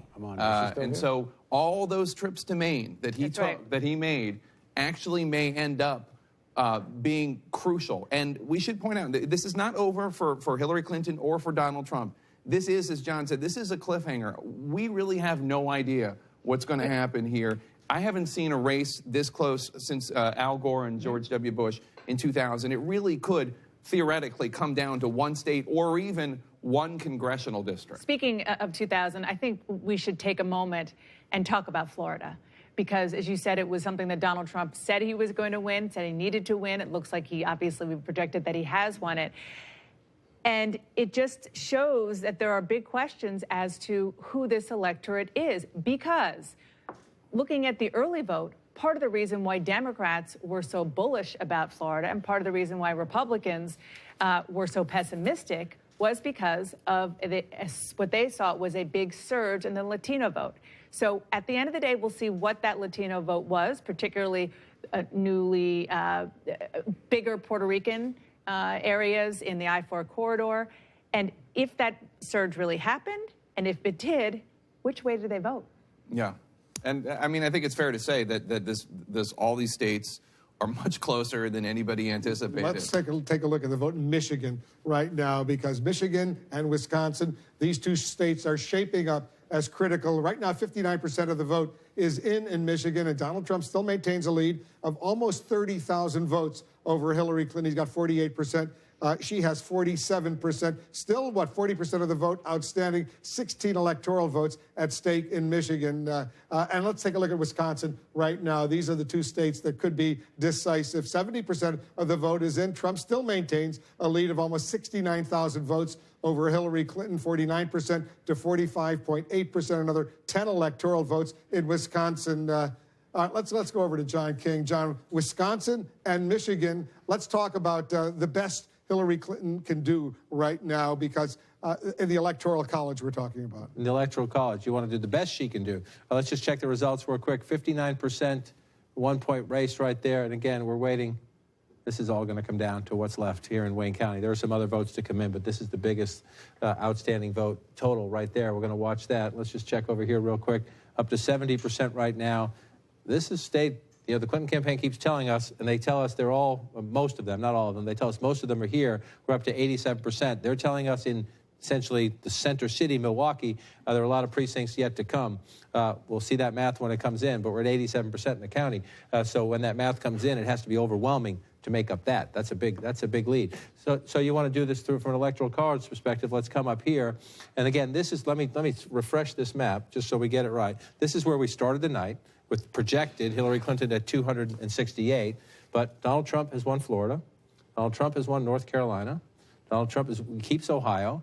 And so where does that get Donald Trump right now? Virginia, we're leaning. Right now, we're not done in Virginia. We leaned at Democratic coming into the night, so just leave it there for now as we go through this. Let's assume... Virginia, we called for her earlier. Virginia, we called, so she keeps that. So let's assume for the sake of argument, when we get there, we'll see if these two stay where we think they're going to end up, and we're having a night where sometimes what we expected hasn't happened. So, that's true. But let's be candid. But the early returns suggest to us that that's going to happen. Let's see what happens. That has Clinton at 274 and at 259. This has always been the challenge for Donald Trump. Can you flip a big blue? Well, at the moment, he's leading. Flip Wisconsin red. Let's see what happens. You want to flip Wisconsin red. I was going to go with Michigan, but there you go. If you do that, 269, Trump, 264, with the state of New Hampshire still out there, where he leads right now. There's a lot of Democratic votes out, so let's just play it out both ways. If she wins it, 268, 268, with 2 congressional districts we have to bring into play. That's exactly how we thought the night was going to go. If he wins it, 273, assuming he wins the state of Wisconsin, that gives him Wisconsin. Michigan, 16, that one's 10. So if they split these, how they split them is hugely significant to the Electoral College count, because the 6 will make a big difference, especially now that we expect, and these 4. I said, if you get 10 here, 4 there, we're into interesting math. So let's go back as we play out all these scenarios. Let's just go back and take a look. And so what are we curious about? Number one, we're curious about this. We're up to 70%, and we're still waiting on the same. We're waiting on Center City, Milwaukee. Let's move next door. Michigan, we're up to 60%. And this one is in a closer state here. And so, Wolf, we have Michigan, Wisconsin. All right. Yeah, because hang on one second. Yeah. So we're back in the studio, and we're started the conversation. So here it is. Go ahead. So the biggest challenge, I thought go back again, is to establish a big enough base to say that when the Trump tendency says the election is illegitimate, that they'll say no, it was legitimate. Now, even if Clinton wins Michigan, right, and wins the presidency, the Trump tendency that tendency has the ability to say that this election is illegitimate. So they did that with Obama, but the difference, Obama actually got 2 Supreme Court justices on the court, right? So this is going to be where you're not going to be able to get that. It'll stay 4-4. And then all the times that the Republican Party said, the debt ceiling issue came up for a vote, that's supposed to be just rubber stamped, they're like, no, we don't believe this. You're going to have to give us tax concessions. All those things they're going to do and more, right? And that's actually going to make a difference. So the organizing challenge the left had was always going to be like, okay, how do you generate a narrative that gives people in the rural areas another sense of why they are where they are? That was going to be a challenge anyway. But now you're going to actively have to fight a Trump tendency, and even though it's not individual, I think the tendency is accurate, a Trump tendency that has the ability to say we should have won the election. Well, the status quo narrative, whether it's Democrat or Republican, is always synthetic. That is, it's always about our America. It's Obama saying, we as Americans. You're saying, look at this social base, these different sectors who have aligned to support Trump. What America are you talking about? I think we have to get down to a more granular level to saying to the American public, the we is composed of many different factions. The Black caucus and the Black community talking about we Americans, but when you look at what the policies are, there's something that is just a statistic that just came out 2 days ago saying when you look at the congressional offices, how the paucity of people of color there. And then the pundit comes on and says, well, it's a budget question. There's not enough money. Well, the real question is when there was enough money, it was probably even worse. Yeah, it looked worse, yeah. So I think we have to change the interpretation. It's not what storyline we want. It's how we interpret the correlation of power and where it's coming from. But that's still an institutional challenge, right? So we've talked about narrative, and yes, narrative is important, but it's about creating the institutions that have the capacity to actually deliver, to have that bandwidth to actually deliver that message. And it becomes a lot harder if you've got a party that actually is articulating a message and has the institutional weight to say, this state is illegitimate. If blacks and Latinos and working class women who are organized in the traditional Democratic Party put more pressure on the center of that party just for their material needs, I think we would be talking about a different kind of thing. But the narrative is no, elect the political elite. I mean, there are political classes, and they have different ideologies. One of the questions for the Black Caucus now, including some of our favorite individual people who have been very strong on individual sectoral issues, is you told us to drink the Kool-Aid. And an outstanding question is going to be for us, next time around, are these the same people that we're going to say to the base, elect these people simply because they were right on issue A and issue X and issue Y and Z, but they didn't look at the whole alphabet? So one of the down ballot races, I know some people that watch us have been watching, Teachout loses. Oh, wow. Zephyr Teachout loses the 19th District House race in New York. According to the Hill newspaper, we haven't been able to independently verify that, but that's what the Hill says. Of course, marijuana continues to win, and perhaps there will be a lot of people wanting to partake when this night is over. I've never done it before except once, but I think I'm going to do it a lot more now. But you did inhale, okay. Was it when Bush got elected? Was that the last time, or? It was the last time. No, it should have been the last time. Eddie, go ahead. Something that you raised earlier about like the old activists and the left and so on, having a responsibility to try to impact politics that affect Haiti and other places. But historically, when we look at it, we find out that we have never been able to impact what's been happening in third world countries around the world, no matter who we put in there, whether it was a Kennedy, or we had that same hope when we put in a Clinton. We end up with a massive prison industrial complex. We had that same hope when we put in Obama. We end up losing 50% of our wealth. So people at some point has to learn from their experience and see that playing politics on a national level doesn't work for us. We need to go and build the blocks down on the ground. We indeed do need to build the blocks on the ground, but the blocks on the ground can't be separated from the bricks in the public space, in the big public square, or in the international community. We did make a significant contribution against apartheid, for example. Yeah, that's right. We did make a significant contribution in small ways around certain elements of Haiti. I'm going to the Institute of the Black World, State of the Black World Conference in about a week. One of my major concerns is that we will be talking about as though there's a parallel black universe out here, and that we don't really have to worry about those white people and their capitalist system, or as the late Ron Walters, who I had a lot of respect for, probably the most important applied political scientist of his era, working with Jesse Jackson, writing policy papers. And his line was, it doesn't make a difference whether it's capitalism or socialism. This is about black people. That is a kind of nationalistic perspective that obscures what our role and the functioning of this system from the very beginning of the system in the United States, what our role is in it right now. We send people off to war thinking, well, when we come home, you know, we're going to get a response from that. We are the cannon fodder. So I think we have to we have to be more conscious of our crucible role, our test case role.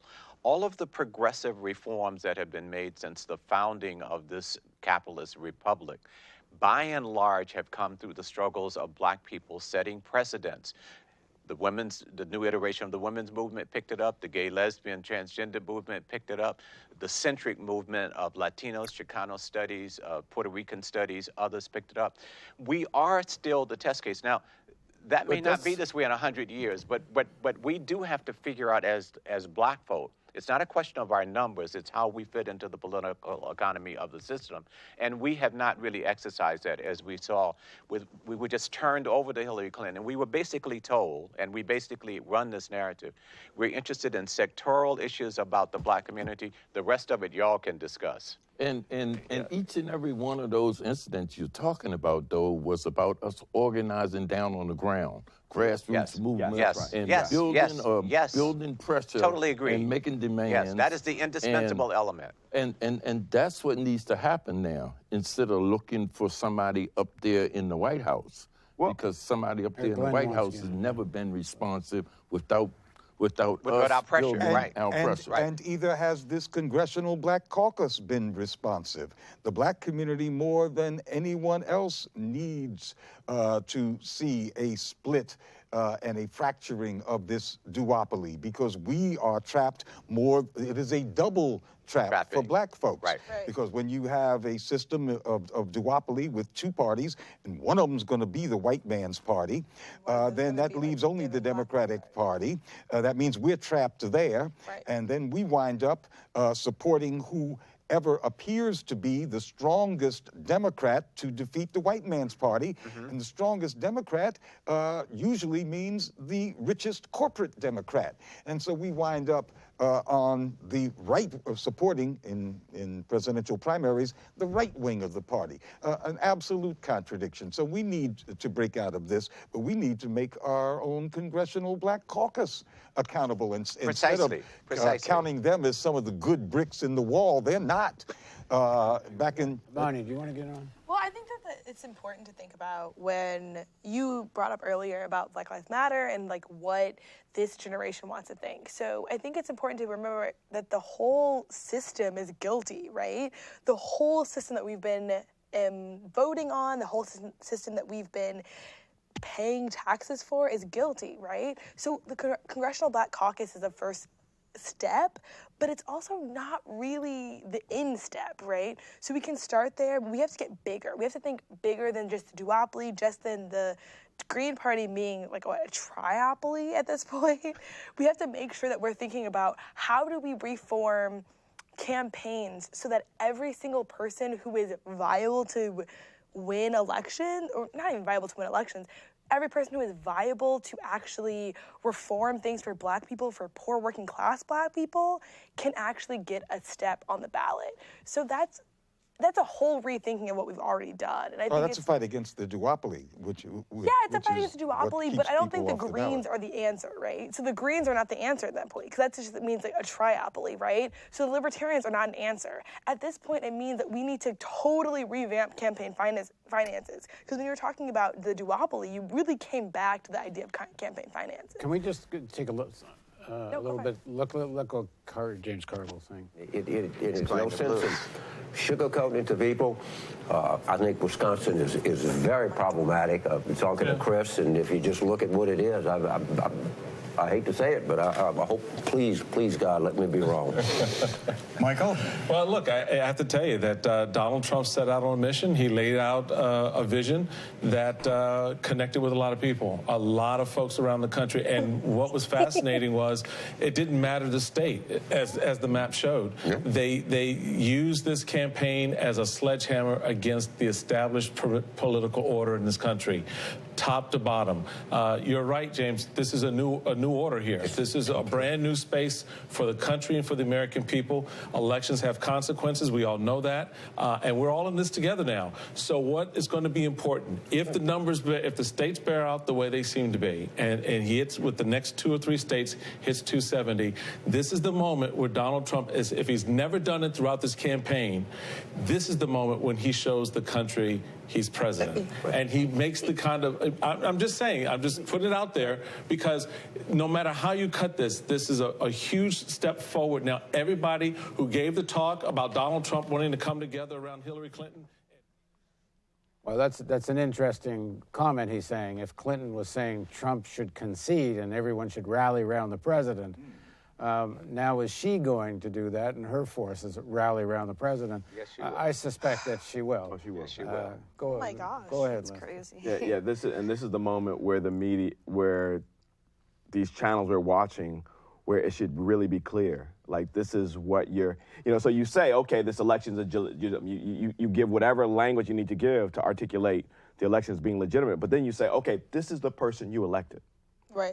This is all the things he said, and this is all the things he's done, and this is who you elected, right? But they're not even going to do, they're not going to even do that. No. Right? They're not even like, wow, wait a second. This is who you elected, and this is what we kind of enabled to happen. This is her Al Gore moment. And she will Yeah, follow. yeah, and when she will follow script to hold the republic together. Right, and when Obama, who said on the campaign trail he was uniquely unqualified, which was accurate, what is he going to say? Yeah. But I think this is a great moment to talk about how the Democratic Party has taken this stance of kind of being okay with Trumpism, basically, right? So it's this idea that we will give money to Trump, headquarters that are burned down, because it doesn't really matter, because we want to be stronger together. But at the same time, I'm not trying to unify with people who are trying to oppress me, right? And I don't think anyone should. I would never ask anyone to do that. So it's important to realize that the Democratic Party is really here for party politics. It's not really here for me as a Black woman. It's not here for Black people, Black working class people especially. So what do we do now that this party that is supposed to be for Black people has failed us, deeply failed us? So this is where it becomes challenging, because it's not quite, the analogy doesn't quite work, or it's not quite symmetrical. The Republican Party was taken over. Right. Right. So there are institutions outside the Republican Party that took it over. Right. So whatever we look at, we can't, to the extent we're looking at party and a party apparatus, whatever party apparatus that is, we have to generate the institution or further develop the institutions outside the party to take over. I would take a different vantage point. Some people would say that the Republican Party's base actually took it over. It took it over. The Tea Party. And so it's within the party that took it over. But the Tea Party was a actually be a white nationalist party. Yeah, but the Tea Party was a construction. Yes, but the Tea Party was a construction. Every party has trends, currents within it.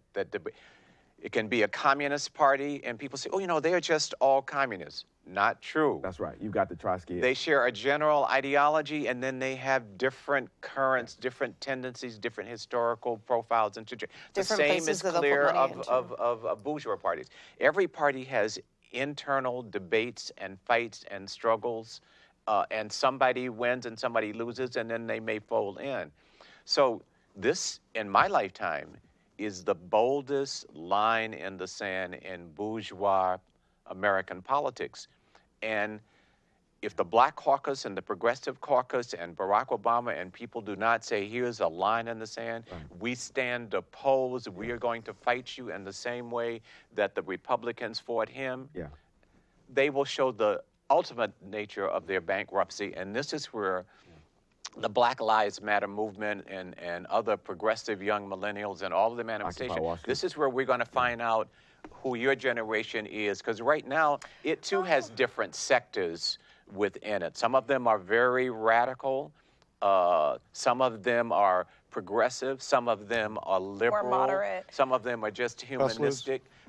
This is going to be the test case of whether we can say this. I almost think that language is kind of a scapegoat, right? So we inherited the world that we live in, right? We did not necessarily build this world. We did not build a world of crippling student debt. I'll say that's true for every, including that's totally fine. I totally think that's valid, but I don't think people were having the platform to blame your generation as much as they are to blame our generation, right? So they're saying okay, millennials are going to decide this election. Millennials are going to be the reason that Trump wins because they voted for Jill Stein. But at the same time, was anyone blaming you guys when a lot of other electoral politics went through? I'm not blaming millennials. Nobody's blaming. No. I don't hear but it's a responsibility thing. It's not blame. I'm just saying this is going to be a test for all age groups, all sectors, all genders, all sexual identities, whatever the issues are out here. This is going to be a test case because this system is in crisis. Yeah, I think that's the critical point. The same way Vietnam was a test case for our generation. Right. Yes. And we stepped up to the plate. Right. The same way civil rights was a test case for another generation. This now is a test case for a newer generation. To go forward, to try to save the planet, try to, reverse this kind of trend that's going to be very detrimental to people all around the world. And it's not just the generation here in America, but it's South America, Africa, Asia, or the whole entire world. Transnational, yeah, definitely. Is it? In danger right now. Right. We're going to find out who are the Fannie Lou Hamers. I'm sick and tired of being sick and tired, and we're going to challenge the Democratic Party. We're going to find out who the Muhammad Alis of this generation. No Vietnamese ever called me nigga. I'm going to fight you, not them. And many other kinds of expressions that we've and they are here, and they will stand up. The question is, will we stand up in large enough numbers? Will we be able to find the proper compromises, the positive compromises, which is in politics, not in ideology. Ideology will inform it. That's right. But if you don't think like I think, then I'm not going to unify with you. That's fair. That's fair. That's not going to be able to do it. It's going to be, where are the sectors on this side of the line? We may not all stand in the same place, but we're on this side of the line versus who is on the other side of the line, and how. That's the real politic that we're going to have to figure out. People on the left have to make sure that they are drawing the line and not just watching to see where the line being drawn. Definitely. Yes. And we have to figure watching Obama draw a line. And what do we mean by the left? Because the status quo narrative is that the left is within the context of the duopoly. Who's on the right, who's on the center, who's on the left. And now everyone's going to look like a progressive in comparison to Donald Trump. Like there's not that was one of my What does progressivism mean? That was one of my reasons why. That's why the left must be I was drawing concerned the about. lines. That's why I was concerned about this outcome from the point of view of someone who's progressive. Is now there's going to be this great anti-Trump United Front alliance, and all this kind of corporate Democrats are going to position themselves within the anti-Trump alliance. And when Trump starts like 3 new wars over the next 4 years or whatever it is, if the Sanders people, if that whole movement quickly, and Sanders himself needs to do this now, if they will really turn on this Clinton camp and try to push this insurgency and actually literally split, well, whether it's Sanders or not Sanders, there's a whole organization and networks there. If they will turn on this and blame these corporate Democrats for this and lead, one hopes, to a real split within the Democratic Party. But his whole thing was not being the figurehead, right? And being a party that's about policy and about moving towards social democracy. So social democrats, right? So that makes sense that it wouldn't be him who moves leads this movement. But if he's not going to be the figurehead, then he maybe will take direction from tons of people who left his campaign and completely decided not to follow him. And maybe not. We're going to find out who Elizabeth Warren is in another dimension now. Clearly there's two things, there's two levels here. There's elite politics and the struggle that's going to go on in terms of inside the Democratic Party, and then there's what Eddie was talking about and others here. And there's a longer term game here. Are the people going to get organized to have independent politics, completely independent politics? Right. But I still think this... And if they're not doing that, then I don't trust folks who say, well, we will go to the point of split. If they're not organizing to be prepared to split. The stock market is tanking. That probably won't last very long. One of the things I once asked a finance guy, the Iraq war is such a disaster. So many of Bush's policies have actually weakened the American empire. How come more of the corporate elite aren't screaming about this? And he says, because it was like opening the piggy bank. You could do anything you wanted.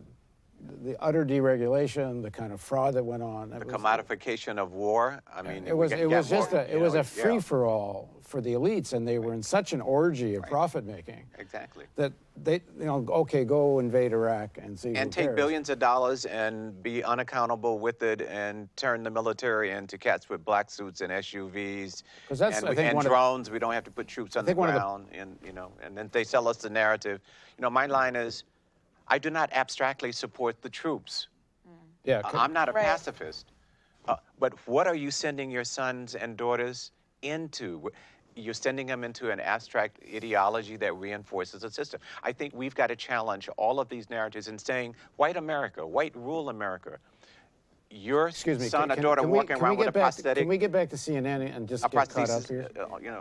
I agree with you. I think in the past week to 10 days, that's when the question about Michigan was even discussed. Because prior to that, he had been hemorrhaging in the polls, right? We had the Access Hollywood, we had all the female accusers come out.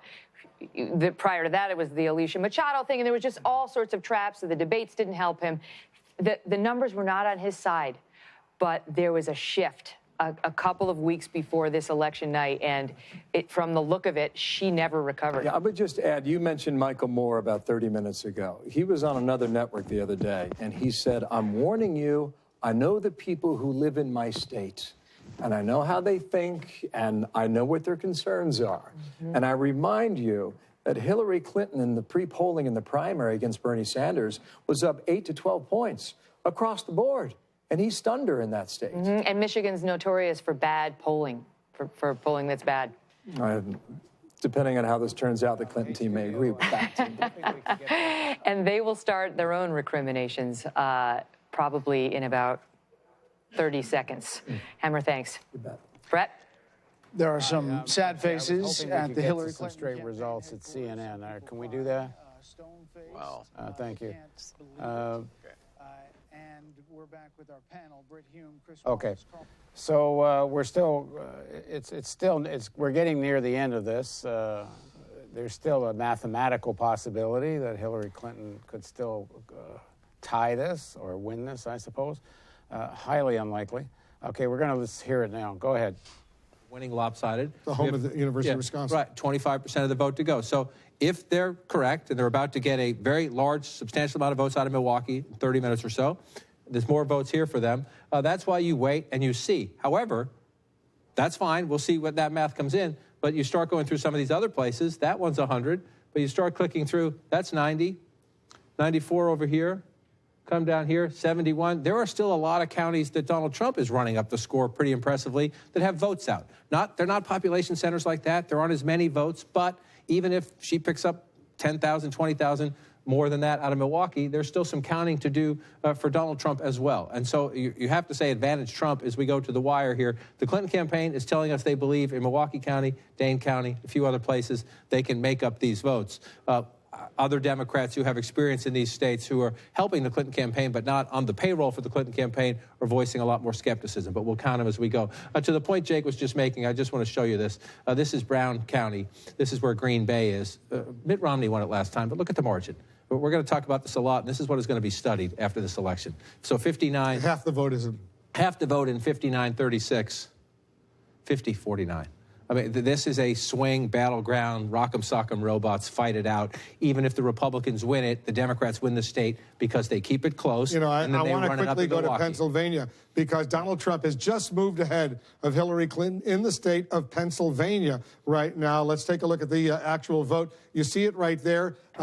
Donald Trump has 2,582,000 to 2,574,000. It's about, what, 7,000 votes. All of a sudden, Trump is ahead of Hillary Clinton in Pennsylvania with 90% of the vote in. And we talked about that earlier, that in all this great swath of red, it comes in late sometimes, and these are smaller, more rural communities. Now, we're at 100 here now. We're at 100 here now. Let's go around. And so this may be that most of the Trump vote is in, per se, as you go through, and that certainly looks to be the case. But as these smaller counties report, the Trump number has gone up. And so yet again, we're asking the same question in another state that has been blue for most of our adult lifetimes. Can she get it back? Well, this is a plus sign for Hillary Clinton, if you will. If you're in the Democratic war room, you only have 25% of the vote counted in Allegheny County, and you're winning by a pretty sizable margin. And that one, I think, is roughly consistent, 57 for President Obama, 56.5. So if you're the Clinton campaign, you're alarmed. Donald Trump is leading you in Michigan and Wisconsin. He just passed you in Pennsylvania. That is a recipe for a wipeout, and a surprising wipeout, but there are still some Democratic votes out here, Wolf, and we'll watch if Pennsylvania, like Florida, starts to seesaw a bit. We have another major projection coming in right now.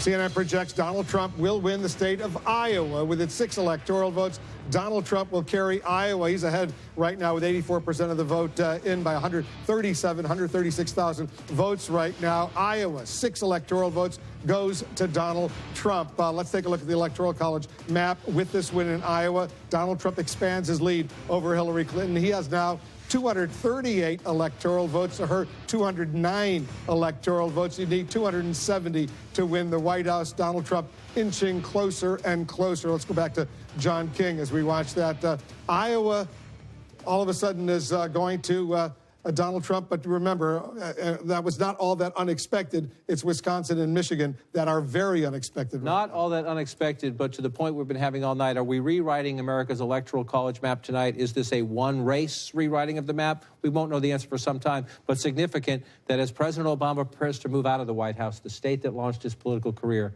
just voted for Donald Trump. Once a cheerleader for the birther movement, now the Republican nominee for president, and on the verge of being the president-elect of the United States if trendline continues. So you see that as we write the history books about this campaign, the fact that Iowa switched, there will be criticism of Hillary Clinton. It's a very competitive state. Why couldn't you have kept it in your camp there? This is one of the things we will go through. But let's go back to where we were just a minute ago, because Pennsylvania now has joined Wisconsin and Michigan on the watch list for Democrats, on the emergency room list for Democrats. You see that lead right there. 11,000 votes. And again, as you go through all this, it is stunning when you see what is happening, and largely, as Jake was just talking about, in these white working-class areas. So you start right here, and you're in the vice president's hometown here. It's 50% for Hillary Clinton. This was blowout territory, right? Now you could say that's because Joe Biden was on the ballot, right? So then you go next door here, Luzerne County. It's a small county. It's not, it's not a huge population center. 58, 59% there for Donald Trump. The president won this with 52%. You're finding these counties all across the country, even in states Clinton is winning. We find them in Virginia, a state that she narrowly won. You're finding this more and more. And so you're looking at the map right now. And so this is 4 years ago. It's a lot more red, right? I'm going to move it over a little bit so you can see it. Especially look in here. Look right in here. You've got some blue here. You've got red tonight. And it's not just the red. When you look at this here, just coming to Reading, 53-42, 50-49. And so you have Trump is overperforming Romney, Clinton underperforming President Obama in a lot of these places that you would associate with blue-collar, white, working-class voters. We're not done here. When you come back to 2016, we're not done. And so there's still a chance for Clinton to come back here. But the fact, again, Pennsylvania, one of the solid states in that blue wall, the states Democrats have won in every presidential election since 1992, 242 electoral votes. This is one of them. Donald Trump leads at the moment. This is one of them. Donald Trump leads at the moment.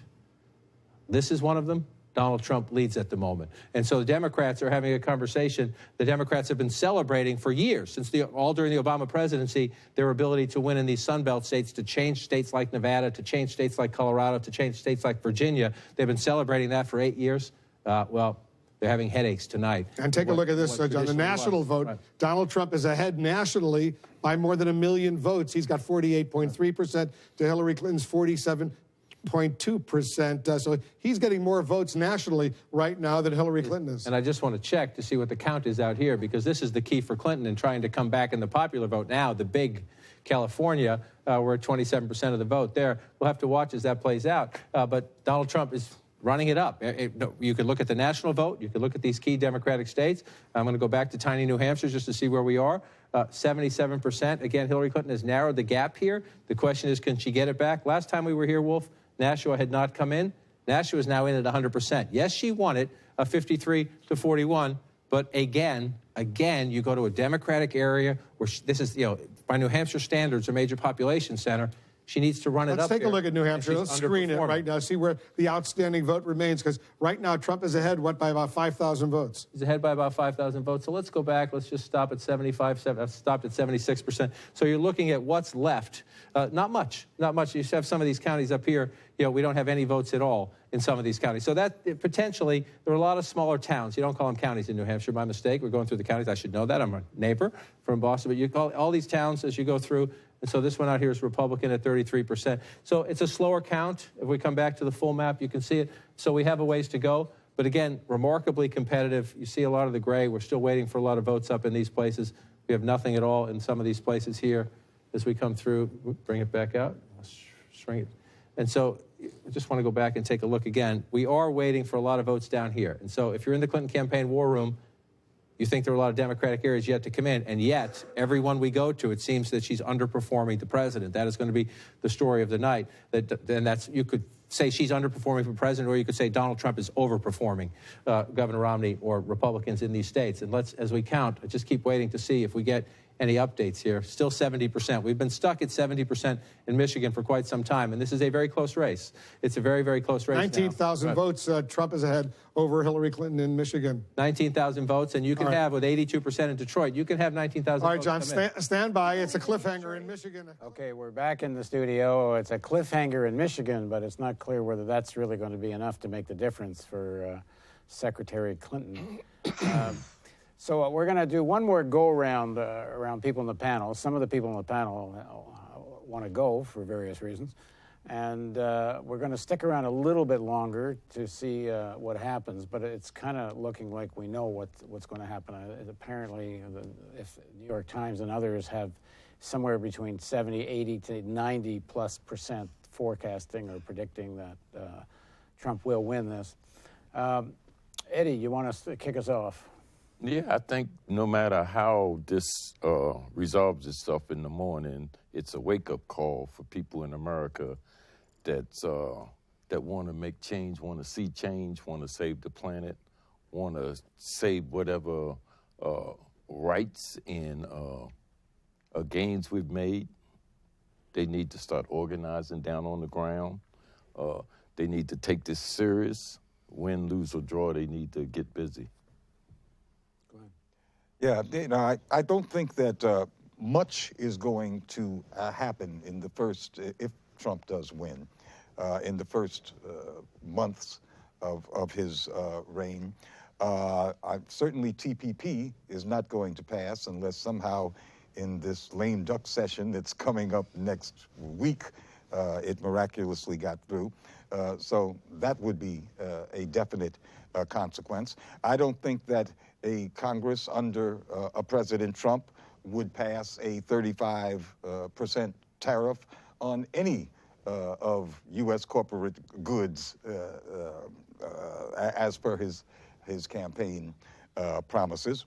But I also don't think that we'll have a no-fly zone come January 21st if there's a President Trump. So although most folks on the left are feeling like the apocalypse has arrived this morning, I think a lot of people in Syria might be at least temporarily relieved.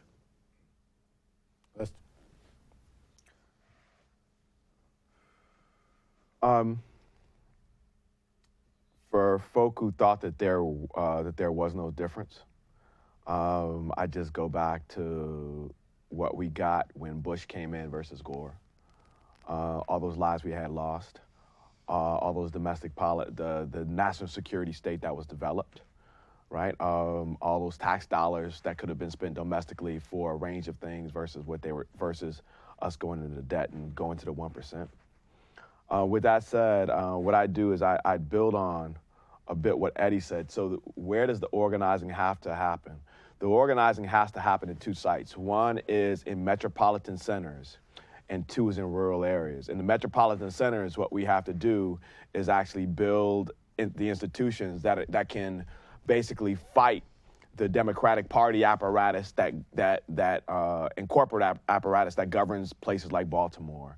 And then in the rural areas, and I don't know if we, that is people of color on the left, can do this. And then in rural areas, institutions have to be developed that can give white, working class, and rural voters a different sense of what's possible and a different sense of why they are where they are. Yeah, so I think that for us as millennials, as young people, I think we have to start demanding better. We have to start demanding better of our candidates. We have to start demanding better of our local representatives. And we have to start thinking about what do we want this mark to be, right? So I don't want to be a person who just says that, like, the duopoly, as you were saying, is the best thing that we can do. But I think that it's so important that we start to revamp what this world can look like. I think that this is a wake-up call, a necessary one in some ways, but also a necessary one in a lot of ways. So what does the next step look like for us? What does the next step look like for us as young people who have a lot of free time to mobilize for polls, mobilize for legislative action, and what can we do next? Before we continue, we have some updates from Kim Brown. Kim, are you there? A couple of updates just to tell you what's going on in some of the Senate races. In Nevada, the Democrat Catherine Cortez Masto has defeated Republican Joe Heck. Again, that was outgoing Senate Minority Leader Harry Reid's seat in Nevada, so the Democrats are able to retain that seat. Also, we're getting word that Kamala Harris, the Attorney General for the state of California, has won her Senate seat, I think she will be the third Black woman elected to the Senate, so that is interesting news coming out of California. Also, there's a lot of chatter on Twitter. There's a lot of blame already going around to third-party candidates like Gary Johnson and Jill Stein, blaming them for the loss of Hillary Clinton in Florida and possibly in Wisconsin as well. But if I could for a moment just to take off the reporter hat and just say, just commenting on what I've been watching here on social media and been watching in the mainstream news coverage that we've featured here tonight. Let's be clear, conservatism didn't win tonight, Republican didn't win tonight, racism won tonight. Okay, Donald Trump was endorsed by the Crusader, which is the Ku Klux Klan's newspaper. He has also admitted to groping women and fondling women without their permission. So let's be clear, racism won tonight, sexism won tonight. If we look at Donald Trump and measure him by the metrics of conservatism that Republicans set forth for themselves, he does not meet those standards, really hardly in any way. But his words and his rhetoric is what drove people to the polls tonight, and I think it is a stunning defeat for Hillary Clinton and the Democrats. It does not appear that the Democrats will be able to pick up either chamber of Congress to hold any majority. It doesn't appear that they're going to hold the Senate, and the House is out of question right now. So let's just be clear who won tonight: racism and sexism. All right, thanks, Kim. Darna. It's interesting because we've been talking all night about how so much of Trump's support has come from people who want to reject the status quo. And while the status quo does embody a different kind of racism and sexism, it's interesting because, I don't think the status quo is in any way not racist or sexist. I think for me, the biggest takeaway is now probably this is when there's a lot more work to be done. And I'm going to be really disappointed if folks just decide to throw up their hands and say they're moving to X country that's not the U.S. Because if you really thought that this was going to be this apocalyptic turnout for the U.S. and you actually give a shit about what the impact is going to be for anybody, then I hope that we can stick around and ensure that this doesn't mean anything apocalyptic. So, James. Wow, this is a devastating moment in which I think the different factions of the American populace who have voted for the Trump message and policy analysis shows the real crisis of this system. I don't think this is a coherent vote in the sense that they were all voting for the same thing. I think they were motivated by different reasons of the failure of the system. I think Eddie Conway is right, but I would articulate it a little differently. It's not that we have to start organizing, because there's a lot of organizing going on. And it's not a matter of just doing better organizing. It's horizontal integration across these different sectoral interests. There are the environmentalists who don't deal with race issues. There are the people who deal with race issues who don't deal with gender issues. There are the people who deal with gender issues, and then there's the battle in the LGBTQ community of don't confuse all of us as the same. We have to be able to explain in a more coherent, synthetic narrative what the system is about, why it is failing, and that will build the strength of advancing our organizing. But just organizing alone doesn't do it. It's got to be this integrated. This is a line in the sand moment. We cannot go back to let's how to figure out how to unify America through some abstract narrative of that we are all Americans and the country belongs to all of us. This is a clear vote that not everybody thinks that way, and we have to affirm that not everybody thinks that way, and we have to fight in a more direct way. The political class, who has represented the general population of working people, must be put under the microscope in a way that we have not really put them under the microscope. And we have to discern who is willing to mature and step forward and who needs to be thrown out. And it can't be a personal issue. It can't be a gender issue. It can't be a racialized issue. It has got to be through the vantage point of what is in the interest of working people and what is in the interest particularly of people of color who are working people. Okay, we're going to take a little break. Some of our panel want to get going. A few of us are going to stay, and then we'll come back for some final thoughts. But we'll stick with this just a little bit longer, just to see whether, in fact, there is some surprise ending here. But I think the surprise has already been had. So we're going to go a little bit to CNN, and then we'll come back again. Thanks. Publicized. But clearly, they must have done something right. That's right. And I think the key is, and we talked about this a little bit before, it was to get the vote out for Donald Trump, but it was to get the ground game up and running in a way that would benefit any nominee, no matter who it was. And going into tonight, we thought maybe it wouldn't potentially be enough, but it was, and then some. So if you combine, frankly, the Trump, the RNC ground game with the Trump energy, which we know is huge, and, you know, that made for the difference, clearly, in a lot of these states. What also made the difference, at least in making it so close, and it is a real cliffhanger right now, in the last few weeks, Donald Trump was disciplined. Yes. He read his speeches from a teleprompter. He was barely tweeting, except, you know, go visit my rally or wherever it's going to be. He did what his advisors want him to do, and clearly, Jake, that paid off. What's remarkable is that I think his fundamental core message, enough people just agreed with it, which is change is needed, Washington's broken, things are not working the way they need to be. And while a lot of people in the media and a lot of Democrats and a lot of voters didn't like a lot of other things he said, clearly many millions of voters did, and they agreed with the fundamental message. They want their borders protected. They want to be protected from terrorists.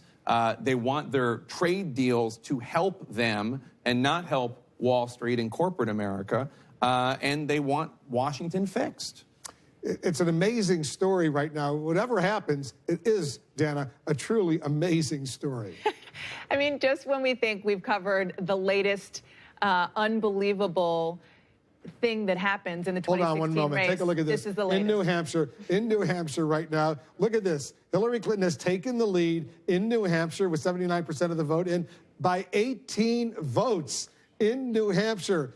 18 votes. Let's go over to John King and talk a little bit about this. John, still 21% of the votes. The precinct's outstanding right now, but she is ahead by 18 votes. Another seesaw state, and, you know, again, this is going to depend mostly on Pennsylvania, Michigan, and Wisconsin. But if those states change some, then these four could come into play in the whole 265, 268, 269, who can get to 270. At the moment, Donald Trump doesn't have that worry because of what's happening in the Midwest. But as we watch this play out, because we're not done yet, we're all dancing on this cliff together, she's ahead very narrowly. And so you keep looking and you say, what's missing? The reason she pulled ahead is I've been telling you all night, we're waiting for these votes out on the seacoast to come in. Portsmouth came in. They're all in. That's important to note. They're all in. But when they came in, she's now ahead by 200 votes. The race started to swing when those votes came in, and we're still waiting. It's 80% of the vote is in, but we got a lot of small towns still to report to us. And again, if you go back in time and look, watch how the map changes when I do this. What's missing is a lot of blue.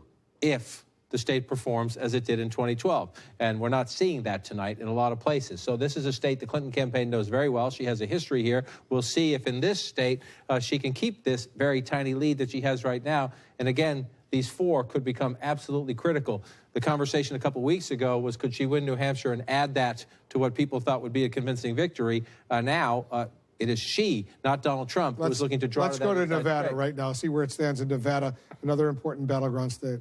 Nevada, 74% in. The map's filling in as you would expect in the sense that you have up here. She's ahead, Hillary. She's ahead out here right now. You go back and look, 47, underperforming the president, which has become a consistent thing all night. Another thing that we have a president of the United States, Wolf, who has a 55, 56, 57% approval rating, depending on what poll you look at, who campaigned furiously everywhere, including all of these key battleground states tonight, whose popularity does not seem to be transferable in the sense Hillary Clinton is the candidate on the ballot. I'm not trying to pin this on President Obama, but he worked so hard, and Michelle Obama worked so hard in North Carolina, in Florida, in these other swing states, and at the moment, it doesn't look like that was effective either, and that'll be part of the Obama legacy. If this holds up, the former cheerleader of the birther movement could be about to win the presidency, could be at the White House on Thursday as the president-elect of the United States. In New Hampshire right now, she's now 99 votes ahead, 99 votes ahead of Donald Trump. She'll take it if that holds in the sense, but 80% of the vote to go. So we still got some ways to go. 80% is counted, 20% to go. 80% is counted. I want to look. All the Democratic votes are in Concord. You come down here in Nashua. I looked earlier. We had all the Democratic votes in. So now we're going through. These are small towns throughout New Hampshire. We'll see how this vote comes in. And again, most of this bottom left quarter is traditionally Democratic, but Donald Trump is more than holding his own across the state of New Hampshire. This one's going to be a seesaw. Could take us a long time to count them. I want to come back out. He spent a lot of time in New Hampshire. He sure did. And remember, that was his first big primary win. Yeah. He lost in Iowa, had the big in New Hampshire. Corey Lewandowski, his first campaign manager, is from New Hampshire. Donald Trump was there on the last night of the campaign and was there twice, I believe, in the last weekend.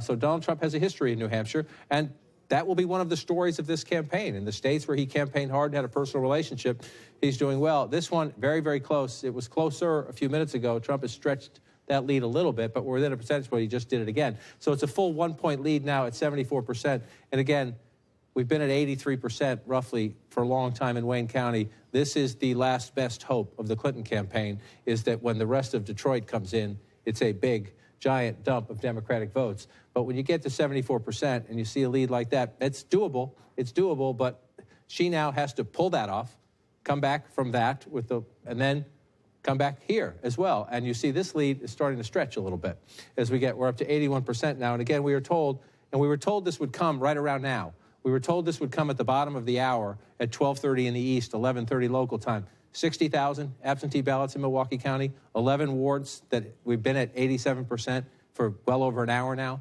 in the Milwaukee County. So when these votes come, when we go up from 87% here, we will see if the Clinton campaign's math, they've been telling us that what's missing is not only Democratic votes, but a huge swath of Democratic votes. We'll see when those votes come in. And the main thing you could do right now is just sit back and watch those three. Pennsylvania, Michigan, Well, let's go to Wisconsin. Pennsylvania right now. They stay red, forget about it. Trump's back on top in Pennsylvania, at least right now. 92% of the vote is in, and look at how slight that lead is. Okay, so we're back in the studio. So there is, I guess, still a mathematical chance that Clinton is going to pull this out. All the forecasts we're seeing is that it's about less than 10% chance that this might happen. And you don't really need the Real News Network to find out who won. So we're gonna wrap up here, and with just a final comment, I guess, from me. As I said earlier, I don't think there's a party more responsible, assuming you're not happy about Trump's victory. If you are, then I'm surprised you're watching us. But for other people who are not so happy, when we've talked about the policies of the Clinton administration, of course Bush, and then the continuation of the economic policies of the Obama administration, I think it's primarily the economic policies that are responsible for this. Yes, Trump's language of non-interventionism in foreign affairs certainly appealed to people, but it was fundamentally the shifting of even more vast amounts of wealth into fewer and fewer hands that created this condition, and the promises of Donald Trump, I think by any objective measure, will not alleviate those problems for people. But as one of our guests said earlier, this is like sticking up a finger. This was just, we don't believe any of you, and we kind of don't really believe Trump either, but we're going to just stick our finger up, because we don't know what else to do here. the xenophobia, the racism, all of this we've seen before in history. There's nothing new about blaming the other, blaming minorities. There's certainly nothing new in American history about this. We're going to be opening up a restaurant in the Real News building called Ida B's Table, and it's named after Ida B. Wells, and who was a very courageous journalist, investigative journalist, African-American woman, who exposed systemic lynching. And one of the things in her investigation she exposed was that when unemployment went up amongst white workers, lynchings went up. And that it wasn't just anger from white workers, that it was being deliberately organized by employers to let white workers vent by going out and lynching black workers.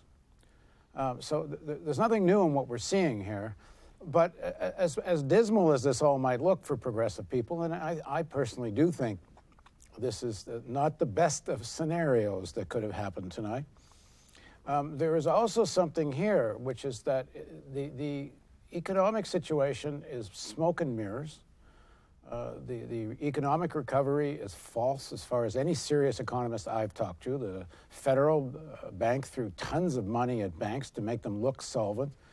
But the real bottom line of the economy is that demand, low wages are hardly moved at all. Real demand is extremely low, and it's going to get lower. Trump's policies, far from what he promised, are not going to increase jobs, certainly not going to increase workers' wages, which means the recession is likely to deepen here.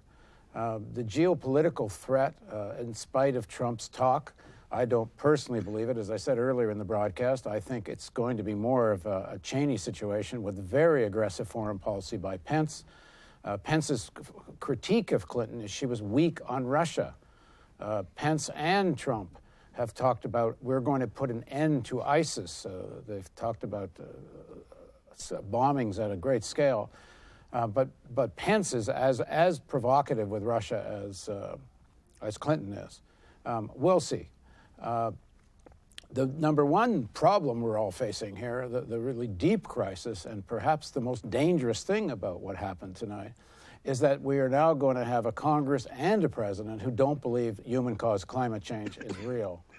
And if there was ever a time for all of these movements, whether it's Black Lives Matter and whether it's climate change, whether it's workers fighting for rights, if there was ever a time for all of these movements to converge, merge, and not just take to the streets, but work on various kinds of electoral strategies and mass organizing. Clearly, it's now. And at The Real News, we hope to be a platform for discussing and debating what comes next. We've done some of that tonight. We're going to continue. And let me once again stress the importance of the climate change issue, which got almost no discussion whatsoever in this presidential election. We have a new film out called The Koch brothers' War on Climate Science. Well, Koch brothers are going to get their way for the next at least 2 years until 2018 and maybe beyond. It's a very dangerous time, very dangerous moment. But we humans have seen very dangerous times before, whether it's before leading into the First World War, before leading into the Second World War. And I say that with some meaning because we discussed a little bit earlier that there's going to be, I think, a disillusionment here of Trump supporters when their lives just don't get better. It doesn't matter. We know what is really coming down the pike here. And given this Trump-Pence alliance and Pence's connection with Karl Rove and the global agenda of these people, and it's not just these people, because certainly Democrats do the same thing, but the answer they have in these situations is war. And we need to be very aware of this and on guard for this. So we hope on The Real News that we will obviously be following all of this. And we hope you will join us. So thanks for sticking with us tonight. And we'll be back tomorrow to talk about the post-election fallout. And as I said, we will be a platform in terms of everyone discussing what needs to be done and what needs to be done next. Thanks for joining us on the Real News Network.